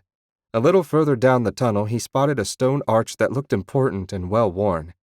He'd try there. With a grunt more of pain than effort, Holt lifted the stone and staggered to the arch. The voices were growing louder and closer by the second. He wasn't going to get more than a few blows to bring the ceiling down. He roared and hammered the stone into the arch. It hit with a dull thud and some gravel shattered off. Not exactly an auspicious start. 2 more strikes sent a long crack running along the wall. The lantern light was getting closer, and he could see shadows playing on the wall. Come on, he could do this. Just because his arm felt like it was going to fall off didn't mean it actually would. Another hard blow sent fist-sized rocks falling out of the ceiling. The guards hunting him appeared around a bend in the tunnel. There he is! Hurry! One more strike. He could do it. With the last of his strength, Holt sent the stone crashing into the crack that had started. The tunnel shook and he dove out of the way just as a rain of boulders came pouring down. Quick as he landed, he dragged himself up and out of the water. He spat and coughed, trying to get the vile taste out of his mouth. When he turned back, he found the tunnel sealed and, better yet, a hole had opened in the ceiling. If he was careful, he should be able to climb up the stone pile and out of the tunnels, and not a moment too soon. What he was going to do once he escaped was another matter, one he'd deal with if he didn't break his neck getting out of here. After his efforts with the stone, his left arm was completely useless. He started up the pile, careful of his foot and handholds on the slimy rock. Inch by miserable inch he climbed. Luck was with him for a change, and the pile didn't shift while he was on it. His head cleared the opening, and he paused to look around. The area above the tunnel wasn't all that much of an improvement. The hole had opened in Thera's slum quarter. To his left was a fallen-over shack made of rough lumber and burlap, and to his right an open stretch of road. About 10 feet straight ahead was a 2-story building that had lost half its second story. Holt didn't know much about the slums other than it was where the poor and the sick went to live out their last days. Thornault didn't have a reputation for kindness. Even more than Strachan, the nation was one of survival of the fittest. If you couldn't make it on your own, the state wasn't going to help you. In fact, if you didn't pay taxes, they viewed you as a liability, and the sooner you died, the better. Hence the reason they made no effort to improve the slum dweller's lot. He shook his head. Garin had some rough areas, but no one starved. This place was almost inhuman. At the very least, he wasn't likely to run into any guard patrols. This was a no-go area for them. Any law came from the residents themselves. All things considered, he'd rather take his chances with people who hated the government than with people who loved it but had better healers. He was considerably less likely to get turned in here, assuming he didn't die of infection. Now that he knew where he was, it was time to pull himself out of his hole, which was easier said than done. He lunged forward, twisted, and wrenched himself halfway out. With a final kick, he forced his legs out just before the stone his foot was resting on fell back into the water. Lying on his back, staring into the night sky, he contemplated what had gone wrong with his life. Right now, volunteering for this mission would be the logical place to start. But that wasn't true. If he hadn't screwed up, the mission wouldn't have been an issue. As he was gathering what remained of his strength and thinking how he might get to his feet, a filthy, bearded face appeared above him. "Evening," Holt said. Yeah, I guess it is at that, The stranger said. You a tunnel rat? Holt knew he looked bad, but he didn't think it was that bad. I am today. Name's Holt. Everyone calls me Kringle. The man paused when a little mouse popped out of his beard, looked around, and vanished back into the thick, matted hair. You don't look too good. I feel considerably worse than that. Taking a chance that the locals hated the watch as much as he hoped they did, Holt added, I've got a watch patrol after me, too. Stabbed me in the left shoulder. Kringle spat to the side. Bastards. Every one of them. We ain't got much, but I'll take you to Mama Little. She's a fair hand at healing. Anybody around here can patch you up, it's her. I won't argue. With considerable groaning and straining, Holt forced himself up to his feet. Lead on. Kringle moved closer and slung Holt's good arm over his shoulder. You're apt to fall down again before we get there. Lean on me. He hardly would have believed it possible, but Kringle stank almost as bad as the tunnels, though in a different way. It was probably mouse shit and accumulated grime. Not that Holt was in any position to complain. Together they shuffled off to the west. Holt sent a silent prayer heavenward that Mama Little knew what she was doing. And if she didn't, he doubted he'd see another day. After what seemed like miles of painful trudging, Holt and Kringle paused outside a building that might have been a tavern once upon a time, but now had holes in its walls, a partially fallen-in roof, and a sign hung from a single chain that was squeaking in the breeze. There were no people around outside, but he thought he could hear faint voices inside. "This is where your healer lives?" Holt asked. Hey, man, beggars and choosers, right? You want to go inside or you want to stand around out here and complain? I wasn't complaining, just pointing out that a building with holes in the walls, especially in winter, might not be ideal for sick people. As they shuffled toward the largest hole, Kringle said, Ain't nothing about this shithole that's ideal. At least the king has an order to purge in a few years, probably on account of we killed half a dozen watchmen last time. Felt good, too. Bastards. Kringle spit to emphasize his point.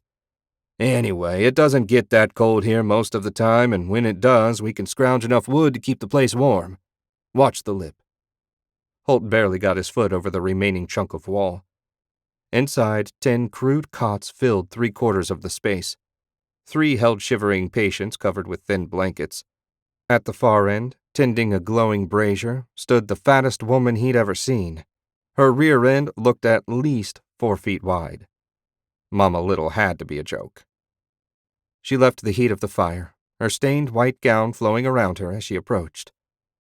What have you brought me, Kringle? Some poor bugger got done dirty by the watch. He's hurt bad, Mama. She looked over him. He's not a local. I know everybody. That's a long story, Holt said. Maybe I could tell it after I sit down? There. She pointed at the cot closest to the brazier. Strip. I need to see what I'm dealing with. With Kringle's help, Holt pulled his ruined tunic off and tossed it on the floor beside his pack. His left arm sent waves of pain through him with each beat of his heart. That was nothing compared to the pain that struck him when Mama took a hot rag out of the pot on the brazier and used it to wipe the muck off his shoulder. Holt nearly bit through his lip to keep from screaming. To say she didn't have a gentle bedside manner would be putting it mildly.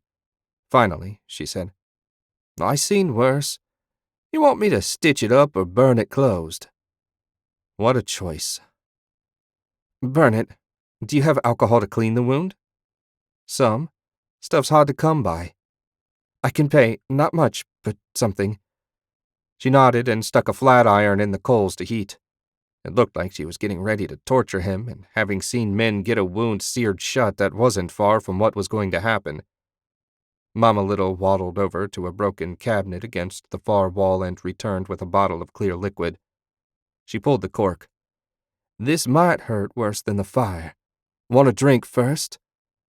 He really did, but he also didn't want to go blind. I'll manage. Got something I can bite on? I'd prefer not to shatter my teeth.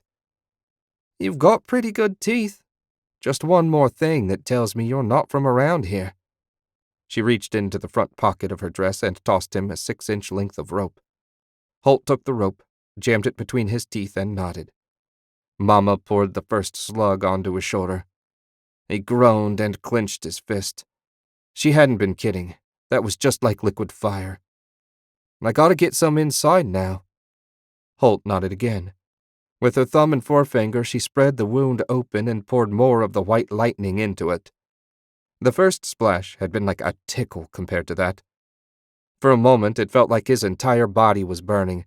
Holt nearly bit through the rope. He clenched his jaws so hard. She's as clean as I can get her. Mama corked the bottle and put it back in the cabinet. Next, she returned to the brazier and pulled the glowing iron out. One more to go. Hanging in there.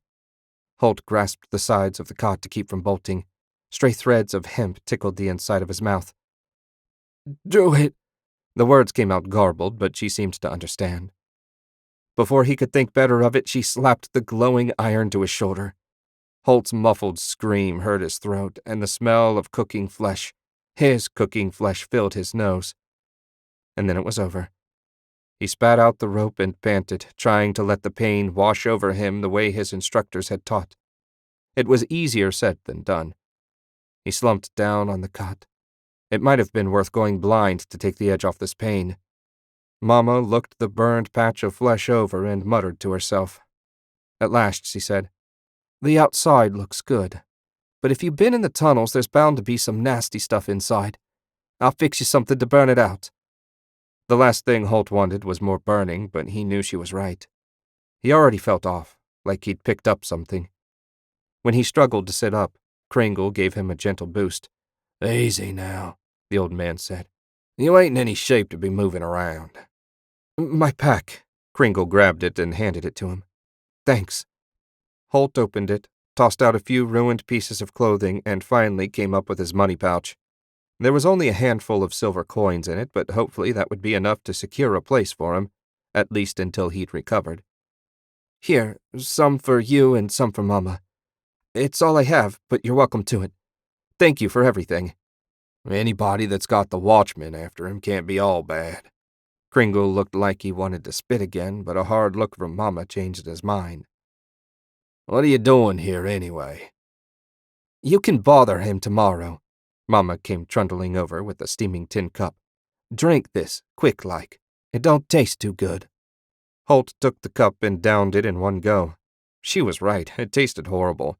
Like the bitterest greens you ever tried mixed with cheap whiskey.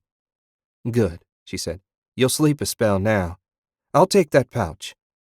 Holt handed it to her, and she poured the meager collection of coins into her hand. He wished he could have done more.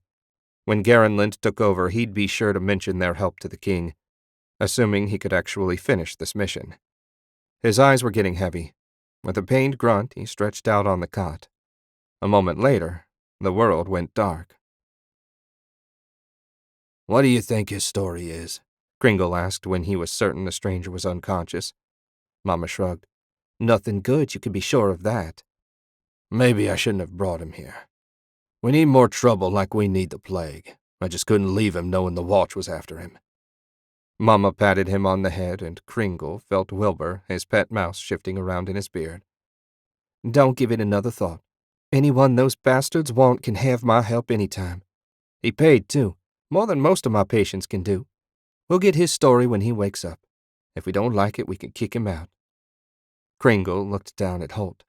"Might be kinder if I just cut his—" Mama raised a finger, cutting him off mid-word. "You hear that?" He cocked his head. Outside the building, people were moving around. The tread of heavy boots argued for outsiders, probably the watch. If they'd come here already, they must want Holt bad. "Get him out of here," Mama said. "I'll buy as much time as I can." "Don't do anything crazy. We need you a sight more than we need him." "I give my patients up for no one. Now move." Arguing with Mama was a waste of time, so Kringle slung Holt over his shoulder and headed for one of the holes in the back wall. One advantage to a well-ventilated building, it was easy to get out. He was 3/4 of the way through when he looked back and saw Holt's pack lying on the floor. "Mama!" When she looked his way, he pointed at the pack. She hurried over and kicked it out of sight under one of the cots. Not feeling the least bit good about leaving, Kringle ducked outside and hurried across the street into a dark alley. He had a bolt hole not far from here. He'd hide out there until the watchman got sick of looking. He didn't need to worry about Mama. She could take care of herself. At least, that's what he kept telling himself. Mama grumbled to herself as she worked her way over to the hole that served as entrance to her clinic. She really needed to drop a few pounds. Her knees and ankles were killing her. But when you never knew where your next meal was coming from, turning down food seemed foolish. And often, food was all her patients had to pay her with. Not today, though. She patted the thin purse in her front pocket. Those few coins might not mean much for most, but she could use them to buy cheap alcohol, herbs, and coal to heat the brazier. All things she needed to keep the people stuck in this rat hole alive another day. 6 armed watchmen forced their way in. Mama recognized the man in charge. Sergeant Smith was better than most of the pigs that worked for the watch, if not by much. The men spread out, going from cot to cot. "Looking for something in particular, or just disturbing my patients for fun?" Mama asked.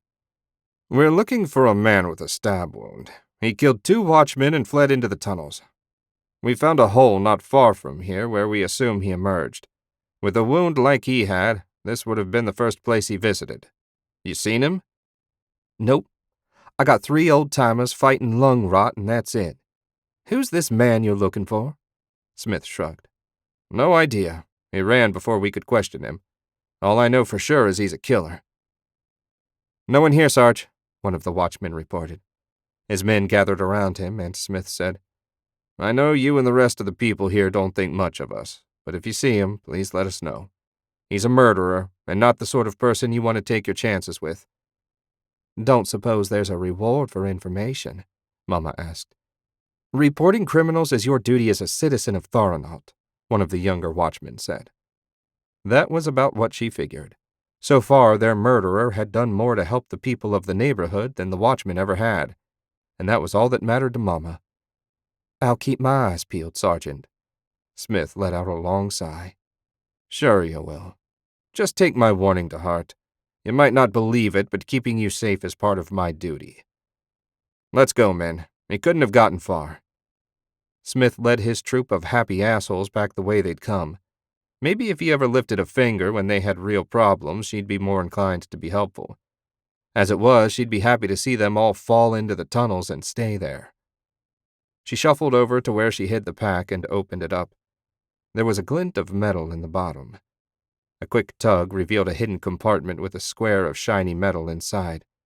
It was marked with strange designs. Mama had no idea what it was, but she'd bet it was important. Holt came to in a dark, smelly hole with Kringle sitting beside him. A thin shaft of light came through what he assumed was a partially opened door. The last thing he remembered was drinking Mama's bitter potion. How had he ended up here rather than in the infirmary? He was about to ask when muffled voices outside stopped him. While he couldn't make out exactly what they were saying, the tone indicated they weren't happy. Probably watchmen searching for him. He hoped nothing happened to Mama for helping him. Time passed, and his stomach started to rumble. That his appetite had returned despite the setting was a good sign. Hopefully they could get out of here soon and find some food, assuming he dared eat anything prepared in the slum. Wait here, Kringle whispered. Holt gave him a thumbs up, though he wasn't sure if Kringle could even see it in the dark. The old man stood and eased his way forward, blocking the light. He stuck his head out, then said, Coast is clear. Let's get you back to Mama. Kringle helped him stand, and the two of them stepped out into a garbage-filled alley. From there, it was a short walk to the infirmary. The neighborhood looked even worse in daylight, which was saying something, considering how bad it had looked last night. At least there were no watchmen around. They ducked through one of the holes in the wall. The clinic hadn't picked up any more patients, and Mama was sprawled out on one of the empty cots which sagged dangerously in the middle, but didn't look too close to breaking. While Kringle scratched his beard, Holt looked all over for his pack. If the watchman had found it, he'd have no hope of completing his mission. His shoulder screamed when he bent over to look under one of the cots. With a grimace, he decided he'd wait and ask Mama what happened. As if she could hear him thinking about her, Mama shifted and sat up. She rubbed her eyes, spotted them, and yawned. They finally leave? For the moment, at least, Kringle said. They didn't hurt you, did they? Nah, just poked their noses into everything and asked questions like they always do. I said I hadn't seen you.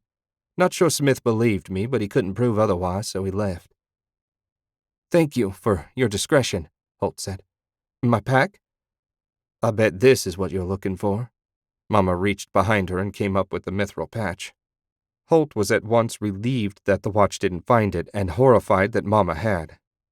What is it anyway? He debated lying, but in the end, if he wanted to complete his mission, he was going to need help. It's magic. I was sent by Garenlint to attach it to your portal so our head wizard can seize control of it. When the time is right, our army will march through and take over the city and then the entire country. Mama and Kringle both stared at him. I'm not sure if that's a good thing or a bad thing, Mama said at last. It depends on whether you're happy with your current situation, Holt said. I would think almost anyone else would be an improvement over the government you have now.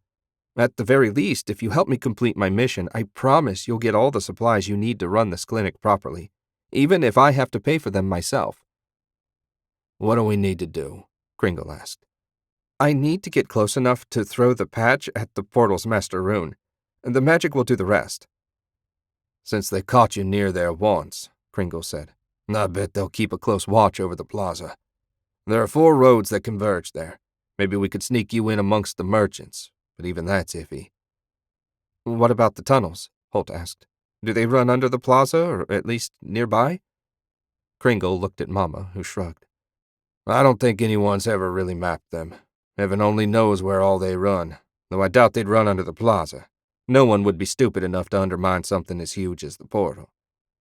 Kringle had a point, but if they couldn't use the tunnels, he wasn't sure what he was going to do.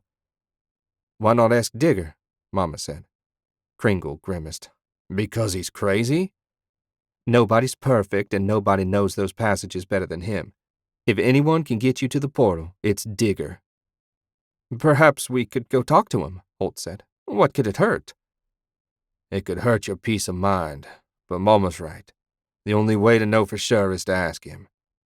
Does he live far from here? Holt asked. He lives in the tunnels down a dead-end passage near the outer wall. Holt frowned.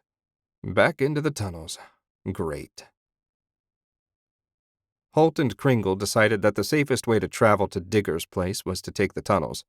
The watch would be unlikely to search for them there, and even if they did, the passages were so twisting and turning that they'd have to have terrible luck to get spotted. Before they set out, Mama had packed his wound in some rancid concoction and wrapped it in bandages smeared with thick, greasy fat. She warned him that if he got any water in the cut, she was out of the herbs she used to cure the infection. He promised to be careful, and they set out.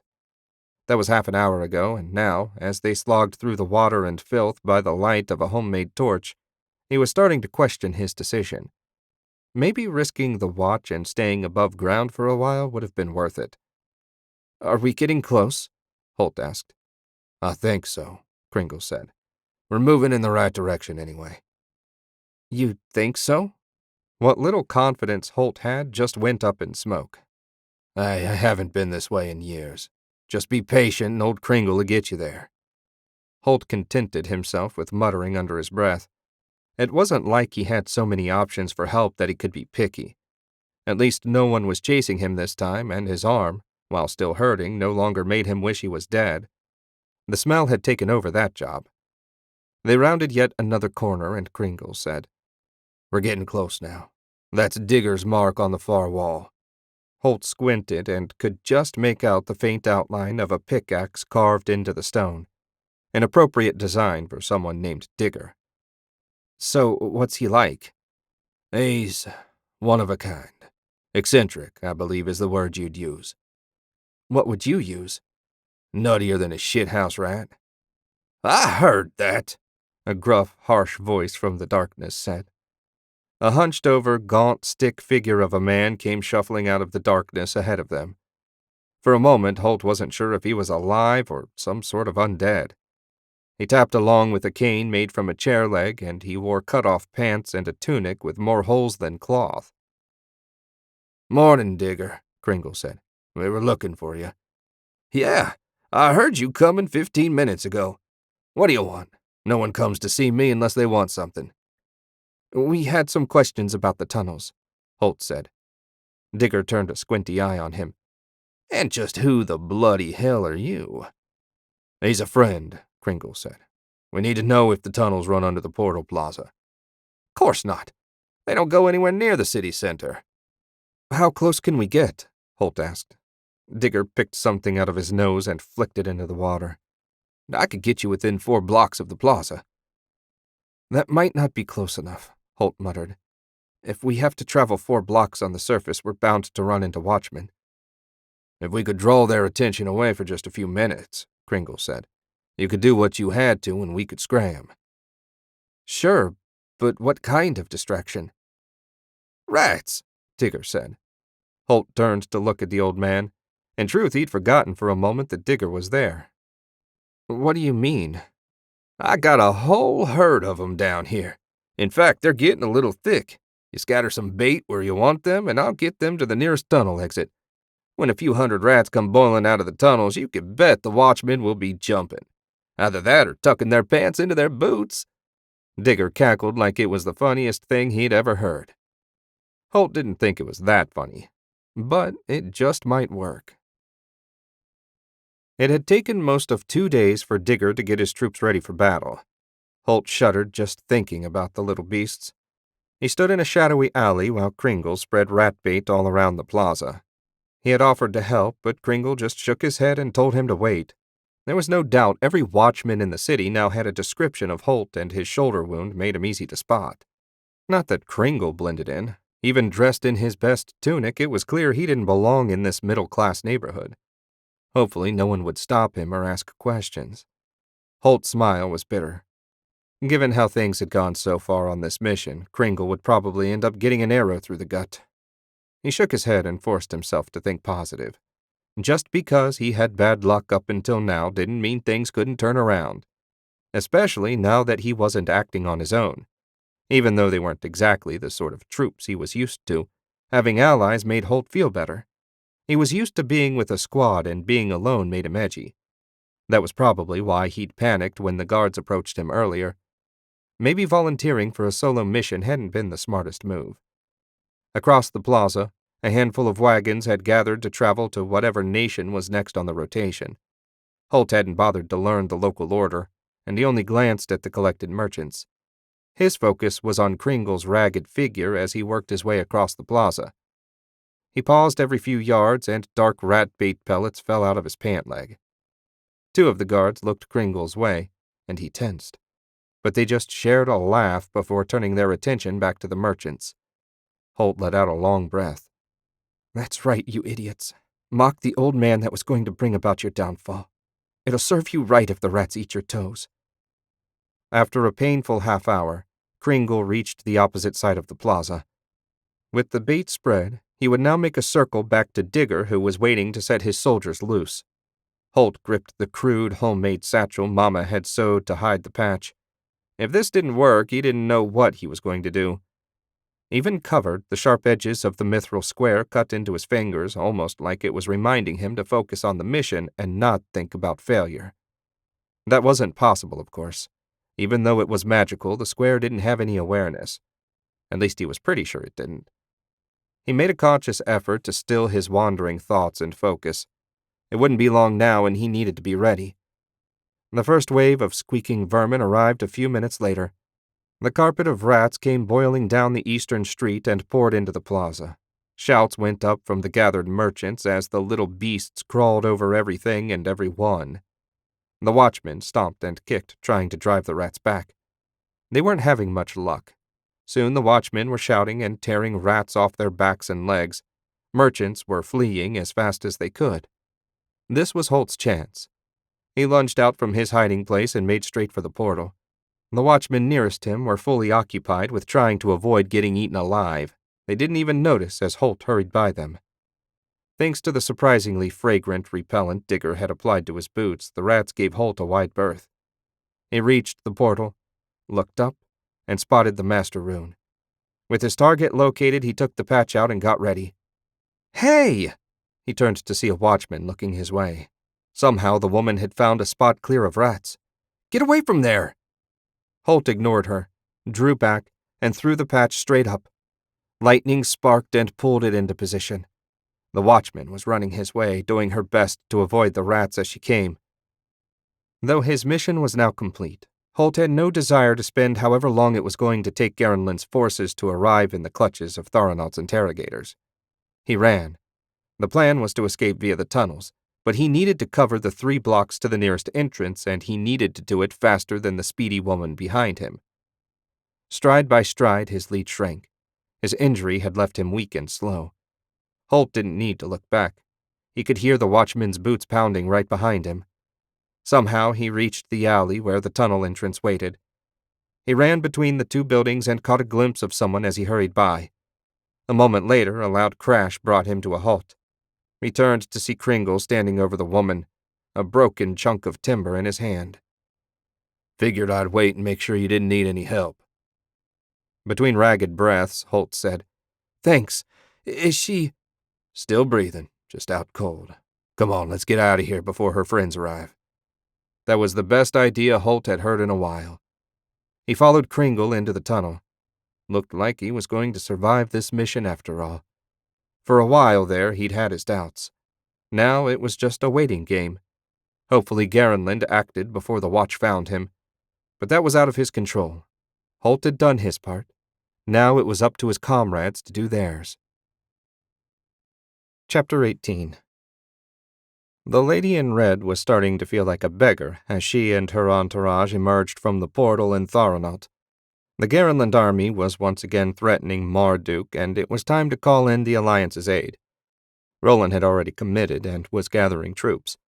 Now it was time to call on King Liatos. She didn't labor under the illusion that they were helping Strachan out of the goodness of their hearts. The other nations wanted to keep the fighting in Strachan and away from their own precious capitals. Not that she blamed them. If Strachan was able, they certainly would have done the same thing. "Does it seem quiet here?" Maul, her head of security, asked. She looked around. There wasn't a single merchant in the plaza. Usually, there would be at least a wagon or two waiting for the portal to open. Under one of the shrubs lay a rat corpse. "Something definitely happened," she said. "But whatever it was, we seem to have missed the excitement. Let's get to the palace. I'd prefer not to linger any longer than necessary." "Yes, ma'am." At Maul's command, the half-dozen soldiers on her security team fell in around her. Since they were all Strachan warriors, she could only see through the gaps between their broad backs. The lady had gotten used to walking like this, and soon enough they parted, revealing the dark, brooding exterior of Castle Thoronaut. A dozen men watched the front gate, twice as many as her last visit. Once again she was reminded that something had happened. The guards bowed, and the lieutenant in charge said, "Welcome, lady. His Majesty is always delighted by your company." That was as bald-faced a lie as she'd heard in ages, but she didn't call the young man on it. "Thank you. Has something happened? Things seem a bit off." "I'll let His Majesty explain. He's waiting in his private parlor. I believe you know the way?" "I do, thank you." This time she led the way with her guards falling in behind her. It wasn't that she especially trusted King Liatos, but she needed to pretend for appearance's sake. Walking around an ally's castle surrounded by armed men didn't paint the right image. And since she was counting on the king for his support, maintaining the correct illusions were essential. It never ceased to amaze her how much some people with power, especially men, liked to be fawned over. Uther was better than most, but even he had his moments. The halls of the castle were dark and brooding, with no hint of ostentation beyond the occasional battle trophy. It was very clear that the king, having lost his wife, had overseen the decorating himself. At the parlor door, a pair of servants waited. They opened the door and gestured for her to enter. The lady turned to Maul. "Wait here. I'll be back soon." "Yes, lady." Maul bowed and moved to stand beside the far wall with his men. Inside, King Liatos sat in an overstuffed leather chair with a full glass of wine in his hand. He wore deep red robes and his beard appeared freshly trimmed. Though she let nothing show, the lady winced inside. The king had made it very clear on more than one occasion that she'd find a welcome place at his side should she wish to become a queen. The role didn't interest her in the least. "Majesty," she offered a deep curtsy. "Lady, always a pleasure to see you, even under such difficult circumstances. Please, sit." She selected a chair across from him, but out of touching distance. Since you mentioned circumstances, I couldn't help noticing that the city felt a bit tense. What happened? Someone, we're not sure who, did something to the portal. Our wizards say everything appears to be working as it is supposed to. Since you're here and in one piece, I assume it must be, but the merchants refuse to use it, and I'm certainly not sending any of my soldiers through.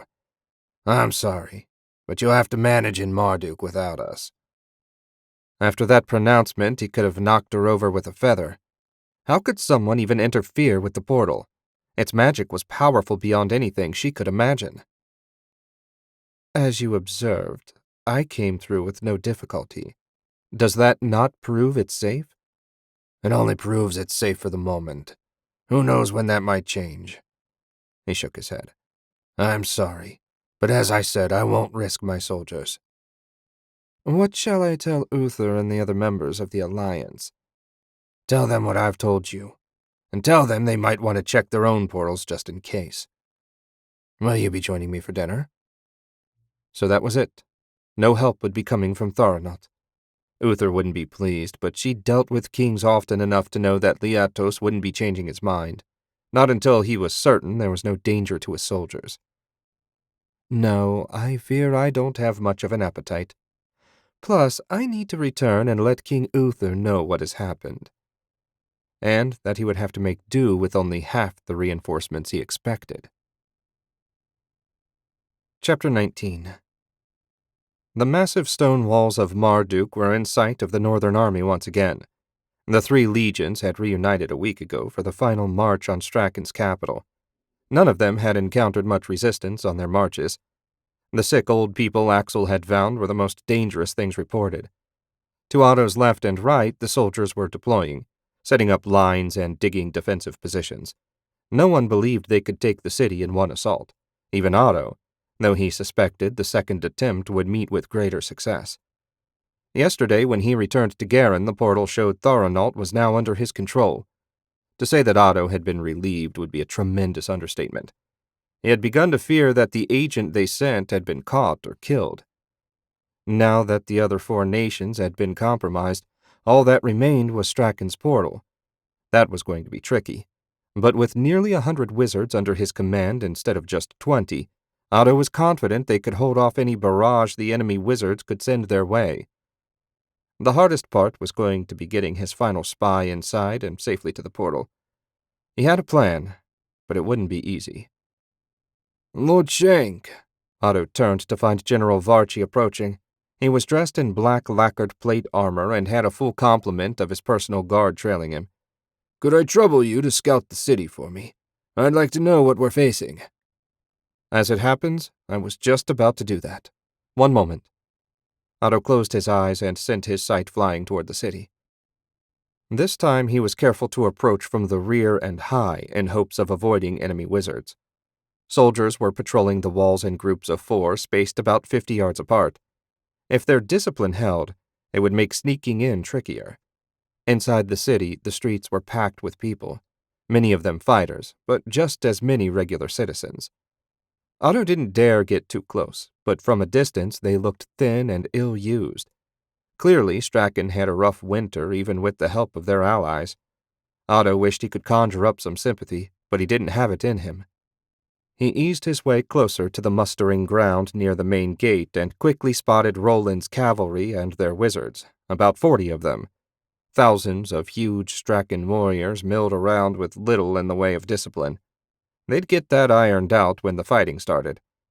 While Otto thought little of them as people, he would never make the mistake of underestimating their skills as fighters. He frowned and made another sweep of the area.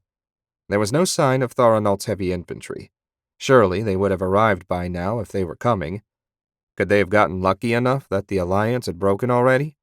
That would be a boon beyond belief. Satisfied with his scouting, Otto returned his sight to his body. General Varchi was still waiting when he opened his eyes. We've had a bit of good luck. Thoranault didn't send any fighters or wizards.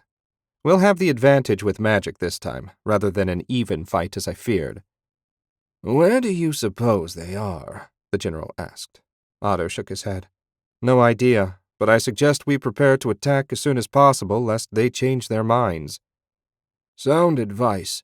We'll finish preparing our defensive position today and attack at first light tomorrow. Will your wizards be ready? We're ready now. Just give the word. The general smiled faintly before turning back toward the command area. Otto headed for his camp. As he made his way through the army, he received plenty of salutes and even more quick glances that just as quickly looked away.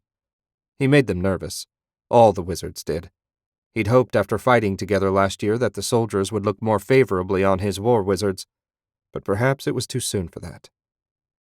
He found Corgan, his final infiltrator, setting up his tent like a good pretend assistant. As soon as Otto stepped inside, Corgan straightened and bowed. News, my lord? I just finished scouting the city. It's overflowing with refugees. We expected that, did we not? Indeed we did, but not this many. They're spilling out onto the streets. I wouldn't be surprised if every healthy citizen of Strachan was holed up in there. That should make it easier for you to go unnoticed, assuming you wear the correct disguise." Corgan nodded. "Looking like a refugee shouldn't be hard. When do I move?" "Tomorrow during the first assault. The guards patrol in groups of 4. Assuming they don't break for the attack, I'll make an opening for you." "I won't let you and the king down." "You'd better not.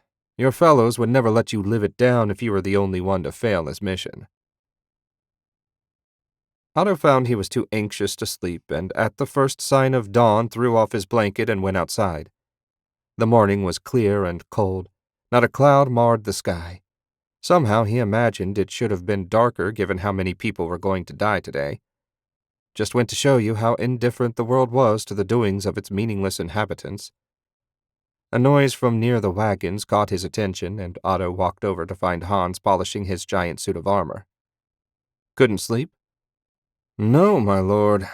Even after all these years, I still get worked up before a big battle. It's going to go differently this time.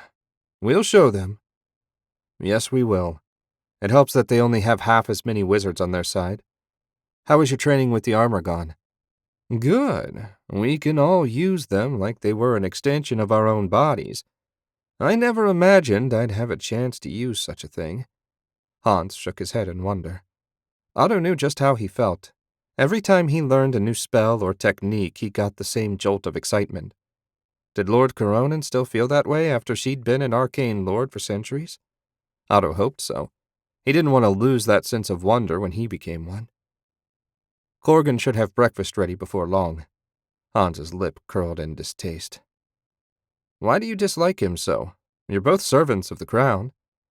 "He's different," Hans said. When he didn't elaborate, Otto asked, "How?" "If there's something I need to know, speak now. His mission will begin in hours, and if I can't trust him to do what he needs to—" "You can trust him to do his duty," Hans said. He blew out a long sigh. "All he and his friends ever volunteer for are the flashy jobs liable to get them a promotion. Never the grunt work. They didn't win many friends in the palace guard with that attitude. And they didn't care, which pissed everyone off even more." "Brown-noser, then?" Hans nodded. "Exactly." "Father had a few of those in the garrison. He hated them. There was one guy, I can't remember his name. Anyway, he would always hang out near Father, eager to jump in whenever he needed something. Eventually, Father got fed up with him and assigned him Apple Patrol." "Apple Patrol?" "Yeah, every year there are apples left on the ground after the harvest. We turn the pigs loose to eat them.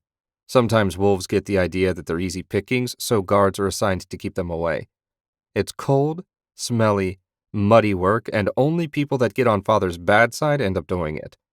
He did it for the rest of his career, and everyone else learned not to brown-nose my father." Hans chuckled. "I think I might like the Baron." "No, you wouldn't. No one likes him, and he likes no one. Except Mother. Everyone loves her. Speaking of pigs, I smell bacon. Brown nose or not, Corgan can cook." 3 hours later, the army was finally assembled and ready to attack the city. The only things missing this time were siege weapons. The wizards would be filling that role. Not that Otto would be leading them.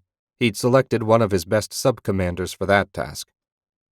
He and Corgan stood off to one side waiting for the first wave to march. Once they did, he needed to get Corgan into the city, then return to Garin to wait for the signal that indicated the Strachan portal was under his control. When that happened, would he ever have a surprise for Uther and his army? "This may be the foulest get-up I've ever worn," Corgan said. He was dressed in the most ragged, filthy tunic and trousers they could find. Otto was pretty sure Hans had taken extra pains to really mess it up. At the very least, he certainly looked like a refugee. As long as you didn't look too close and see the weapons strapped underneath the frayed cloth. He also held a length of rope attached to a grappling hook. "You'll survive. Don't forget you need to move aside as soon as the patch is attached. I plan to activate it as soon as I can." "I'll remember, Lord Shank. My tabard is hidden in my pack as well, so the army won't mistake me for the enemy." "Good." The ether stirred as his wizards prepared their first spells. "Get ready to move. The battle begins soon. Soon turned out to be only moments later when the first fireballs arced out toward the walls. The spells shattered on the enemy's defensive barriers, and the enemy's counterattacks were smashed apart by the Garenland wizards. Satisfied that everything was going as it was supposed to, Otto and Corrigan hurried north to circle the city. They kept to the tree line even though Otto seriously doubted anyone was looking their way given the explosions coming from the front gate area. But being cautious never hurt anyone. It did slow them down, and a little over 5 minutes later they were far enough away that Otto stopped. He studied the wall and scowled when he spotted the patrols still on guard. At least they had frozen in place. Taking out 2 of them should be enough to get Corrigan in unseen. Otto gathered ether and formed 8 targeting threads. They snaked out, invisible vipers waiting to strike. Each pierced one of the guards' chests. When all 8 were ready, Otto sent 10 threads worth of lightning coursing through them. All 8 men dropped without a sound. "Lord Shank." Otto looked where Corrigan pointed and spotted one of the patrols running toward the fallen men. They hadn't raised the alarm yet, at least. Another quartet of threads killed the investigators. They waited a full minute before running over to the base of the wall. Corrigan began to swing the hook, but Otto said, "Save that for getting down the other side. Hold on." An ethereal platform appeared under Corrigan's feet and lifted him up to the top of the wall. The instant he was clear, Otto let the construct fade. He'd done his part. Now it was up to Corrigan to do his. Otto became one with the ether and raced toward Garenland. With any luck, by the end of the day, Marduk would be theirs. Chapter 20. Corrigan gave the corpses on either side of him a quick glance, shuddered, and looked for a place to hook the grapple. He'd never seen Lord Shank in action before, though he'd heard the rumors. The reality was considerably worse. It shouldn't be possible to kill someone that easily. Not that he felt much sympathy for the enemy, but he felt certain that if he got on the young nobleman's bad side, it was just as likely to be him lying on the ground with a smoking hole in his chest. Best if he didn't do anything to give Lord Shank a reason to kill him. He found a crack, drove one of the hooks into it, and tossed his rope over the side. Corrigan climbed down the rope and landed at the foot of the wall. There was nothing visible in either direction. From the center of the city, the portal stuck into the sky, the shining metal a stark contrast to the dark wood and stone of the surrounding buildings. Sounds of battle still came from the front gate. The army wouldn't be able to sustain an assault for too long. He needed to move. Hunching over like a tired, sick man, Corrigan hurried at a fast walk toward the portal. He hadn't gone far when he reached the first collection of refugees. In fact, he smelled them before he saw them. If they stink this bad now, what would the city be like in the summer? Hopefully, he'd be long gone by then. The gaunt, bearded faces of the refugees followed him as he made his way through the gathering. It looked like mostly old men, women, and kids. The younger men were probably at the wall fighting. Corrigan nodded in passing but didn't speak or slow. No one troubled him, and before he knew, he was clear of the first group. He crossed one of the main streets and darted between 2 buildings. There were probably more sensible ways to get to the portal, but he was only interested in going straight ahead. There were no maps of Marduk, so his knowledge was limited to what he could see. Another group of refugees appeared directly in front of him. This one looked like mostly women and kids. He nodded to them as well and tried to hurry past. A strong arm grabbed his and spun him around. A woman in rags, nearly as tall as he was, glared at him. "Why the hell aren't you on the wall? My husband had to fight and he's got a broken hand. You look healthy enough." Corrigan grimaced. He didn't have time for this. "I have a message to deliver. Stand aside." "You ain't no messenger," the belligerent woman said. "We seen them running here and there. They wear a special uniform, not rags. You're a shirker. That's what you are." There were some mutters now among the other refugees. Corrigan drew a dagger and put it to the woman's throat. "Well, I'm a messenger. If you don't want me to deliver a message to you, then you'd best let go and forget you ever saw me." She glared at him with such anger he feared he'd have to cut her throat. But finally, she let go and backed away. "You'll get yours after we deal with the pigs from Garenland. I never forget a face." Corrigan shook his head and hurried on. She could remember his face forever if she wanted to, he didn't care. All that mattered was getting the patch attached to the portal. Once that was done, he suspected she'd have more to worry about than him.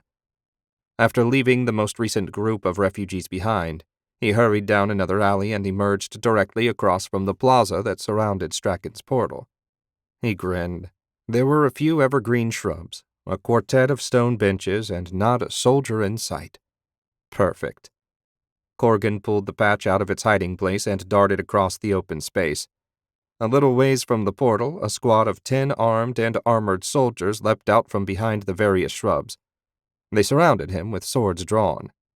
One of the soldiers, Corrigan assumed he was the squad's leader, said, "So the lady was right. She said something happened to the Thoranaut portal and that we needed to be careful of our own. Can't say I was pleased to miss out on killing Garenlanders, but it seems my reassignment was for the best. What is it you have there?" Corgan waved the mithril patch back and forth. "This? It's magic. Watch." He sent the patch sailing up toward the portal. The magic grabbed it and pulled it into place. Ta-da! What did you do? Before Corgan could think up a good answer, the portal flared to life. Chapter 21. Otto paced in front of the Garenland portal. It didn't do a bit of good for his frame of mind, but he found he couldn't stand still. A full legion of soldiers filled the mustering area to bursting. They'd been brought into the city quietly, a company at a time, just in case there were any Strachan spies remaining in the countryside. He slapped the control rod against his palm. With his master's guidance, Otto had altered the rod so that it actually did something rather than just being a ceremonial device. He also figured out its original purpose. Much like when someone struck one of his runes, when Edwin had struck a portal rune, Voltan must have sensed it and activated the portal. The rest of the time it opened and closed on a set schedule, and the touching was just ceremonial. It was an interesting system, one Otto was soon to break. Now the rod could do far more than just send a signal. He could control all the compromised portals, or at least he'd be able to once the final patch was in place. The only bad thing he'd found about near-instant transportation was that he had to constantly wait for those slower than him to catch up. 10 minutes after lifting Corrigan over the wall of Marduk, a faint vibration ran through the control rod. The ether shifted around the portal as the Strachan portal came under his control. It was time. "Prepare to advance," Otto shouted. The soldiers that had been lounging around hopped to their feet, settling their shields on their arms and drawing razor-sharp blades.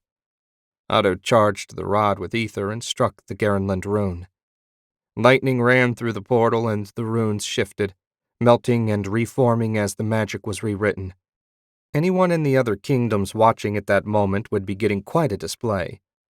When the magic calmed, Otto touched the Strachan rune. The portal glittered to life. Like a well-oiled machine, the Legion marched forward, vanishing rank after rank into the swirling silver ether. When the last of them had vanished, Otto followed. He emerged an instant later in a now crowded plaza in Marduk.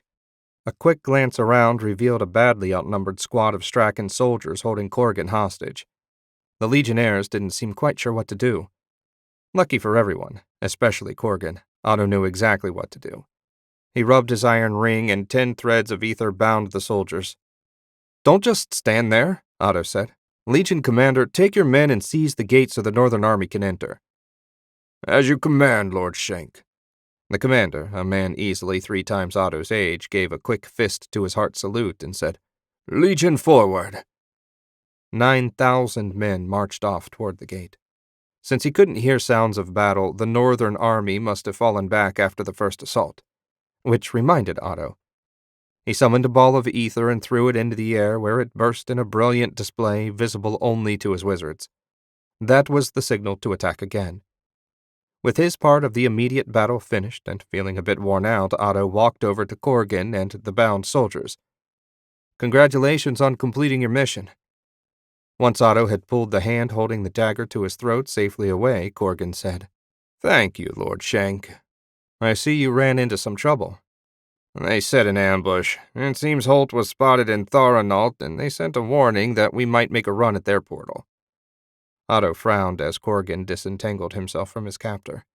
If Thoranault knew they had interfered with the portal, that would make the eventual subjugation of the nation more difficult. His main worry was whether or not they warned Roland and the others. Given that Roland's cavalry had shown up, he judged it unlikely. "What should we do with this lot?" Corgan jerked a thumb at the bound soldiers. Otto drew his mithril sword and, with a handful of powerful swings, left the soldiers headless. He released his magic, and the bodies collapsed in a heap. Corgan swallowed audibly. "That's one way to go, I suppose. What now?" "Now we find a secure location to wait for the Northern Army. I don't know about you, but I have no desire to be run over by retreating enemy soldiers." They settled on a flat-topped roof not far from the portal that afforded them a clear view of the main avenue through Marduk. Now it was simply a matter of waiting. Axel stood beside General Varchi as the pair eyed the fire-scarred walls of the city. All around them, soldiers bound injuries or mended weapons. The first attack had been a draw. The wizards basically negated each other, leaving it up to the fighters to settle things. Otto's giant suits of armor had done the most damage. The massive steel suits hurled boulders and tree trunks at the archers lining the battlements. Each throw had crushed a handful of men. But even with the magic armor on their side, the soldiers never managed to get their ladders in place. Not that anyone was overly concerned. The main purpose of the first assault was to draw attention away from the portal so Otto's agent could do what he needed to do. They'd held out as long as they could, but eventually retreat was unavoidable. "What do you think, Commander? Will your brother's mad plan succeed, or will we need to spill the blood of thousands of our men to take that miserable wall?" Having seen what Otto can do, I'd be a fool to dismiss him. If I was a gambling man, I'd wager a year's pay that we're inside the wall by dark. The general shook his head. "You're that confident? Well, I will admit that the wizards have been an amazing asset to our army. I can't believe anyone is capable of taking control of the portals." "We'll know soon enough, sir." Axel was about to say something else in his brother's defense when a young wizard, her face smudged with soot, came running up. "General, Lord Shank just sent his signal. Our forces have entered the city." "Ready the 1st and 2nd Legions," General Varchi said. "I'll lead the 3rd myself as a reserve. If this works the way it's supposed to, they'll open the gates for us. Order all wizards to engage. We need to draw the magic users' attention away from the men inside." "Understood, sir." The wizard saluted and ran back the way she'd come. Other messengers were speeding off to carry his orders to the Legion commanders. It wouldn't take long to get everyone moving. "What about my scouts?" Axel asked. "You'll stay in the reserve with me. You and your men are too valuable to risk catching a stray arrow." The general must have read Axel's disappointment in his expression. "You've all done your part. None of you have anything to prove, either to me or your Legion commander." Axel nodded. It wasn't that he was eager to risk the lives of his people, it was just that they'd been fighting Strachan for so long he wanted to be a part of the final blow. Hiding in the back while others rushed the walls wasn't his style. "Yes, sir. If you'll excuse me, I need to gather my men." The general dismissed him with a wave of his hand. Axel hurried away. The scouts had set up not far from the command area, so it didn't take him long to join them. All around, the 1st and 2nd were forming squares and preparing to advance. There was no grumbling and malingering. Everyone hoisted their shields and stood shoulder to shoulder with his brother. Everyone but Axel and his scouts. Like it or not, he had his orders. He found Cobb and the rest checking the straps on their armor and the archers filling their quivers. Cobb looked up at his approach and said, "We're not marching." "No. General Varchi has ordered us to remain in reserve. It seems scouts are of little use in a siege." Cobb kicked the dirt. "I thought we were finally going to see some action." Some of the others muttered a little as well, but most of them seemed happy enough to avoid assaulting the walls. Axel didn't blame them. Even if the attack went exactly as planned, they were going to leave a lot of bodies behind. "Don't look so glum," Axel said. "You could take an arrow some other time. For now, we need to join the general." Axel led his force back to the command area. It might not be what they preferred, but in the army, you seldom got what you preferred. Hans and his squad weren't attached officially to any of the legions. They served Lord Shank, and that was all. But with him gone doing wizard stuff, they'd been joining the first on their attacks. It seemed the best use of the magical armor, and so far they'd done a ton of damage, probably more than any other unit, including the wizards, though that was mainly because the war wizards were constantly countered by the enemy spellcasters. The 5 of them had plenty of operation time left on their armor, so when he saw the rest of the army, Hans ordered his guys into the armor. They had barely straightened when one of the wizards came running up to them. "What is it?" Hans asked. Lord Shank has arrived in the city. Our forces inside will be attacking the enemy from behind. Please refrain from launching any missiles that might sail over the walls and injure them. Hans grinned. So his gambit to seize control of the portals had worked. Not that Hans had doubted that he would succeed, but still, it was an amazing accomplishment. Lord Shank would be in a good mood when they joined up with him. "Understood," Hans said. "We'll attack in a more direct fashion. Be sure to cover us from the enemy wizards." She touched her fist to her heart in salute before running off to rejoin her unit. That salute had been pretty good. They'd make soldiers out of those wizards yet. Hans led his squad towards the front of the rapidly forming battle line. The infantry looked up at them as they clanked by. Even after half a year, the regular soldiers weren't used to the giant armor. Not that Hans blamed them. Even the biggest of the men only came up to his waist. A solid blow, armor or not, and you were dead. Of course, they had nothing to worry about. It was the Strachan forces that needed to worry. It took less than half an hour for all of the legionnaires to gather and prepare to march. When the order came, Hans was careful to match his longer stride to those of the regular soldiers. He wanted to get to the wall first, but not too far ahead. He needed the archers as well as the wizards to cover them if what he had planned was going to work.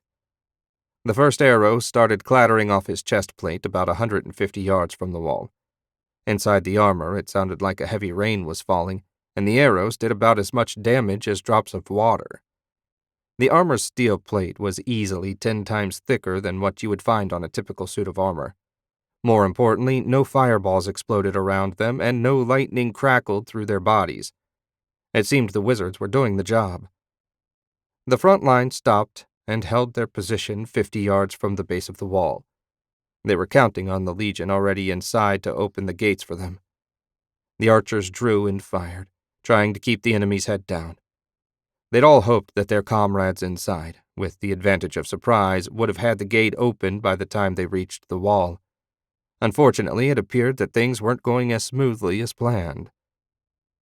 Maybe Hans and his men could do something to help. "Keep pressing forward. We're going to climb that wall." The armored warriors reached the base of the wall in 10 long strides. With no hesitation, he slammed his fingertips into the stone as high up as he could reach. The force of the armor drove them 3 inches into the stone. He pulled himself up, then slammed his toes in, securing his perch. Hand over hand, they climbed toward the top of the wall. The enemy archers must have decided they were a grave enough threat to risk taking an arrow, and soon they were once again under a hail of shafts. Even at close range, the bows were useless. Most of the shots bounced off their massive helmets and careened around in every direction. Hans ignored it all and kept climbing. When he reached the top of the wall, a handful of spearmen rushed over and tried to push him off. They'd have had better luck trying to push over a mountain. The tips of their spears scraped against his armor, accomplishing nothing beyond filling the air with a horrid screech. Hans reached over and, using the battlements for leverage, hoisted himself up. A few sharp kicks cleared the immediate area of archers. When the rest of his squad had joined him, he left them to deal with the soldiers still on the wall and turned his focus downward. The legion that came through the portal was a few hundred yards away from the main gate, but were held up by Roland's cavalry. They weren't being pushed back, but they weren't advancing either. It was a stalemate. If they were going to get the rest of the soldiers inside, he'd have to break that stalemate. The way to do that was both obvious and simple. Hans drew the massive sword strapped to his back. "We're going down there." The guys didn't offer a word of objection, instead drawing their own weapons and leaping after him. The armor's fall was broken by a pair of stunned Strachan soldiers. Blood flew in every direction when he crushed them to pulp. Hans didn't give the rest a chance to recover from their surprise. He swung his weapon in broad strokes, slicing through 6 or 8 soldiers with each pass. The main gate was only 10 steps away. He managed one before his body started to spasm. Muscles clenched and his teeth rattled as lightning poured through the steel armor. The wizards must not have been able to protect him now that he was out of sight. An explosion staggered him and seared his skin. Suddenly, jumping in to break the stalemate didn't seem like such a great idea. He tried to turn his head to see where the wizards were hiding, but the muscles of his neck were locked. "What do we do?" one of his men managed to ask. Hans wished he had a good answer.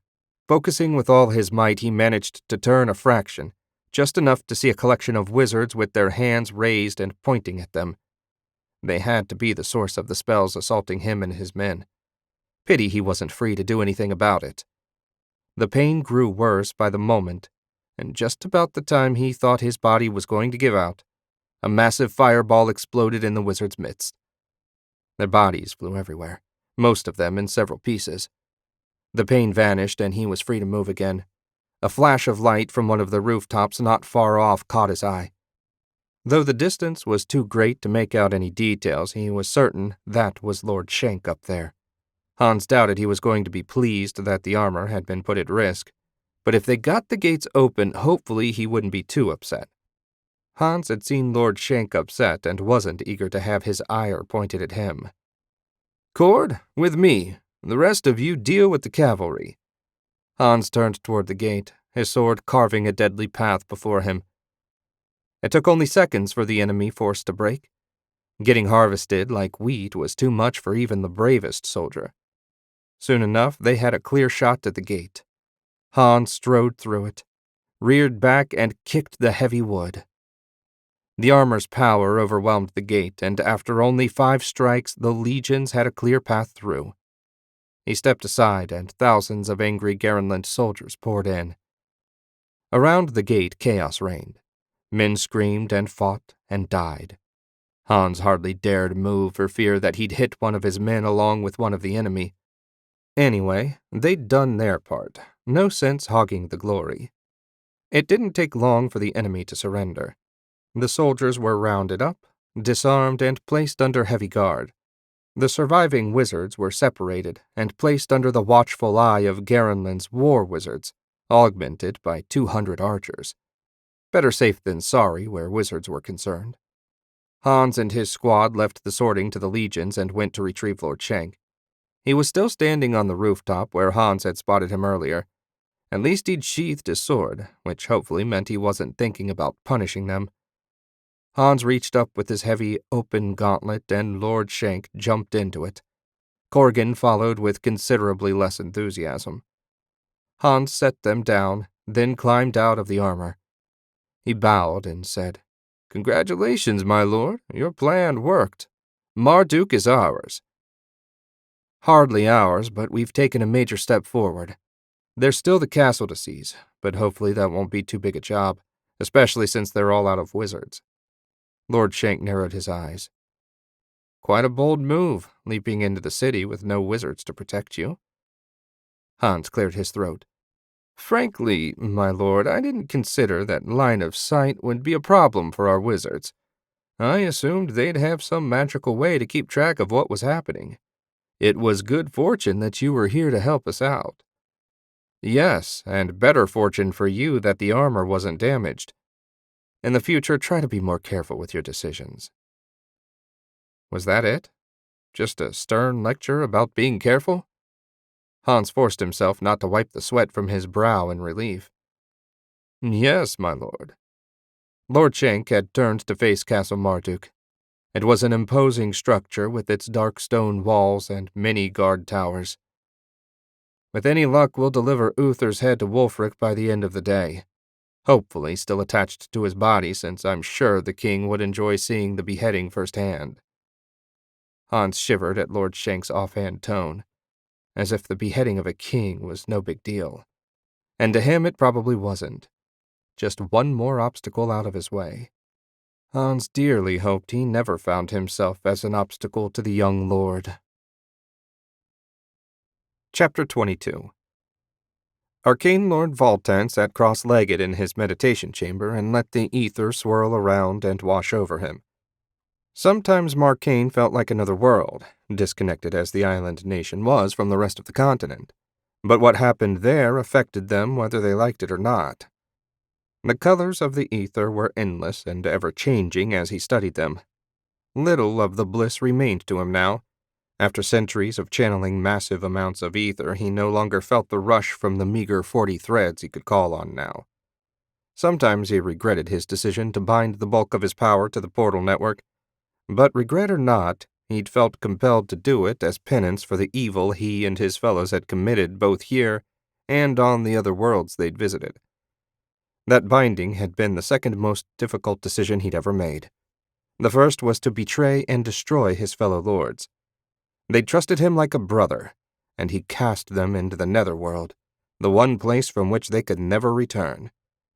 Now he was a mortal, alone, and constantly bored. Some days, when the human squabbling was especially petty, he wished he'd cast himself into the void along with his comrades. A jagged line ran through the smooth swirls of the ether, cutting short his maudlin thoughts. He hadn't seen a reaction like that in years. With a thought, he became one with the ether and followed the echo of the line straight to the portal. All around the mithril ring, the ether was roaring and agitated. Someone had tampered with his spell. No one living should have the knowledge or power to do something like this.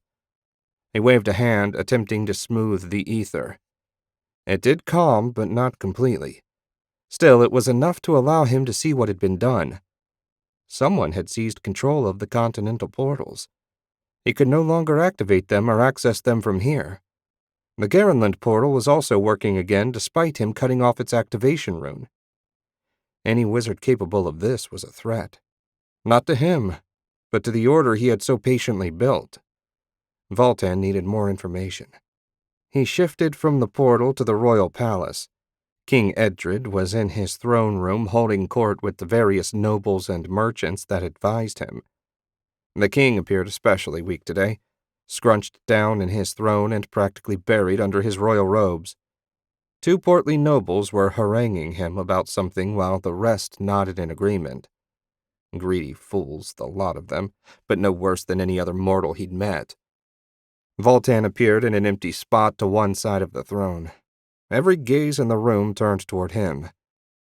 Voltan was well used to being stared at and ignored them. "Court is finished for today," he said. No one spoke as they hurried to make themselves scarce. Voltan turned his attention to the guards. "Out!" These were good men and loyal to their sad excuse for a king, but when Voltan gave an order, loyal or not, they obeyed. Soon it was only him and the king. Edred shrugged out of his robes and sighed. "Many thanks for the rescue, though if you're here, I'm sure the news is grim." "Indeed. Someone has seized control of the portal network, cutting us off from the continent." Edred's eyes went wide and his mouth opened. "How is that possible?" "It isn't. No one living has the knowledge to do what has been done. That said, clearly someone has found the knowledge. I need to know what is happening on the mainland. War is going on. Garenland is fighting Straken while Roland nips at their southern flank. All the nations have imposed tariffs on Garenland's goods. Lastly, King von Garen the Elder has been murdered and his son has taken the throne." "How did I not know about this?" Voltan demanded. Edred raised an eyebrow. "You never cared about the goings-on of the wider world. I invited you to my daily briefing, but you never bothered to show up. I assumed you had other matters that required your attention." Voltan had no recollection of that conversation, but to be fair, so much of what the mortals said was tedious and of no great value. Perhaps he should have paid more attention. "How goes the war?" "Details are few, given that we trade very little with Straken and not at all now with Garenland. The argument you interrupted just now was between one group that wants to take advantage of the war to sell weapons to Strachan, and the other that thinks we should stay out of it. I'm not sure why they felt the need to have the argument in front of me, given how little anyone pays attention to my commands. I need more details, Voltan said. Side with the group that wants to sell to Strachan. Send someone to ask questions in port. Not just in Strachan, but in all the ports we visit. We don't really visit any ports beyond Crystal City and Lux. Everything else is done by portal. That's not an option now. I suggest the merchants get their ships ready to sail. We may be facing the greatest threat since the fall of my fellow arcane lords.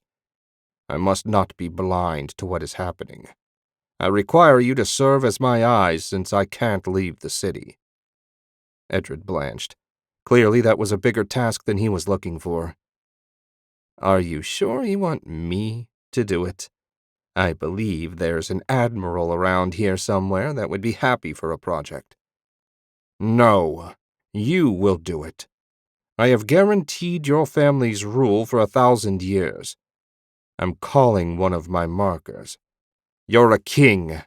It's time to start acting like one. Voltan vanished into the ether. Edred was a poor tool, but he was trustworthy despite his weakness, and he had just enough wizard potential that he could see the ether if he concentrated. That skill would be vital in his mission. If what Voltan feared was coming actually arrived, he needed to get Edred in some sort of shape to face it. Chapter 23. The 1st and 3rd Legions had Castle Marduk surrounded. Otto stood behind the front ranks and considered the odd situation he faced. 18,000 men should have no trouble taking the castle, especially since the battlements were empty and so far not so much as a single arrow had arced out at them. Where were the defenders?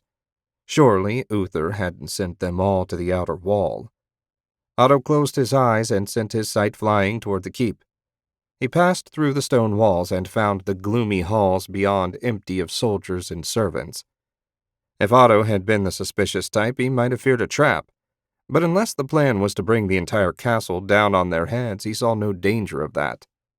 After searching the place top to bottom, he headed for the throne room. At last he found someone. Uther himself sat on his throne in the empty chamber, only a blazing fire for company. It was like he was waiting to be taken into custody. While Uther was known to be a brave man, he couldn't possibly think he could fight off an army alone. Otto returned his sight to his body and opened his eyes. Beside him, General Varchi asked, "What did you find?" "Not much. Uther seems to be alone in his throne room waiting for us. I didn't find a single other person." "Strange. What could he be thinking?" "He must be up to something, but what I can't say. Maybe he's just resigned. Either way, we need to get in there. With your permission, I'll take Axel and his scouts. They're better at this sort of thing than regular infantry. The rest of you should maintain a defensive perimeter just in case." General Varchi nodded.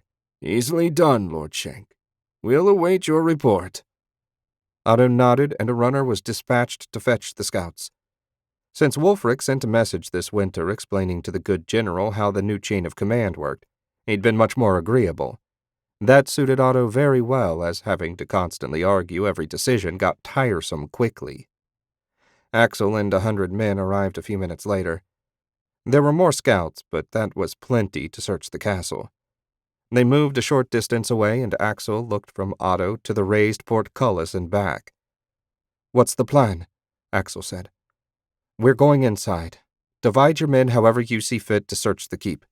You and I, along with, say, 10 others, will greet our host." "Uther's in there," Axel said. "Indeed. Alone, it seems.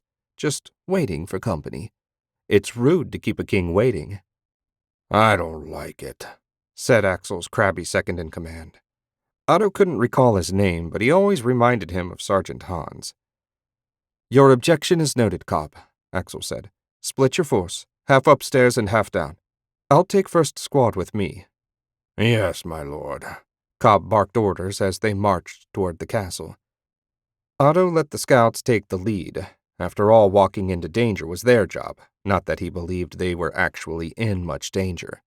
He and Axel walked silently at the rear. If his brother had questions, he kept them to himself. The group passed under the portcullis without incident. When they reached the castle entrance, Cobb shoved on the heavy double doors, and they opened inward without a squeak. The interior was dim, but every once in a while a Lux crystal broke the gloom. The entry hall was empty of both decorations and people. At the far end, a staircase led to the second floor. 40 men broke off and ran up the stairs. "Which way?" Cobb asked. "The throne room is straight ahead through that door." Otto pointed at an oak door with iron bands blocking their way. "If you take the right-hand hall, then the first left, you'll find the stairs to the basement." Cobb looked at Axel, who said, "You heard him. Get a move on." After a few wordless grumbles, he complied, leading another 40 men out of sight, leaving them alone with the final 20. Otto led the way to the throne room door. It opened as easily as all the rest of the doors. "This feels so wrong," Axel said. Otto agreed, but what could they do? "We'll have answers soon enough." The throne room was almost uncomfortably hot. A huge fire burned in a massive hearth that looked like it could hold an entire tree. Slouched in the throne sat King Uther. His massive frame appeared sunken and weak, like the loss of the war had drained his strength. His beard had gone fully gray, and his long, wild hair flowed unbound by his crown. "Took you bastards long enough." Uther's words slurred, and he took a long drink from the goblet on the table beside him.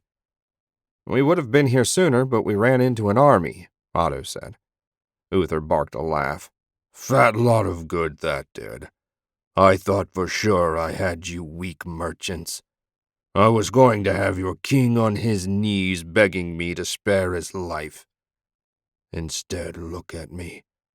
A king with no country, my people starving, my army destroyed. I'll go down as the king who lost Strachan to a bunch of gold-grubbing Garenlanders." "If you're looking for sympathy, you'll find none here," Otto said. "Garenland didn't want this war, but you just had to keep pushing. Well, you got what you wanted. We'll see what King Wulfric wants to do with you, but I suspect you have an appointment with the Axeman in your future." "If that's what you think," Uther said, "you're in for a surprise." Otto was about to ask what he meant by that when Axel asked, "Where is your crown?" "Looks like one of you is paying attention. The lady is taking it to my son. I may be remembered as the king that lost Strachan, but he will be remembered as the king that took her back." Uther coughed, and Otto caught a glimpse of blood on his lips. Otto reached out through the ether. The dregs of Uther's wine were mixed with poison. The miserable coward didn't want to face execution. A rumble shook the castle, and Uther smiled in triumph. "They made it out. Your doom is sealed. My death has bought them time to escape." "No." Otto gathered ether and poured it into Uther's body. No way was he going to take the easy way out. Neutralizing the poison still in his stomach was easy enough, but plenty had gotten into his blood as well. That would be harder. Otto forged a filter around Uther's heart and used it to remove as much poison as he could. Sweat poured down Otto's face as he fought to keep a man he hated alive. It was difficult work, nearly as complex as forging the patches, and he didn't have Lord Coronin to guide him. Nevertheless, he strove with all his might, and soon all the poison had been destroyed. Uther's breathing was labored, but he was alive and would likely stay that way. The thunder of approaching steps dragged Otto's attention away from the now unconscious Uther. Cobb and his men came rushing into the throne room. "What happened?" Axel asked. "We found a tunnel, but it collapsed before we could explore." "Lucky for you," Axel said. He turned to Otto. "What should we do with Uther?" "Take him to the portal. We'll bring him to Wulfric. If anyone deserves to see the man die, it's him." Dust from the collapsed tunnel choked the air. When it cleared, the lady in red nodded to herself. The mechanism had worked exactly how the engineers said it would. There was no way anyone would be following them through the debris choking the passage. She hoped they'd never have to use it, but in her wildest dreams, the idea that she would escape without Uther never crossed her mind. Yet here she was, carrying the heaviest burden of her life. She patted the pouch at her side. The simple gold circlet inside felt like it weighed a ton. Uther's son, Uther the Younger, hated her. What he would do when she showed up at his camp alone and carrying his father's crown hardly bore thinking about. But bring it she would. The lady owed Uther that at a minimum. If she survived the encounter with his son, that would be a bonus. "Lady, we should go before the Garenlanders come looking for us." Maul's face was pale and pinched with worry. She didn't blame him. In fact, he looked better than many of the guards and servants that had fled with her at King Uther's command. They had plenty of supplies, but it was going to be a long climb into the mountains to find Prince Uther's camp. There was nothing she could do about that. Surrender was hardly an option. Wulfric hated her nearly as much as he hated the king. The only fate awaiting her if she got captured was a slow death. If she had to die, better if it was at the hands of her new lord. "Lead the way, Maul," she said. Her head of security took point, and they set off toward the distant mountains. For now, the walking would be easy, but as they gained elevation, the snow would increase, as would the difficulty. She shook her head. Whatever it took, the lady would fulfill her king's last request. Axel's men had fully cleared the castle and found nothing of interest beyond the collapsed tunnel. Otto was satisfied that the city was now fully under their control, and he said as much to General Varchi. The conversation had been brief. Otto basically told him that for the moment he was in charge of an entire country. The general had simply nodded as if this was an ordinary thing for him. Otto admired his confidence, if nothing else. He'd borrowed Axel, 2 squads of his men, and set out for the portal. 3/4 of the way there, Otto paused and turned to Axel. "There's one more thing I need to do. I'll meet you at the plaza." "Sure. Take your time. It's not like we can leave without you." There was that. Otto turned toward the gathered prisoners. He wanted to have a word with the captured wizards before he left. They needed to know that Garenland didn't consider them the enemy, but rather unfortunate victims. At least that's how Otto felt. Of course, if they decided to become enemies, he'd happily kill them all. But that would be a terrible waste, and he hoped to avoid it. He wove his way around groups of disarmed soldiers, all of them surly-looking. The more he saw, the less Otto believed ruling these people was going to be worth the effort. None of them would make good, loyal citizens. Better if they were used as free labor in the mines while Garenland settlers worked the land. Assuming anyone from Garenland wanted to move to Straken. It wasn't like land was in short supply at home. Otto shrugged as he spotted the wizards. What happened here wasn't really his concern. The only things he wanted from the miserable nation were peace and mithril.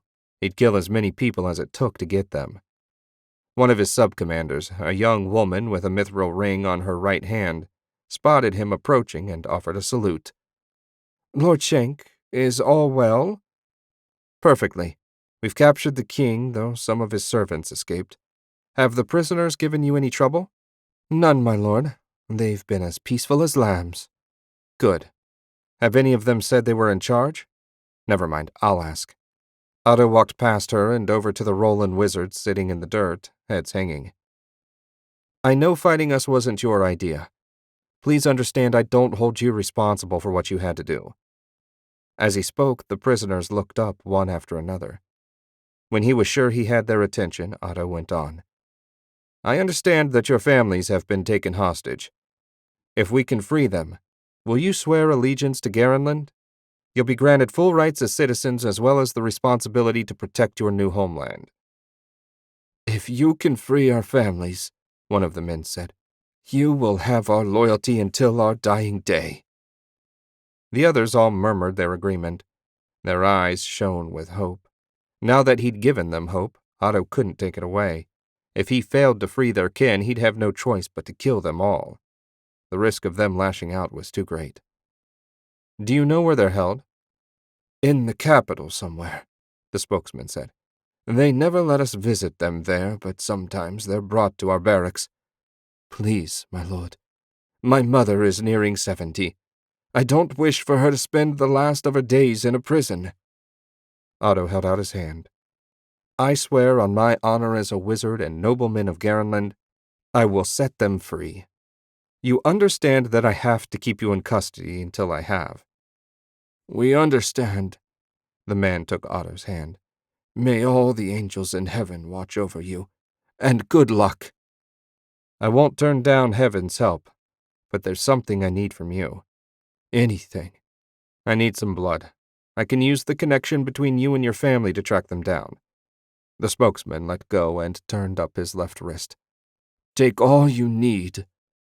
Otto turned back to his sub-commander. "Your dagger." She drew the weapon and offered it to him hilt first. He scoured it with ether to make sure the wizard didn't get an infection, then made a short, shallow slice. Blood coated the edge of the blade. Otto sent ether through the blood and then outward. His thread was drawn strongly to the man he cut. Good. He should be able to use it to find his mother. That was a close enough link to track. "See that his wound is bound. I'll be keeping your weapon. If you need one, the quartermaster should have a replacement." She saluted, and Otto turned back toward the portal. As he walked, he got different looks this time. Probably carrying a bloody blade made him look like some sort of executioner. When he reached the portal, Axel was waiting along with the gathered 4th Legion. They would be returning to Garenland to help with the conquest of the other nations. "What, did you have to murder someone before we left?" Axel asked. "Funny." Otto drew the control rod with his other hand and touched the portal. "Let's go home." Chapter 24. Wulfric stared down at Uther, the man who, at least indirectly, was responsible for the death of his father. He didn't look nearly as imposing on his knees in a cell. That he had chosen to try and take his life with poison came as a shock. Wulfric had always assumed the great warrior king would want to die with a sword in his hand. Just went to show you that sometimes the myth was more impressive than the person behind it. Otto stood off to one side, hands clasped behind his back, waiting for Wulfric to come to grips with what had happened. That was what Wulfric liked best about his dear friend. He knew when to speak and when to stay silent. Some moments needed to be savored. This was one of them.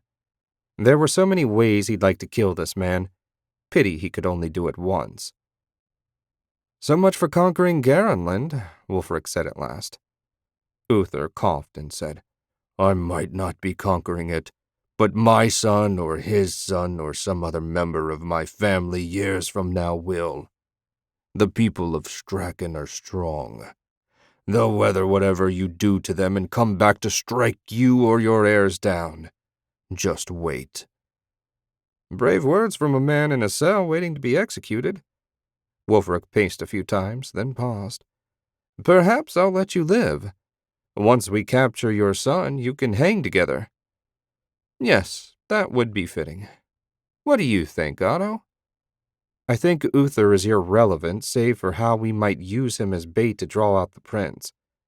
If you wish him to live, may I suggest putting him to work in the mines with his troops? He's still got a few good years of labor in his half-dead body." Wulfric laughed. "Brilliant! Tell me, Your Majesty, when was the last time you did a real job? Probably never. It should be educational." "We can keep him here under guard until the mines are secure." Captain Borden was so quiet Wulfric had almost forgotten he was there. "Yes, that's fine." Wulfric yawned, bored with the prisoner already. "If I may," Otto said, "there's another urgent matter we need to discuss." "Of course, but let's do so somewhere more pleasant." Wulfric turned to Borden. "He's in your charge. Should anything happen to my prize prisoner, I'll hold you accountable." "I'll see to it, Majesty." Borden saluted. Wulfric led the way out of the dungeon and up to the royal library. The chairs were comfortable there, and the smell of leather and parchment soothed his nerves. When they arrived, servants had set out a bottle of wine and 2 goblets. Otto used a bit of magic to open and pour the wine. Wulfric smiled. He never tired of those tricks. Very well, my friend, Wulfric said. What's so important? With Strachan mostly under control, I thought you might want to take a few days, see your wife and daughter, rest for heaven's sake. A faint grimace flitted across Otto's face. There and gone so quick Wulfric wondered if he'd imagined it. Pleasant as a few days of rest might be, we dare not delay in seizing the other portals. What I have done, Lord Voltan can undo. Making those patches was 6 months of arduous work for me, but for an arcane lord, making them would be the work of days. We must take physical control of the portals so no spy can get close enough to put a new patch in place. Wulfric frowned. He hadn't considered the possibility that they might lose control of the portals as easily as they seized that control. Otto was right. They needed to act fast. What's your plan? I want to take control of the legion we pulled together to invade Marduk through the portal and turn them into a force to control access to the portals, including ours. 1,500 soldiers at each location, wizards as well. We'll build fortifications around them and search every person and wagon that wishes to pass through. It will slow the process, but as long as it's secure, nothing else matters. You've given this a great deal of thought. When do you plan to strike? I'll divide the Legion today and assign commanders to each unit as well as wizards. Roland needs to fall first. If I can secure the families of the wizards they sent to Strachan, they've promised to join our cause. 30+ extra wizards is no small gain. They also know the country and will be a great help bringing the nation to heel. Otto paused in his headlong rush. Assuming you grant me permission, of course. Wulfric laughed. I have no doubt everything you suggest will work out for the best. However, I do have one condition. When you move on Lux, I want to come with you. I want to see the look on our former allies' face when they find out their new situation. That's another thing, Otto said. How do you want to structure the empire? Traditionally, you'd have a governor overseeing each of the new territories. Would you trust the current rulers even if they swore allegiance to you? I wouldn't trust Liatos or Valares beyond the reach of my sword. Casimir doesn't care about anything but gold, so if we let him continue to rake in wealth, he'll toe the line. I'm inclined to remove Philippa on principle after she betrayed my father, but she knows her people and lacks the means to strike at us anyway. That leaves Strachan. May I suggest leaving General Varchi and the Northern Army to run the country? There's bound to be trouble, and they're used to dealing with Strachan fighters. Good idea. I doubt pacifying Roland or Tharnaut will be quick or simple, so we may need to take back some of his men. I recommend the third. They took the fewest casualties in the Strachan campaign and should be fresh to keep fighting. Otto stood. If you'll excuse me, I need to get back to work. Wulfric waved a hand in dismissal. Otto hurried out, leaving him alone to think. So far, the plan was proceeding well, but there still remained a great deal to do. He didn't know what he'd do without Otto. His friend was a font of wisdom and energy. Wulfric felt more and more tired the more they accomplished, while Otto was exactly the opposite. Once he was emperor of the entire continent, Wulfric could finally relax. He smiled to himself. If only it would work that way. Chapter 25. Otto spent the rest of the day arranging the troops and assigning wizards to serve as portal guards.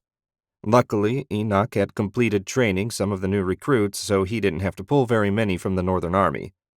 The first unit of 1,500 were already on duty protecting Garenland's portal. The second unit would come through to seize the Roland portal at his command. After a decent night's sleep in his own bed, Otto had risen, eaten a quick breakfast while avoiding his family, and set out for the portal. Just as ordered, the second unit was in place and waiting. Otto strode up to the commander, a middle-aged veteran chosen for his attention to detail rather than any tactical brilliance. He saluted and said, Lord Shank, my men are gathered and ready to move at your command. Excellent, Commander. As soon as I open the portal, you'll need to enter quickly. Understood. We packed some basic pre-built fortifications we can use to restrict access until something more permanent can be constructed. Otto smiled. That was exactly why he'd chosen this commander. I hope to be less than an hour, but there can be no guarantees with this sort of mission. See you on the other side." He drew the dagger he'd used to collect a blood sample and became one with the ether.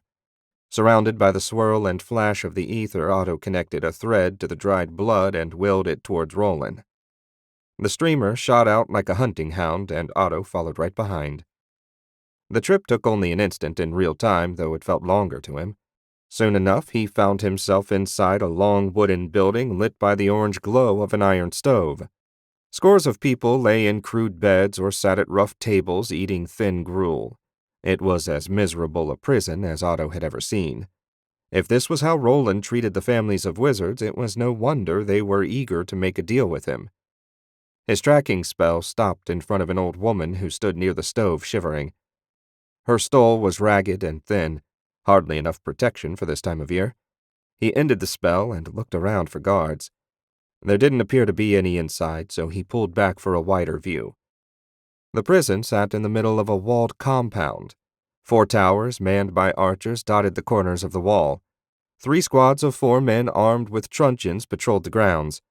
2 smaller buildings probably served as barracks for the troops, or maybe storage for food and supplies. He didn't know and didn't care. Having seen how they treated people guilty of no crime beyond being related to a wizard, Otto would feel no shame when he slaughtered them all. The roof of the prison was flat, so he appeared there. Before the guards could react, threads shot out, piercing all the archers. Lightning followed a moment later. Once all the ranged fighters were down, he drew his mithril blade, strengthened his body with ether, and leapt to the ground. One of the guard patrols shouted for him to stay where he was. Otto obliged, and a moment later 4 brawny men armed with blunt iron truncheons came running. He sprinted to meet them. Impossibly sharp mithril, combined with magical enhancements to his speed and strength, ended the fight before it really began. His swords sheared through their weapons like they were made of paper. Flesh and bone yielded even easier. Seconds after they shouted, the guards lay in many pieces on the ground, their blood soaking the dirt.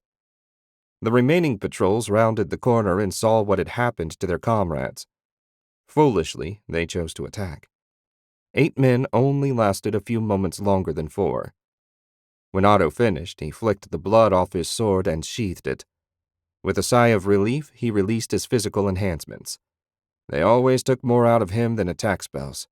Still, it had been worth the extra energy to kill these cowards with his own hands. People needed to learn that you couldn't target the families of wizards. Not anymore, and not if you wanted to live a long, healthy life. These men had learned that the hard way. Otto would teach as many people as he had to until they learned not to mess with his people. With the compound secure, he walked over to the prison door and unlocked it with a flick of ether. He pulled the door open and smiled to hopefully look less threatening. "My name is Otto Schenk, and you are free now. If you'll follow me, I'll take you to your family members." Pale, gaunt figures shuffled toward him. The old woman he'd first observed huddled by the stove led the way. "Are they okay?" she asked. "Is my boy okay?" "He is, as are many of the others. Not all, I'm afraid. They were forced to fight by Roland's soldiers, and our wizards killed some of them when we counterattacked. I am sorry about that. But rest assured, now that you're free, you and your loved ones will be safe." There were murmurs from the gathered prisoners, many of them hopeful and some anxious that their relative was one of those killed. There was little more Otto could tell them.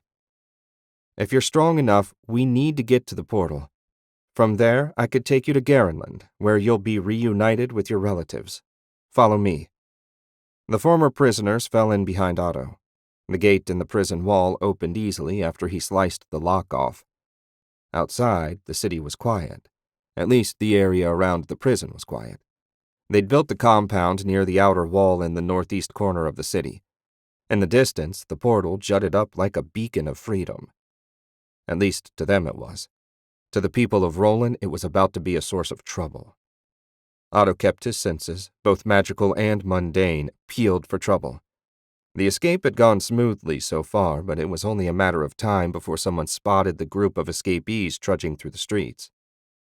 The people might not know what was going on, but at least a few of them would be sure to warn the nearest watchman. And once that happened, all bets were off. Young man, the woman in her ragged shawl hurried to walk beside him. Why are you doing this for us? The people of Garenland have never been friends of those from Roland. We're still not, Otto said. But we are friends of any wizard that wishes to be free. Your son and the other survivors have pledged their aid in bringing Roland and the other nations under our control if I can get you to safety. She nodded. So you want to use my boy just like everyone else? No, ma'am. You and your son are both free to make your own choices. When Garenland has conquered the continent, our law will govern all nations. And under that law, wizards will have the same rights and duties as any other citizen. That's my goal. I'll happily accept the help of anyone that wants to make that dream a reality, and I'll destroy anyone that tries to stop me. She looked at him with wide eyes. Sorry, was that a little too intense? No, He stepped in front of her and smashed an incoming spell apart. Otto traced it through the ether and found a wizard trying to hide between a pair of buildings. The man was a weakling, but apparently loyal to Roland. Pity. A 10-thread tentacle of ether lashed out, smashing through the enemy wizard's protective barrier and reducing his head to pulp. Everyone stay close, they'll be coming soon. Sometimes Otto hated to be right. At the next corner, a squad of 10 watchmen waited. Half carried crossbows and the other half drawn swords. One of the watchmen, probably a sergeant, though Otto didn't recognize the markings on his brown uniform, said, "Throw down your weapons and surrender. We're not going to let you kidnap these citizens." Otto threw back his head and laughed. Kidnap? Was that what they were calling this jailbreak? Here's my counteroffer. Stand aside and make no effort to stop us, and I won't kill you all where you stand. How dare you accuse me of kidnapping when you're the ones who kept these innocent people in a prison, just so you could use them to control their sons and daughters? Otto grew angrier by the moment. In fact, I rescind my offer. 24 threads shot out and lightning quickly followed. The watchmen collapsed and twitched as the electricity caused their muscles to clench. When Otto ended the spell, some of them were still breathing, but none of them was going anywhere soon. He would have happily cut the survivors' throats, but he didn't want to waste the time or energy. They set out again. Perhaps that squad was the only one nearby. Luckily for them, and luckier for any watchman that might have shown up, the group reached the portal without encountering any further opposition. The reason for that was obvious the moment they reached the edge of the plaza. He counted 100 watchmen and a handful of wizards standing in ranks waiting for them. That was a lot even for Otto. If he attacked, it would take most of his strength to defeat them, and even then he wasn't sure he had enough power left to finish the job. If he didn't, they were dead. Otto gathered his power, but before he could attack, a fireball slammed into the gathered watchmen from the left, and a second later from the right. The enemy formation was devastated in an instant. Lightning crackled, arcing into the survivors. Otto didn't know who was helping, but he wasn't about to complain. Lord Shank. He turned to see Oscar running toward them, a young, skinny girl with him. The infiltrator was dressed in a simple tunic and trousers, no sign that he served an enemy nation visible. Friends of yours? Otto asked when Oscar had stopped and saluted. Members of the Wizard Underground. I never would have completed my mission without their help. I expected more than just you when the invasion began. More are coming, but I needed to free the families of those wizards forced into combat by Roland. It looks like the path is clear. Let's move out, everyone. Otto led the way to the portal. He ignored the dead and dying watchmen. Distasteful as it was, he'd harbored no illusions about this being a bloodless process. A trio of wizards fell in beside them as they walked. 2 of the younger ones looked to an older man with a salt and pepper beard for orders. This is Miguel, Oscar said. I owe him a great deal. Otto held out his hand, and the older man shook it. I've met some of your fellows in Garenland. It's a pleasure, and thank you for your help. Rest assured we won't forget all you've done. Miguel nodded. All we want is freedom and a chance to make our own way. Give us that, and we'll call it even. That In a wizard's guild. Miguel started. They told you? Of course. No need for secrets among allies. Not for them, at least. Otto had plenty he'd keep to himself. He drew the control rod from a hidden pocket inside his cloak, charged the tip with ether, and touched the rune for Garenland. Everyone stay clear, Otto said. The portal came to life, and a moment later the first rank of the portal guard stepped out. In less than a minute, all 1,500 were through. The commander saluted. We'll take care of things here, my lord. Rest assured. I have every confidence, Commander. Should anyone of importance come by, tell them someone will be coming to discuss terms in a few days. These 3 wizards, Otto indicated Miguel and his companions with a sweep of his hand, are local allies and should be treated accordingly. With that introduction out of the way, Otto led the prisoners through the portal. Chapter 26. Otto and Wulfric, along with 100 members of the Palace Guard and 1,500 legionnaires, had gathered at the Garenland portal. They were preparing to march on Lux. Otto would have been just as happy to save the easy target for last, but the king was determined to confront Queen Philippa after her betrayal at the Compact meeting. Some things just weren't worth the argument. The day before, Otto had reunited the Roland wizards and their families. It had been a tear-filled moment and one of the best things he'd done in a long time. As soon as he explained their options, 15 wizards had immediately volunteered to join the army and serve the Roland portal garrison. He teamed them up with 5 Garenland wizards, and that should be enough to secure that portal. And if it wasn't, Otto wasn't sure what they were going to do. Are you sure you want to do this? Otto asked for the 3rd time. It wasn't that he was afraid of what Lux might try, but why risk the new emperor? Wulfric nodded. I want to see the look in her eyes when she realizes she backed the wrong side. I want to break her spirit the way her betrayal broke my father's. Well, Otto had tried, and no one could say he didn't. Okay, let's do it. He charged the control rod with ether and touched the Lux rune.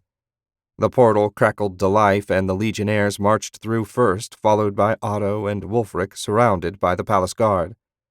When they emerged on the other side, Wulfric staggered a step. Otto put an arm on his shoulder. Are you okay? Yes, going through on foot feels different than going through in a carriage. The light is more intense. I'm fine now. Otto nodded and let go. The portal plaza was empty, but in the distance a group of watchmen was staring at the small army appearing in their city unannounced. After a few seconds of stupid staring, one of them ran off toward the Crystal Palace. The legionnaires, meanwhile, quickly went to work erecting crude wooden barricades that would help control access to the portal. The bulk of the soldiers formed a defensive perimeter with Otto, Wulfric, the palace guards, and 10 wizards at the center. There should be an agent here somewhere. What was the man's name? Henry, that's right. Perhaps word hadn't reached him that they'd arrived. Should we approach the palace or wait here? One of the guards asked. Wait here, Otto said, only to be contradicted a moment later by Wulfric. We'll go to her. I want to meet Philippa on her own ground and show her who's master now. If it was any other nation, Otto would have argued harder against it, but they were in Lux. He was fairly certain he could destroy what passed for their army on his own if it became necessary. We leave the portal in your hands, Commander, Otto said. Let no one approach. The commander saluted. As you command, my lord. Otto and Wulfric set out surrounded by the palace guards. The walk to the Crystal Palace wasn't far, but as they passed shop after shop, everyone inside came to the door and stared. Otto ignored the looks and focused on potential threats. There wasn't much from these pampered weaklings. Maybe they could find someone worth worrying about on the docks, but here, not so much. About halfway to the docks, someone shouted, Lord Shank, your majesty. A man dressed in the uniform of the Lux Watch came jogging toward them. The palace guard immediately leveled their spears. Otto squinted as the watchman grew closer. Henry? What in heaven's name are you doing in that get-up? I took a position with the Lux Watch while waiting for your arrival. It's a long story. How can I be of assistance? It's all right, Otto said to the palace guards. He's one of ours. Make a path. The spear snapped up and the guards parted just enough to let Henry through. The group set out again, and as they walked, Otto asked, "Did you encounter the wizard underground?" Henry blinked. "I wasn't aware such a thing existed. In fact, I'm not certain I encountered a single wizard during my mission or after." Otto nodded and scratched his chin. Either the underground had no agents in Lux or they had decided not to get involved. The local wizards must have been kept under tight watch if Henry hadn't run into a single one in the weeks he'd been here. That would need to change, and quickly. The group didn't encounter anyone else and soon found themselves facing the Crystal Palace. The white stone structure was beautiful. Clearly, no one had ever expected it to have to withstand a siege. It was all graceful lines with crystal highlights glinting in the sun. The tall, slim towers didn't look like they'd survive a single strike from a catapult stone. The drawbridge was down, and a party of 20 soldiers in blue and white tabards stood waiting. They carried lances from which blue pennants bearing the Lux crystal fluttered.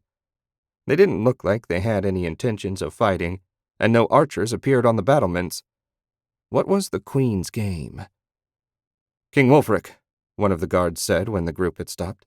"Her Majesty Queen Philippa extends a warm welcome to our Garenlent friends and invites you and your party to join her inside." She was going to pretend this was just another state visit rather than an invasion. That made sense. It wasn't like she had much choice in the matter. Otto glanced at Wulfric. The king's jaw bunched and relaxed as he chewed over the invitation. He'd clearly been hoping for a more aggressive confrontation. "We accept her generous offer," Wulfric said after a long moment. "Please, lead the way." The Lux guards turned as one and marched into the courtyard. Otto's group followed, everyone tense and looking for a trap. The chances of there being one were vanishingly small. Lux's only chance was for Philippa to charm a good deal out of Wulfric, and he suspected the clever queen knew it. He equally suspected his friend wasn't in any mood to be charmed. Across the perfectly groomed grounds, another group, this one smaller and consisting of a woman, 4 guards, and Otto, blinked a couple times and shook his head. "Is that King Edred beside Philippa?" Otto asked. He'd only seen the King of Marcaine once, and at the time Otto had had other things on his mind. "I believe it is," Wulfric scowled. "What's he doing here? I can't remember the last time Edred left his precious island." "How much do you want to bet he's investigating for Lord Voltan? He couldn't have come through the portal, but it's only a few days' sailing distance. Voltan would need someone reliable to see what was happening since he can't leave the capital." "If he needed someone reliable, why would he send Edred?" Wulfric asked. "How much do you think Voltan already knows?" "About what I did to the portals? Everything. But knowing and being able to do anything about it are 2 different things." When they reached Philippa and her delegation, the palace guards parted and Wulfric strode toward her with Otto a step behind and to his right. "Wulfric!" Philippa opened her arms as if to embrace him. Despite her age, the queen retained her beauty. Her pale skin remained largely smooth, and her low-cut white gown emphasized her ample chest. Her hair was pulled back in a simple but elegant style, probably all her servants had time for given their sudden appearance. "You should have sent word. I would have prepared a proper greeting."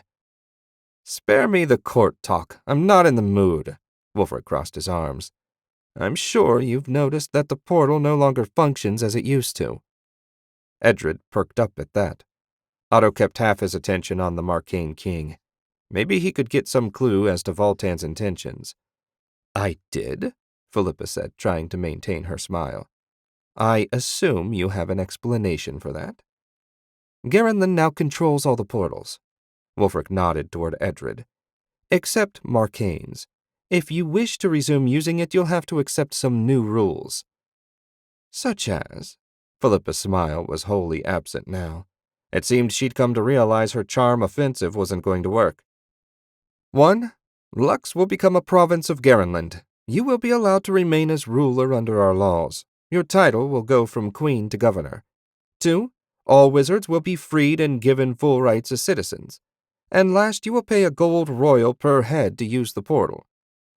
Our soldiers will maintain access to it, and your merchants will be searched before being allowed to approach."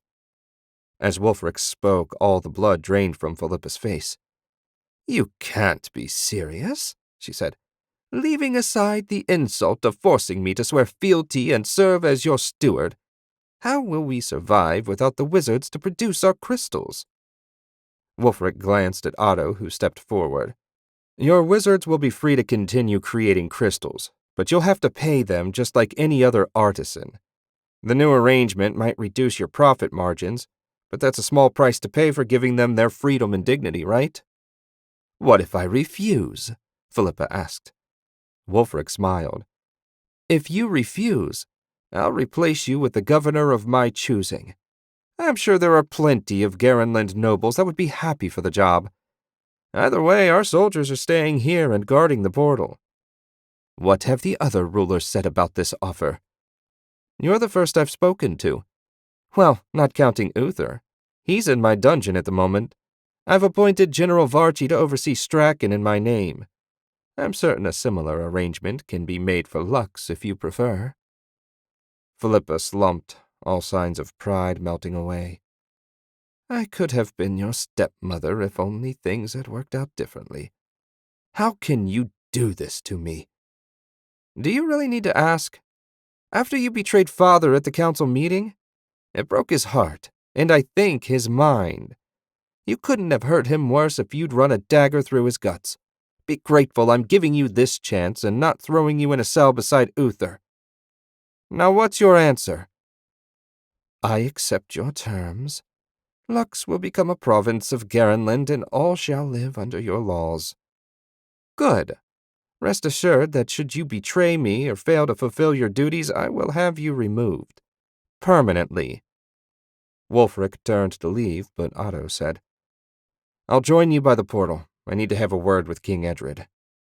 Upon hearing his name, Edred flinched as if struck. Otto crooked his finger and beckoned the so-called monarch to a safe distance away from Philippa and her guards. "You really shouldn't order a king around like this. It's bad manners," Edred said, even as he followed Otto away from his companions. "You're no more a king than Philippa is now a queen. Voltan is the real power in Marcaine, and we both know it. Let's stop pretending. I assume he sent you to find out what was happening with the portals." Edred couldn't meet Otto's gaze. "Something like that. While I'm not a wizard, I have just enough connection to the ether to allow me to see its flow, and I can speak to the other rulers as an equal." Otto smirked. None of the other kings saw Edred as an equal, but they would all treat him as one out of fear of Voltan. "And what will your report be?" "I'll tell them what I saw," Edred shrugged. "What he makes of it, he may or may not share with me. Is there anything else? I need to get back." "Just one more thing. I don't know what Marcaine's intentions are. You've always professed neutrality, though more out of convenience than anything, I assume. I'll warn you just once.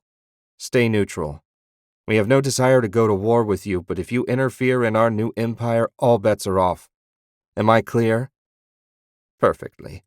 I will relay your message to Lord Voltan. Since you were kind enough to share a warning with me, allow me to share one with you. Lord Voltan is no one you want as an enemy. Think hard about that before you make any more decisions." Otto nodded, turned on his heel, and set out for the portal. He hardly needed a warning about Voltan, but the arcane lord had bound himself to the portal in Marcaine, and as long as Garenland didn't stray too close, they had little to fear. That was Otto's theory, anyway. Chapter 27. Marching through the snow and trees had reduced the lady in red's once fine dress to rags. Her toes were numb, and her fingers were little better. The group had lost 3 servants to the cold and left them frozen on the side of a mountain. The journey had not been easy, to say the least. But at last Maul had found signs that people had come and gone. There was even a trail, assuming you could call a path barely wider than her waist a trail.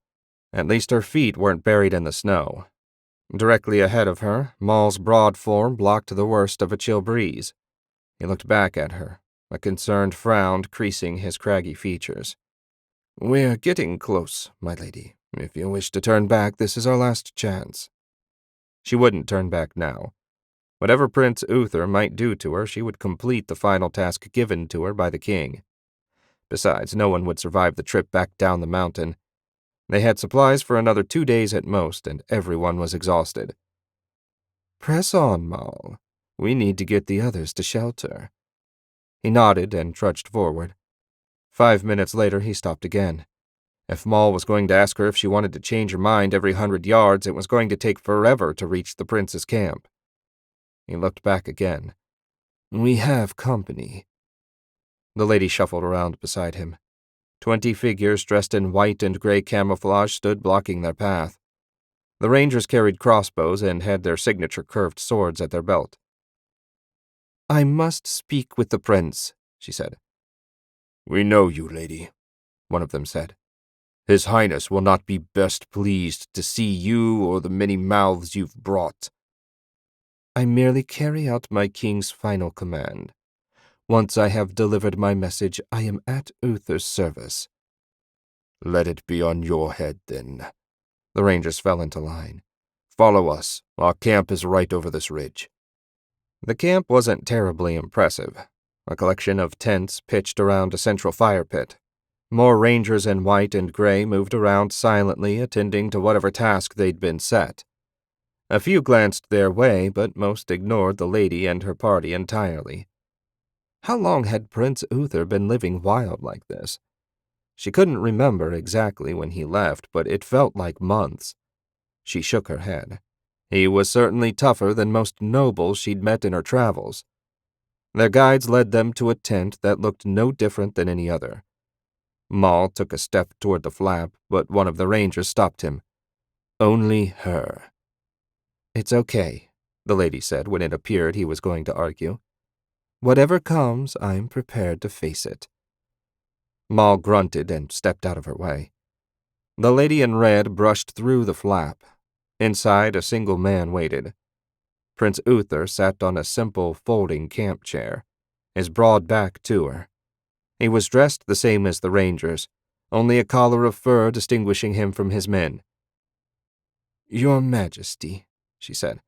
Your father. Do you not remember what I said would happen if I ever saw you again? Uther's voice was rough and not as deep as his father's. I remember. And yet here you stand, knowing I will most likely kill you. Why? Your father's last command was that I bring you the crown and do my best to serve you as I did him. His wish was that we work together to make Garenland pay for what they've done to Strachan. She took the crown from the pouch at her side. Those were his final words to me.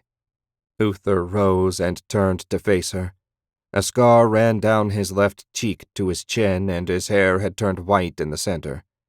3 days' worth of stubble covered his face, but his eyes were what drew her gaze. Narrow and shot with red, she'd never seen such angry eyes. As far as she knew, the lady had never done him any harm, yet this hatred was as strong today as when she first met him years ago. You keep saying last and final. Did you see my father die? No, Majesty, but he was drinking poisoned wine when I left, and if the poison didn't kill him, surely the Garenlanders would. No.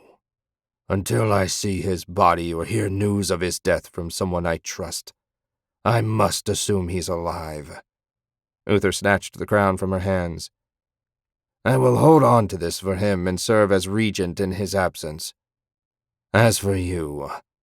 He trailed off as though trying to think of the worst death he could imagine. The lady remained silent. Her words would have no influence on him, and begging would only make it worse. I'll spare you for now. You must have some value if father kept you around. No doubt letting you live will please him when he's back safe. Your soldiers and servants are another matter. None of them are trained to survive out here, and we lack the supplies to keep them fed. They'll have to go back. Most won't live through a return trip, she said. It would be kinder to cut their throats now. I will not murder my own people. The Rangers will get them safely back to civilization. From there, it will be up to them to find somewhere to hide or to surrender to the enemy." The lady kept her expression neutral, but inside she cheered. Perhaps the prince wasn't the mad monster she'd feared. At the very least, she'd earned a reprieve. But for how long, she couldn't say. Chapter 28. Otto could hardly describe his relief when Wulfric agreed to allow him to handle contacting the other kings. If anything happened to the new emperor, it would throw things into chaos at a vital moment, and Otto had to believe their enemies would know that.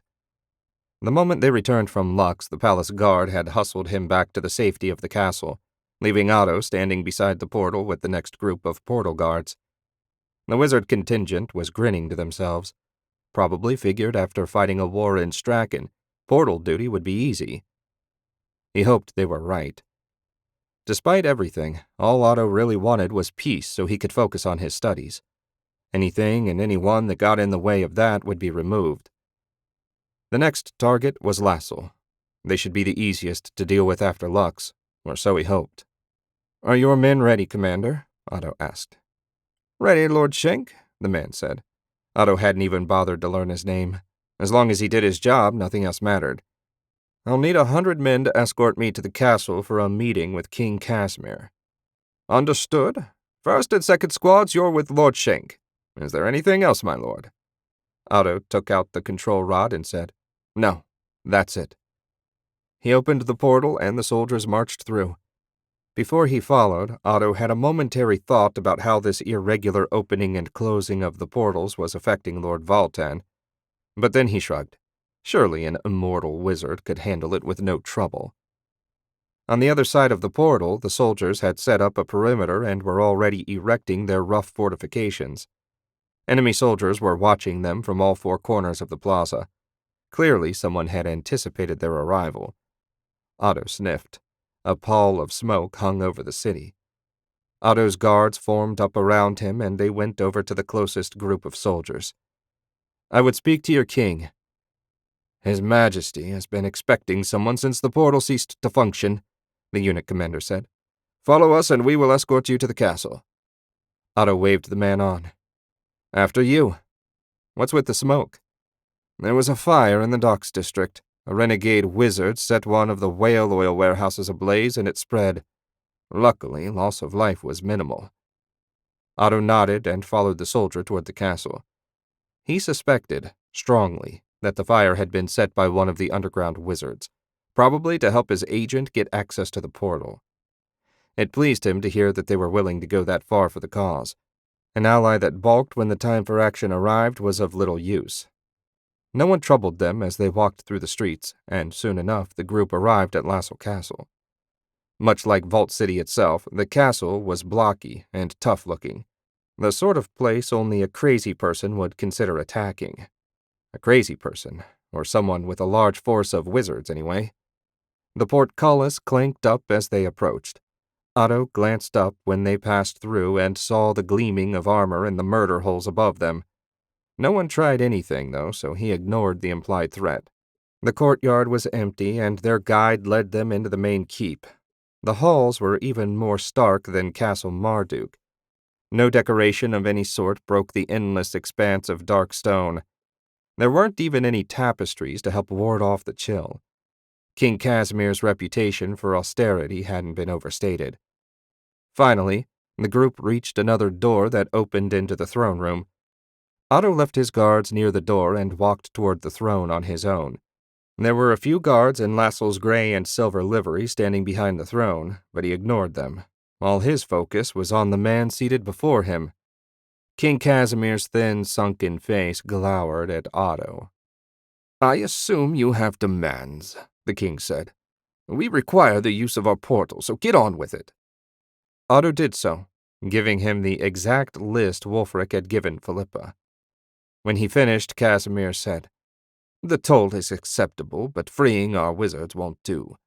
They're too valuable a resource to give up.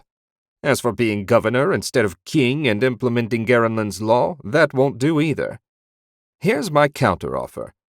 You could control access to the portal, and we'll agree to your toll. I and my sons after me will remain king. We will implement the laws we see fit and retain control of our wizards." Otto frowned. "I fear you misunderstand. This isn't a negotiation. If you wish to remain in any position of authority, you will accept all our terms. Otherwise, we'll remove you and put a governor in your place." "Everything's a negotiation, boy. I doubt your king wants another war right after fighting Strachan for a year. Why don't you take him my offer and see what he says?" "I don't care to waste his time. As for a war, I'm not worried. The question is, how would you like the rest of your city burned to the ground and your precious banks emptied of all their gold? I have enough men and wizards with me to destroy this city. The only other thing your miserable nation has to offer is the gold mines, and we'll be happy to seize those as well. So you tell me, Casimir, how do you want to handle this?" One of the guards went for his sword. Otto hit him with enough lightning to cook his flesh in his armor. The unlucky man collapsed, sizzling like a freshly roasted steak. "Anyone else reaches for their weapon, and I'll consider that a declaration of war." "Calm down," Casimir said. The guards beside him relaxed a fraction. "It seems you leave me with little choice. However, I will continue to call myself a king." Otto shrugged. "If it makes you feel better, you could call yourself a dancing monkey. As long as Garenlin's laws are obeyed and your wizards are set free, I don't really care about the title you claim. You have 1 week to implement the changes I've outlined. An inspector will be coming to make sure you have fully complied. If you haven't, then I will be coming back. And I assure you, you don't want that. Clear?" "Perfectly." "Good." Otto turned on his heel and marched back the way he'd come, his escort falling in around him as he passed. He strongly suspected Casimir was going to be trouble. Still, he'd give the man a chance to prove his loyalty to his new master. If Otto turned out to be wrong, so much the better. The walk back to the portal proved every bit as uneventful as the walk to the castle. When they reached the plaza, the soldiers that had been watching them when they arrived were gone. As they got closer, the portal guard commander waved him over. Otto angled his way. The legionnaires had a man in soot-stained clothes surrounded. Their swords were drawn and ready to strike. He wasn't a wizard, that was clear from a glance. "This fellow claims to be an agent of the crown, my lord," the commander said. Otto racked his brain. "Luca, yes?" "Yes, Lord Shank. I've been keeping watch for your arrival per my orders." "It's all right, Commander. He's with us." "Can't be too careful. Sheathe swords and release the prisoner." Once Luca was free, Otto led him a little way from the soldiers. "Report." "The infiltration was difficult, but successful thanks to the help of a friendly group of wizards. Are you familiar with the Wizard Underground?" "We've met, and they aided several of your fellow infiltrators. Well done on completing your mission. The fire was your doing, I suppose?" Luca winced. "Yes, my lord. It was my idea, anyway. One of the wizards carried out the task. Things got a little out of control." Otto shrugged, not terribly concerned. "Anything else of note?" "The wizards are operating out of a sprawling tunnel complex that extends under the harbor. I only explored a fraction of it, given that it wasn't part of my mission, and the wizards didn't seem keen on me poking around." All the more reason for Otto to eventually take a look himself. "That's fine. For now, I want you to remain here. Advise the portal guard commander and keep an eye on what's happening in the castle. I have my doubts about Casimir. I'll be expecting a report on his actions when I return next week." "Understood. Hopefully I can get a clean uniform. These clothes have seen better days." Otto pulled a small pouch out of an inside pocket and tossed it to Luca. "Buy some civilian clothes. I don't want you to draw attention." Luca hefted the pouch and nodded. "As you wish, my lord."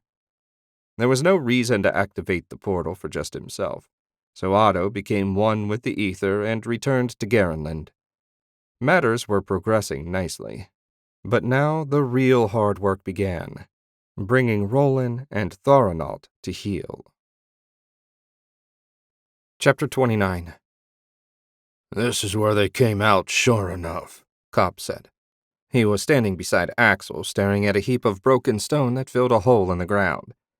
It was the exit to the escape tunnel the lady in red, along with the servants and guards, had used to get out of Castle Marduk. A clear trail of tromped-down snow led away from the collapsed tunnel and toward the distant mountains. They had lucked out in that there hadn't been a snowstorm since the assault on the castle. Axel squinted at the snow-capped peaks. There was only one reason she'd be headed that way: the prince. Uther the Younger had to be hiding in those mountains somewhere. He took some solace in the knowledge that the escapees were headed northeast, and most of Strachan's mines were to the northwest. Securing those were the biggest priority. At least, that was Otto's biggest priority, and Axel assumed the king's as well. He smiled to himself. They had to get something of value out of this miserable war after all. Something beyond peace in the northern province, at least. A cheap source of valuable minerals would be an excellent start. What do we do? Cobb asked. The other guys were looking to him for orders. Axel shook off his thoughts and focused on the matter at hand. We'll follow them for now. I don't want to get too far away on our own. Still worried about those rangers? Cobb spat to one side. If there was one thing he hated most, it was Strachan Rangers. Axel knew just how he felt. We haven't seen, much less fought, a single ranger since the assassin last year. They've got to be somewhere. And my guess is they're protecting the prince. I don't know how many rangers they have, but I suspect it's more than we have scouts. Plus, they know the terrain. We'll play it safe for now. Colton, you're on point. The youthful scout and his team took off after the tracks. If there was anyone Axel trusted not to walk them into a trap, it was Colton. After a 5-minute head start, Axel and the rest of his men set out. The hike started out easy enough, but around mid-afternoon they reached the foothills and started going up. The snow was soon up to their knees. Walking in the trail helped, and all his men were in excellent physical condition, so no one complained.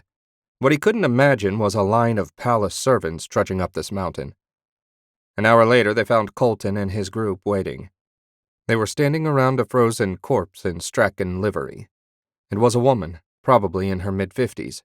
Axel guessed a kitchen maid, but had no real idea. His worry about the servants hadn't been misplaced after all. I assume you didn't just stop for a body, Axel said. No, sir. A little way up, a second trail intersects this one and continues southeast away from the capital. It was a large group with scouts in front, at the sides, and following behind. I'd say they're not more than a few hours ahead of us. Who should we follow? Axel frowned. Why would the prince split his already small group of rangers? He had to have a reason. Could you tell anything from the main body of tracks? Like what? Colton asked. Like whether they wore servants' shoes or soldiers' boots. I didn't actually look that close. Colton hung his head. Sorry, sir. Forget it, and let's take a look now. They made the short walk to the second trail, and Colton crouched. Definitely not soldiers. No tread on a lot of the tracks. What are you thinking, my lord? Cobb asked. I think they sent the non-combatants out of danger along with a small force of rangers to guide them. I further think that if we follow this trail, we'll find a nice little contingent of rangers just waiting to get picked off. I don't know about you, but I prefer hunting a target to walking into an ambush. Sounds good to me. Cobb grinned and tested the edge of his sword. It was nearing dark when Axel smelled smoke. The scouts had been trailing what they assumed was a small group of rangers and civilians since cutting their trail earlier in the day. The wilderness north of Marduk was almost devoid of settlements, so the smoke had to be the targets setting up camp for the night. He doubted the rangers would surrender, but hopefully the servants wouldn't do anything foolish. 100 yards after he smelled the smoke, they caught up to Colton's advance team. They were crouched in the snow, nearly invisible in the fading light. Colton touched his fingers to his lips, and Axel nodded. The enemy was close. Axel pointed at his eyes. The response to his silent query came at once. Colton pointed south, then held up 3 fingers, 3 more to the east and 2 to the north. Finally, he made a fist and held up all 10 fingers. 8 on guard and 10 watching over the servants. Less than they'd hoped for, but still a worthwhile target. Axel nodded again, then pointed at Colton, followed by south and east. Next, he tapped Cobb on the shoulder and pointed north. Axel would lead the main force himself against the camp. Finally, he held up 5 fingers and made a fist. Colton and his team vanished at once. Cobb grabbed a squad of his own and slipped silently into the growing darkness. Axel would give them 5 minutes, then move in with the main force. He grimaced as he counted in his head. He hated waiting. While he considered himself a fair leader, he never moved to the highest ranks given his inability to send others into battle while awaiting the outcome. It was a character flaw. He wouldn't deny that. It was one everyone in his family shared. Even his father liked to wade into a fight, hacking and fighting beside his men. There had to be something wrong with the Shank men. When 5 minutes had passed without a sound, Axel motioned his scouts forward. It pleased him that they made hardly a whisper across the snow.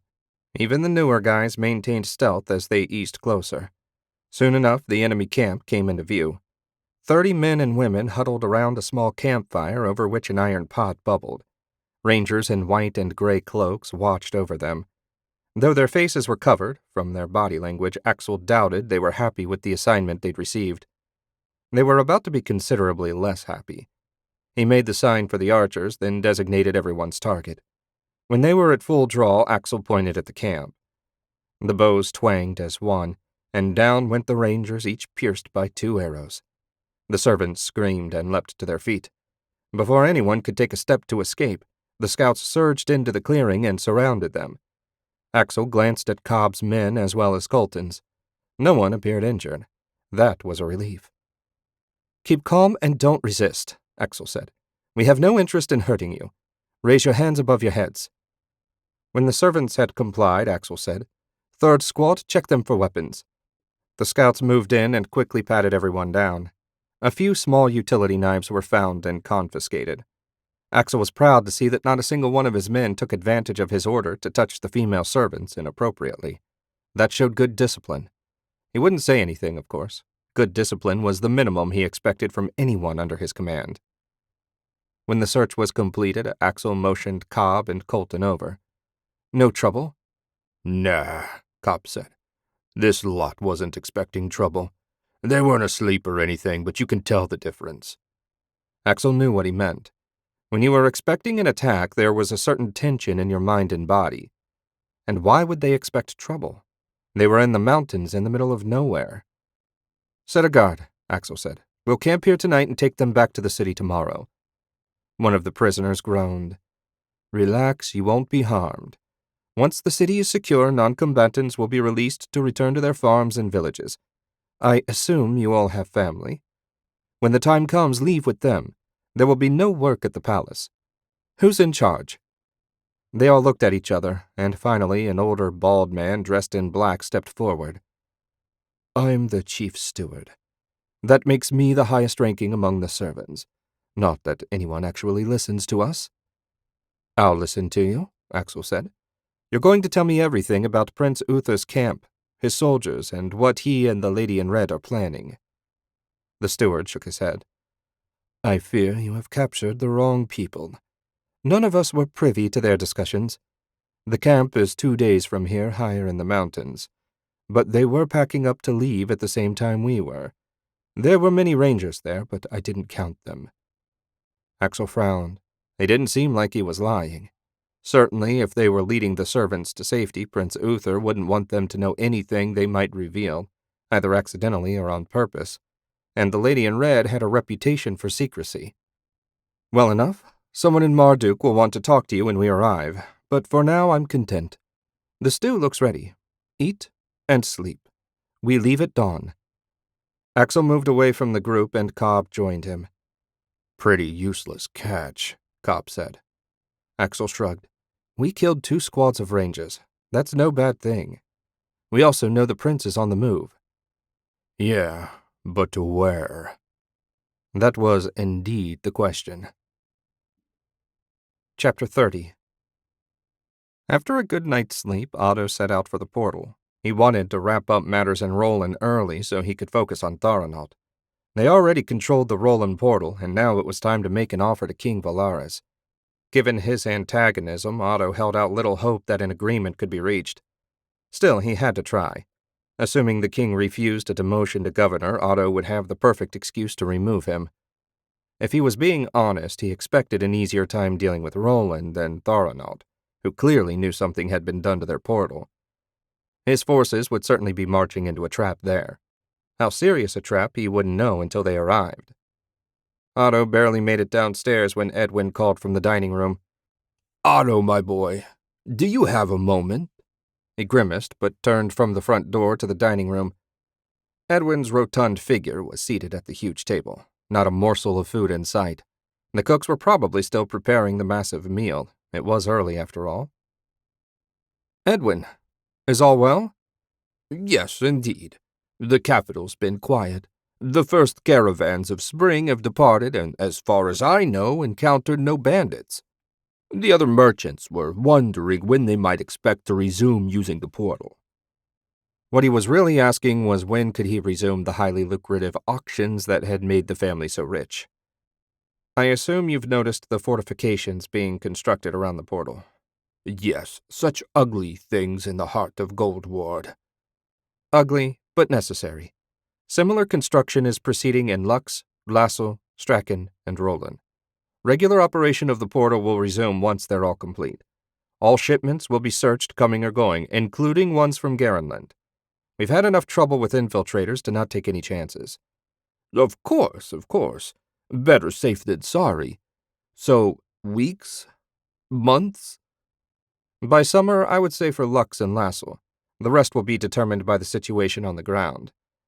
I'm sorry I can't give you a more certain answer. Edwin waved off his apology. Think nothing of it. Even a wizard can't control everything.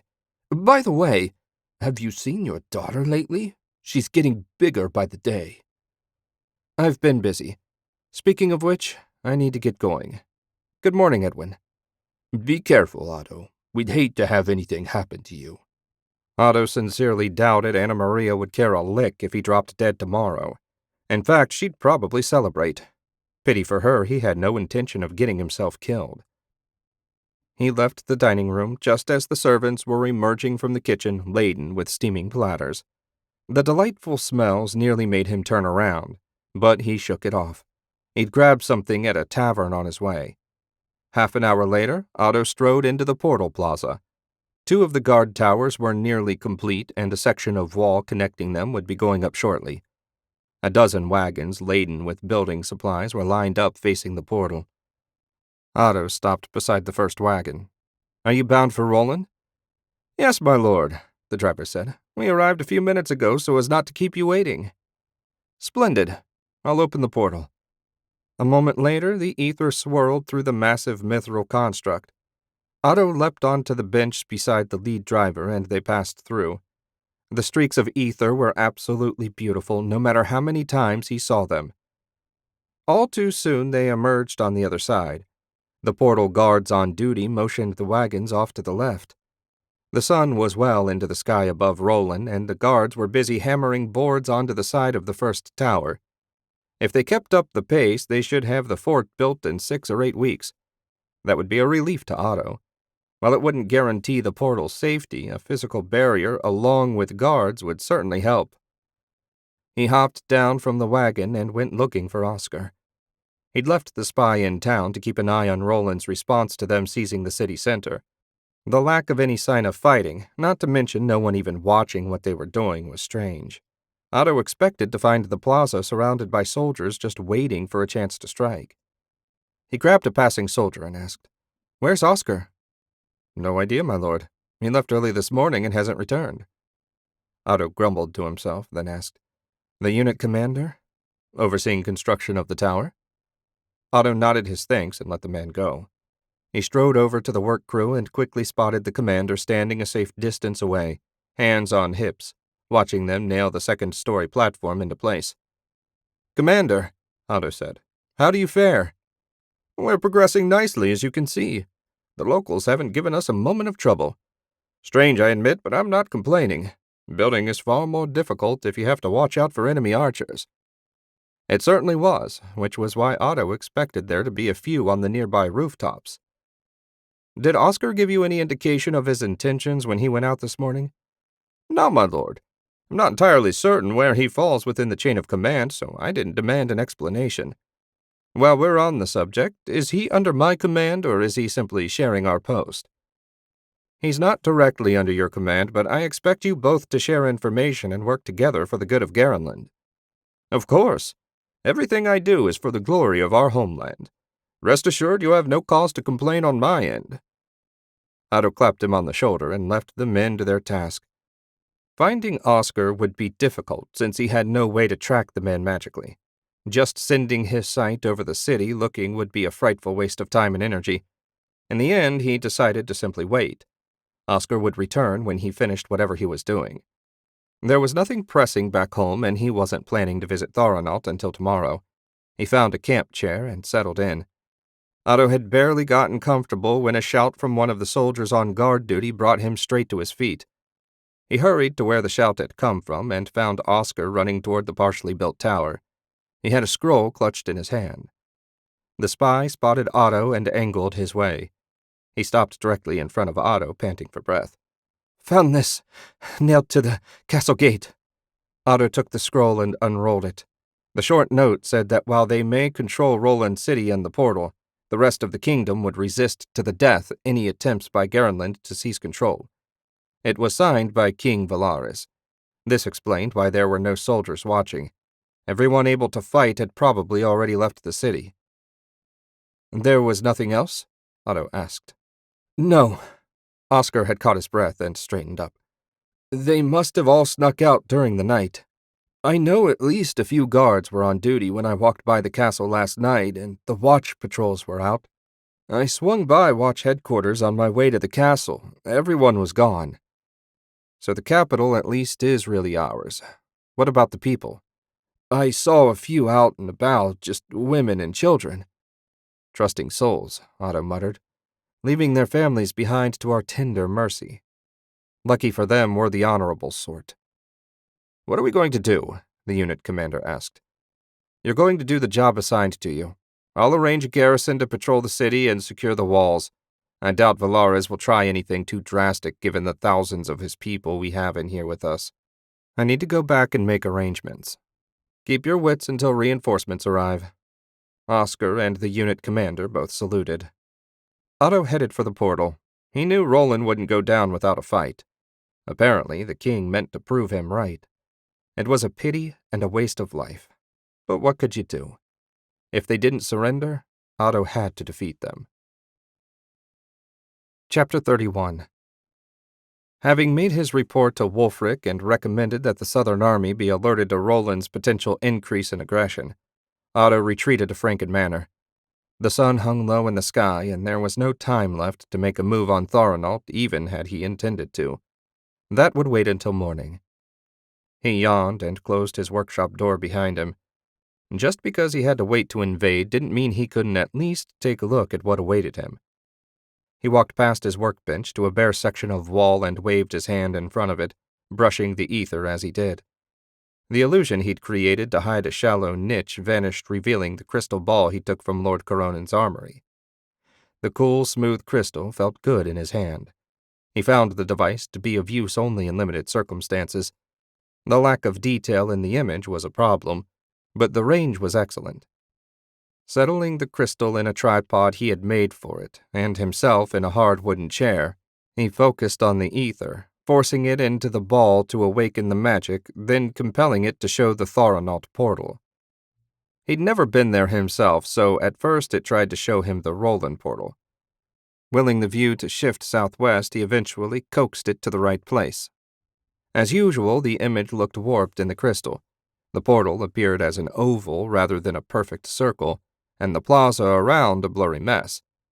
Sweat poured down his face as he tried to hone in. Bit by bit, the resolution improved. When it did, he swallowed a sudden lump. The portal was surrounded by crude fortifications. Hundreds of soldiers kept watch as though expecting an attack at any moment. He couldn't tell if there were any wizards among them, but had to assume so. Taking the city was going to be every bit as hard as he'd feared. Collecting reinforcements and wizards would be his first task tomorrow. Wiping the sweat from his brow, Otto released the ether. It never ceased to amaze him how a seemingly simple task could exhaust him more than launching half a dozen fireballs. Lord Coronin said it was because sustained effort drained a wizard more than a quick gather and release, which made sense but didn't really help. Otto returned the crystal ball to its hiding place and restored the illusion. What he really needed was a good night's sleep. Tomorrow's problems would be dealt with then. The trudge from the basement to the second floor felt like miles. He considered a light dinner and immediately dismissed the idea. He felt too tired to even consider food. As he turned toward his room, a shrill wail filled the air. Clenching his teeth, Otto turned toward Anna Maria's suite. In the hall outside, Mimi was holding the baby and pacing, trying to silence her. She spotted Otto approaching and winced.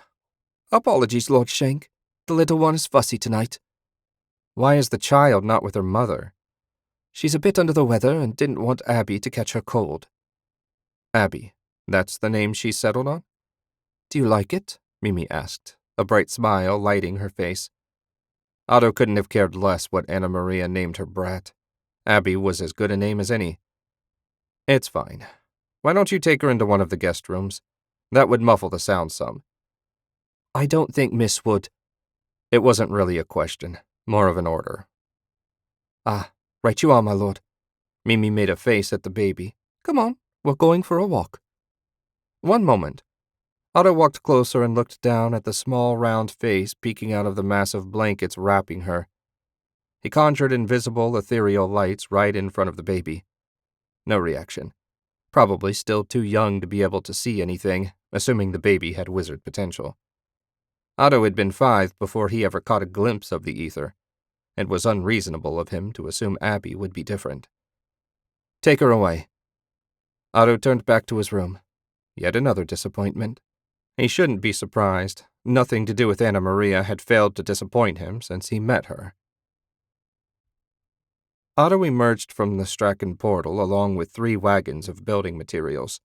While they had plenty of timber in Strachan, it was easier to process it at mills in Garenland and bring the planks back finished. Otto didn't really care. All that mattered was the fortifications surrounding the portal were coming together quickly. 3 watchtowers were up and a 4th was proceeding quickly. Walls should be rising in a few days. Nodding to himself, he went looking for Sergeant Hans. The magical armor would be key to quickly breaking through Thoronald's defenses. As he strode through the quiet streets, he got an occasional nod from the legionnaires going about their business or an angry glare from the locals. He ignored both. As soon as the weather turned warmer, the locals would be driven out and Marduk would become a garrison city, inhabited only by people from Garenland. At least locating the enchanted armor was simple. After the portal, they were the most powerful magical items in the area. They practically glowed in the ether. Hans and the guys sat around a fire cooking breakfast, the armor kneeling behind them. As soon as they spotted Otto approaching, they leapt to their feet and saluted. Hans said, "Lord Shank, is all well?" "No. You all will be coming with me. Thoronald knows we're coming and has set up an ambush. You'll be breaking through it." The men looked at each other and smiled. "Not to complain, my lord, but we've gotten plenty sick of carrying and lifting 8 hours a day." Hans scowled as he glanced back at his armor. "I don't figure war machines were meant to be used to speed labor." "That's as good a use for them as any. But right now I need them for their primary purpose, killing people and smashing fortifications. Once I collect the rest of the forces I need, we'll be marching on Thoronald directly. Finish your breakfast and get ready. I shouldn't be over an hour." "Don't forget to show him, Sergeant," one of the men said. "Show me what?" Otto asked. "You're gonna love this," Hans grinned. "The warehouse isn't far if you have time." Otto wasn't on an especially tight timetable, and Hans wasn't the sort to waste his time. "Lead on." 3 blocks later, Hans pulled open the heavy front door of a warehouse marked with the dragon emblem of Strachan. Inside, it was dark, but Otto could make out the shapes of half a dozen wagons loaded with gray stone. He frowned. Maybe Hans would waste his time. "Do you know what this is?" Hans asked. "Stone? Ore. 6 full wagon loads of unrefined mithril ore. They've been saving it up rather than trade with Garenland. Otto's eyes widened. That was more mithril than he'd ever seen in one place outside of a portal. How long have they been storing it? Years. Just think what you could do with this much wealth. Otto was already doing exactly that, and he forced himself to stop. It was a rich find, but they had other priorities right now. We'll be claiming this for the crown. Did you find it? No, my lord. The general ordered teams to canvass the city and see what we had for materials. One of them found it. They did well, whoever it was. Otto put the image of heaps of silvery bars out of his mind. Let's get back. I still have soldiers to collect. They stepped back outside and Hans closed the door. They hadn't taken a step when a voice from behind called out, "Lord Shank, I got word that you had arrived with another load of building supplies. Excellent timing. We were getting low." Otto turned to find General Varchi and 20 of his personal guards approaching from the direction of Castle Marduk. The general looked fit and well-rested, his uniform crisp and freshly laundered. "General, you were my next stop," Otto said. "I'll be taking Hans and his squad, 40 wizards and the 3rd Legion to pacify Thara City. If you could have them meet me at the portal, that would speed things up considerably." "No, I'm afraid that won't do at all. I can't spare the men or the magical armor. It would slow the repairs and construction too much." Otto cocked his head. He'd thought they had the chain of command sorted out. Maybe being promoted to provincial governor had gone to the general's head. He'd straighten that out presently. I see you've misunderstood. I'm not asking your permission. I'm informing you that I'm taking them. Your assistance would be helpful, but your consent is not required. I assumed you understood which of us is in charge, but clearly it slipped your mind. You can speak to your men and explain what's going on, or I can. But either way, we're marching in an hour." Otto turned and walked away with Hans at his heels. "I don't think you made a friend," Hans said. "That wasn't my goal. The good general needs to remember those men don't serve him. They serve Garenland. If I need a legion of the Northern Army in Tharanaut, then by heaven that's where they're going." Chapter 32. Despite his protests, General Varchi had the 3rd Legion ready to march with time to spare. 9,000 men were gathered in the plaza, forcing construction on their fort to halt. Otto had spoken to the wizards himself, and they were eager to fight. Or more likely, they were like Hans and eager to do anything besides construction work. If their luck held, they wouldn't regret that. The plan was simple enough, and hopefully it would be effective. Hans and his squad would take the lead position in their magical armor, with the wizards directly behind, protecting them from incoming magic. The rest of the soldiers would follow after a brief delay. Otto took out the control rod and activated the portal. The armor clanked through.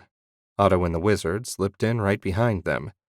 The lights and streaks of ether filled his vision for a moment, and then he was through. Screams and explosions filled the air.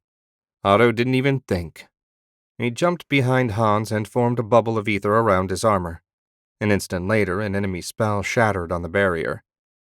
On either side, the other wizards were defending as best they could.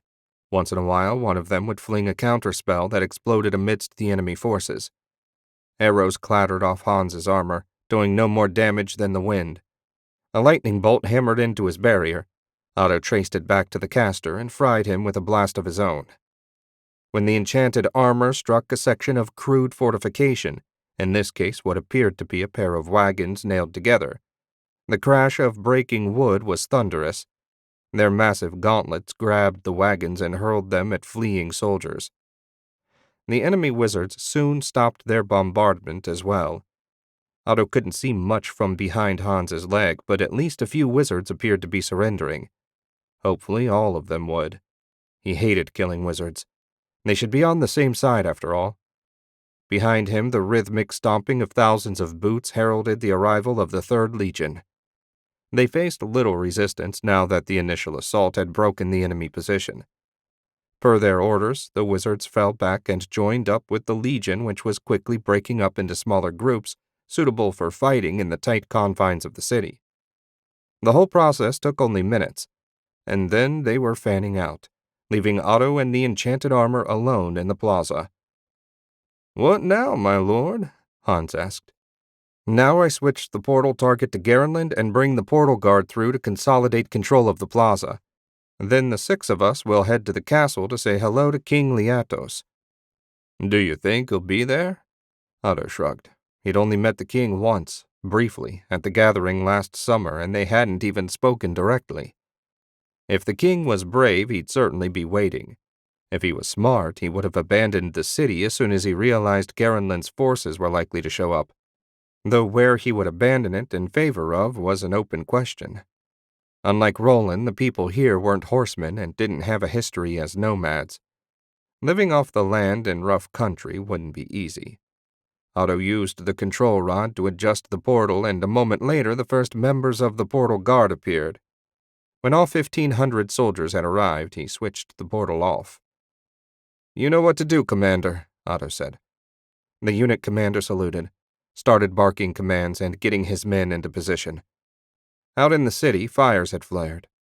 The Legion had orders not to search house to house. Instead, they were to torch any building from which an enemy attack originated. It was a brutal tactic that would be a death sentence to any civilians hiding inside, but that was the enemy's fault, not theirs. Putting everything else out of his mind, Otto lifted himself on Hans's shoulder with an ether platform. His defensive spells settled into place, protecting both himself and the armor. He tapped Hans's helmet. "Let's go." They set out at a quick, bone-rattling walk. The armor's long strides ate up the distance despite the relatively slow pace. Otto would remind himself of this if he ever felt like complaining about a wagon ride. His gaze flicked from side to side, seeking any potential threat. An arrow skipped off his shield, and Otto traced it back to an archer on a nearby rooftop. A lightning bolt ended the threat. Aside from that one attacker, the journey to the castle went off without a hitch. Just outside of arrow range, Hans stopped and asked, "What now?" Otto studied the outer wall. Archers scrambled around, hurrying to gather above the main gate. More soldiers on foot, most of them armed with spears, formed up beyond the main gate. There were no wizards visible, which didn't surprise him. You wouldn't want anyone compelled to fight guarding your final fortress. "I'll handle the archers," Otto said. "You break down the gate and wipe out the guards. Set me down." He rode to the ground in Hans's gauntlet and gathered the ether to him. There were 20 archers visible. Otto sent a thread to each of them, wrapping it around their bows before touching their chests. An instant later, white-hot flames streaked out, destroying their weapons and setting their uniforms on fire. The archers dropped their ruined weapons and flailed around trying to put out the flames. Hans didn't need an order. The 5 suits of magical armor stomped straight toward the main gate. A few hard kicks smashed the portcullis. Unstoppable gauntlets crushed the guardhouse to pieces, sending chunks of stone flying at the gathered soldiers. Using the magical armor sometimes seemed unfair, but in war the only rule was to win. Some broke and ran, but most held fast, the tips of their spears trembling. Hans and the others drew their swords and quickly swept aside those foolish enough to stand and fight. Otto picked his way through the rubble to join them in the courtyard. No further threats presented themselves. "I'm going to have a look around," Otto said. "Be on your guard." The men shifted to form a circle around him. Otto closed his eyes and sent his vision into the castle. Just as he feared, guards were already gathering just beyond the closed door. He flew down the halls and past scrambling servants and running soldiers. A few minutes of searching brought Otto to a war room, complete with a map of Thera City and miniature figures representing the defenders and attackers. The king and what Otto assumed were his generals stood around it. He added another thread for his hearing and listened in. "Our spotters say they already broke through the first defensive line," one of the generals said. "That giant armor smashed our barricades in seconds." "They refuse to enter any buildings and engage our fighters," another said. "Instead, their wizards simply burned the building down with everyone in it." "And what of our wizards?" the king asked. "Dead or surrendered," the first man said. "We knew they weren't going to hold if this became a real fight. Threats might have gotten them to show up, but when their minders broke and ran, they gave up. The king grumbled something Otto couldn't quite make out. A messenger burst into the room. "Majesty, the front gate has fallen." King Leatos leapt to his feet. "What?" "The giant armor broke through and slaughtered the defenders. We're preparing to defend the keep, but—" The king's fierce expression sagged. He looked from one general to the other. "Is there anything we can do to stop them?" Otto added a third thread and said, "You can surrender." Everyone looked around for the source of his voice. "I'm speaking to you via magic. I have no desire for further loss of life. Order your soldiers here and throughout the country to turn in their weapons, and no one else needs to die. Thoranault can continue on largely as you always have, just under Garenland law. A governor will be appointed to oversee the affairs of the kingdom." "And where does that leave me?" the king snarled. "Still alive to enjoy a quiet retirement. You have 5 minutes to decide. Failure to surrender will result in the destruction of the castle with you and everyone else inside." Otto released the thread for his voice so they wouldn't hear any sounds he might accidentally make. He really hoped the king would make the correct choice. While killing didn't bother Otto, he was getting thoroughly tired of it. "You heard the wizard," King Leatos said. "What do you think?" Both generals hesitated before answering. Otto didn't blame them. There was really no good option for them, and he doubted either of them wanted to die today.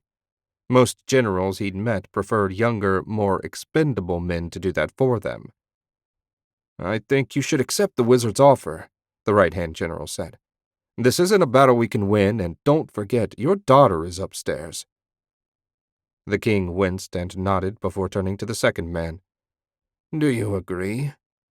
"Reluctantly, Majesty. Garenland has overreached badly. In time, they will fall and we can resume our rightful place as one of the leading nations. We can't do that if your bloodline dies here." "So be it. Wizard, if you're there, I accept your terms." Otto restored his voice. "Excellent. Have everyone come outside without weapons. And I mean not even a dagger. If I see a single weapon, you all die. Once that's done, you will send orders to your soldiers still fighting in the city to surrender." "Understood.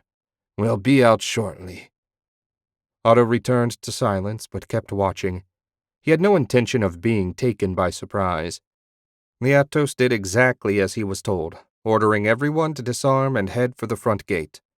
When they were nearly ready to come outside, Otto let all his threads fade. "They're coming out, Hans. Be on your guard, but don't attack." "As you command, my lord." Otto shifted so he was standing in front of the armor. A moment later, the main gate opened and a line of people emerged with the king in the lead, a girl around Otto's age at his side. Leatos looked much less intimidating than when Otto saw him in Marcaine. Losing your kingdom could do that to a man. Otto stepped forward. "You made the wise decision. Rest assured your people will not suffer under Garenland's rule. We desire only the best for all those living under our laws." "Yes, of course you do. I've dispatched runners to those still resisting. When can my daughter and I leave for our country estate?" "I fear you've misunderstood," Otto said. "When I said you could retire, I didn't mean in Thoranault. Having you here would do nothing but undermine the authority of the new governor. You and your lovely daughter will be coming to Garenland. There's a perfectly nice villa in Garen where you can settle down in comfort. Of course, how much comfort you'll receive is directly related to how well behaved your former subjects are." "I see. You might be young, but you're not stupid. Wulfric chose his first counselor wisely. My most trusted generals will do all they can to help your governor." Both generals saluted. Otto smiled and nodded. The job wasn't finished, but unlike Roland, he felt confident that Thoranault would soon be properly under Garenland's rule. Now he needed to get back and speak to Wulfric. The first stage was complete. It was time to move on to tying up loose ends. Chapter 33. After nearly a week tromping around in the snow, Axel and his scouts descended from the northern mountains and turned toward Marduk. They'd found the prince's camp exactly where the steward said they would, and also, like he said, the camp was empty. A trail led east, but they lost it after a day of tracking. If he was being honest, Axel wasn't too disappointed. Getting ambushed by a few hundred rangers in unfamiliar territory was a good way to end up dead.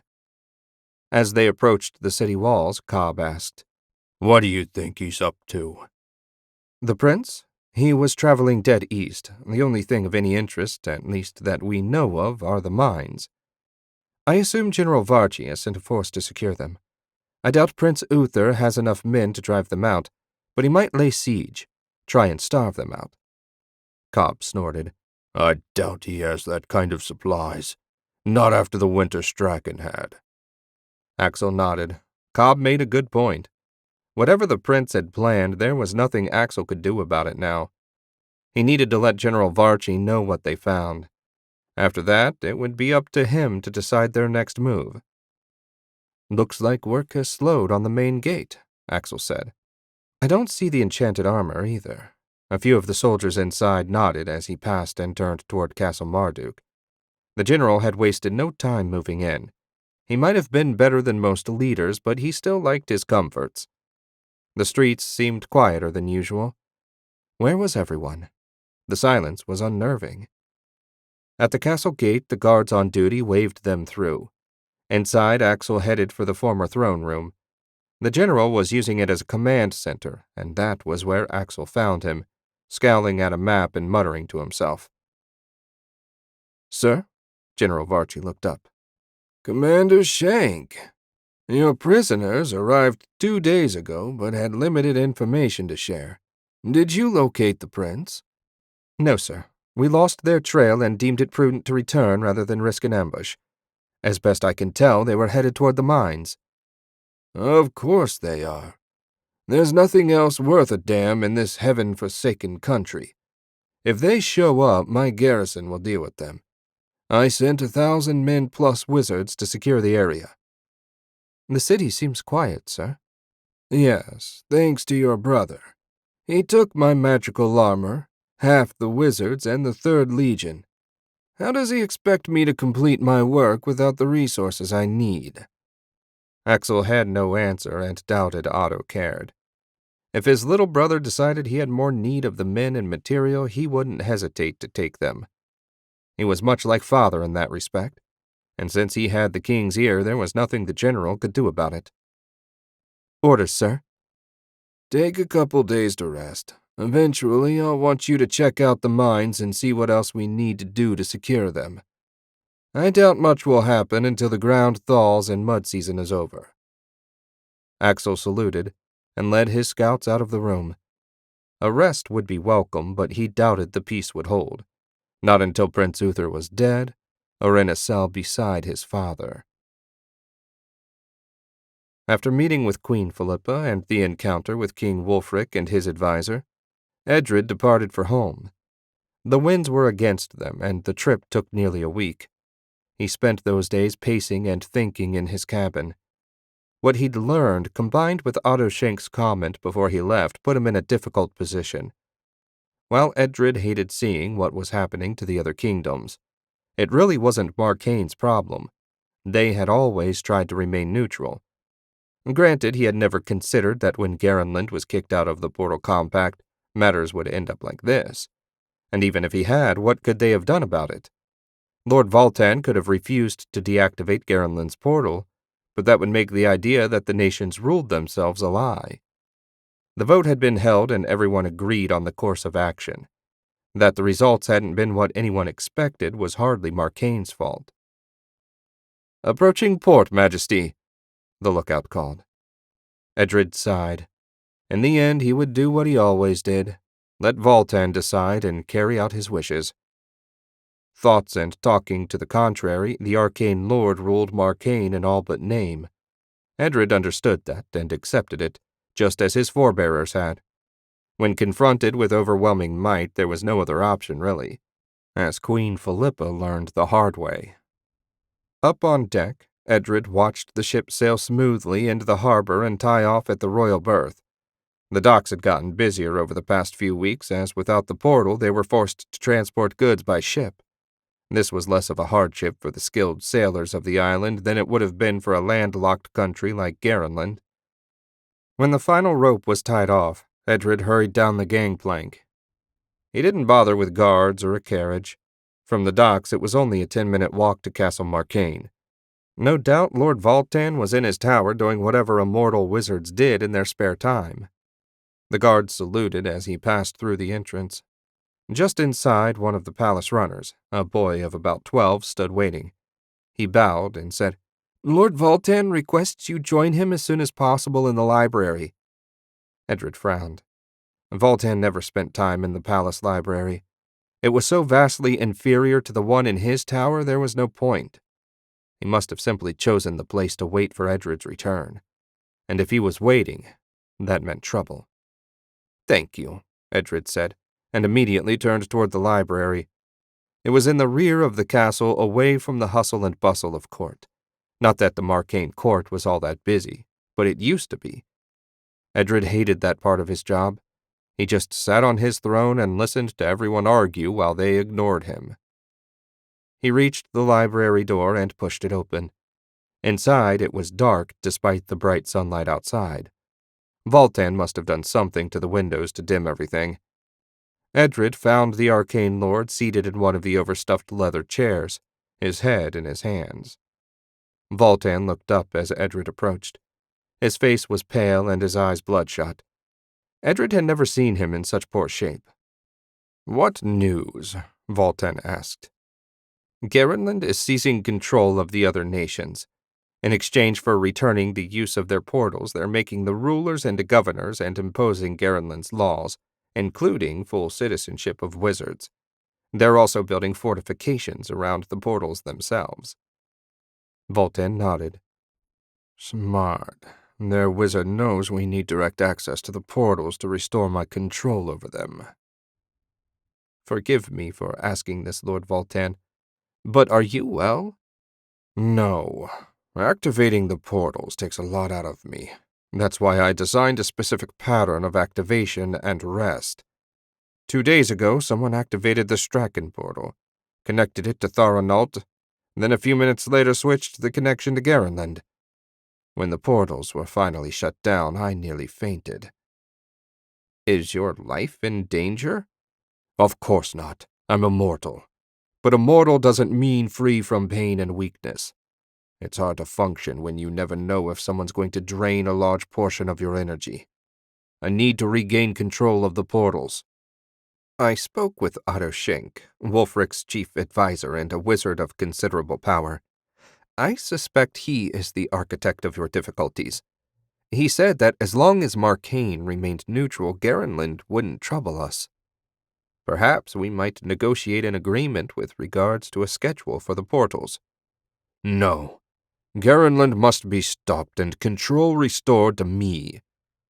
We will help their enemies defeat them.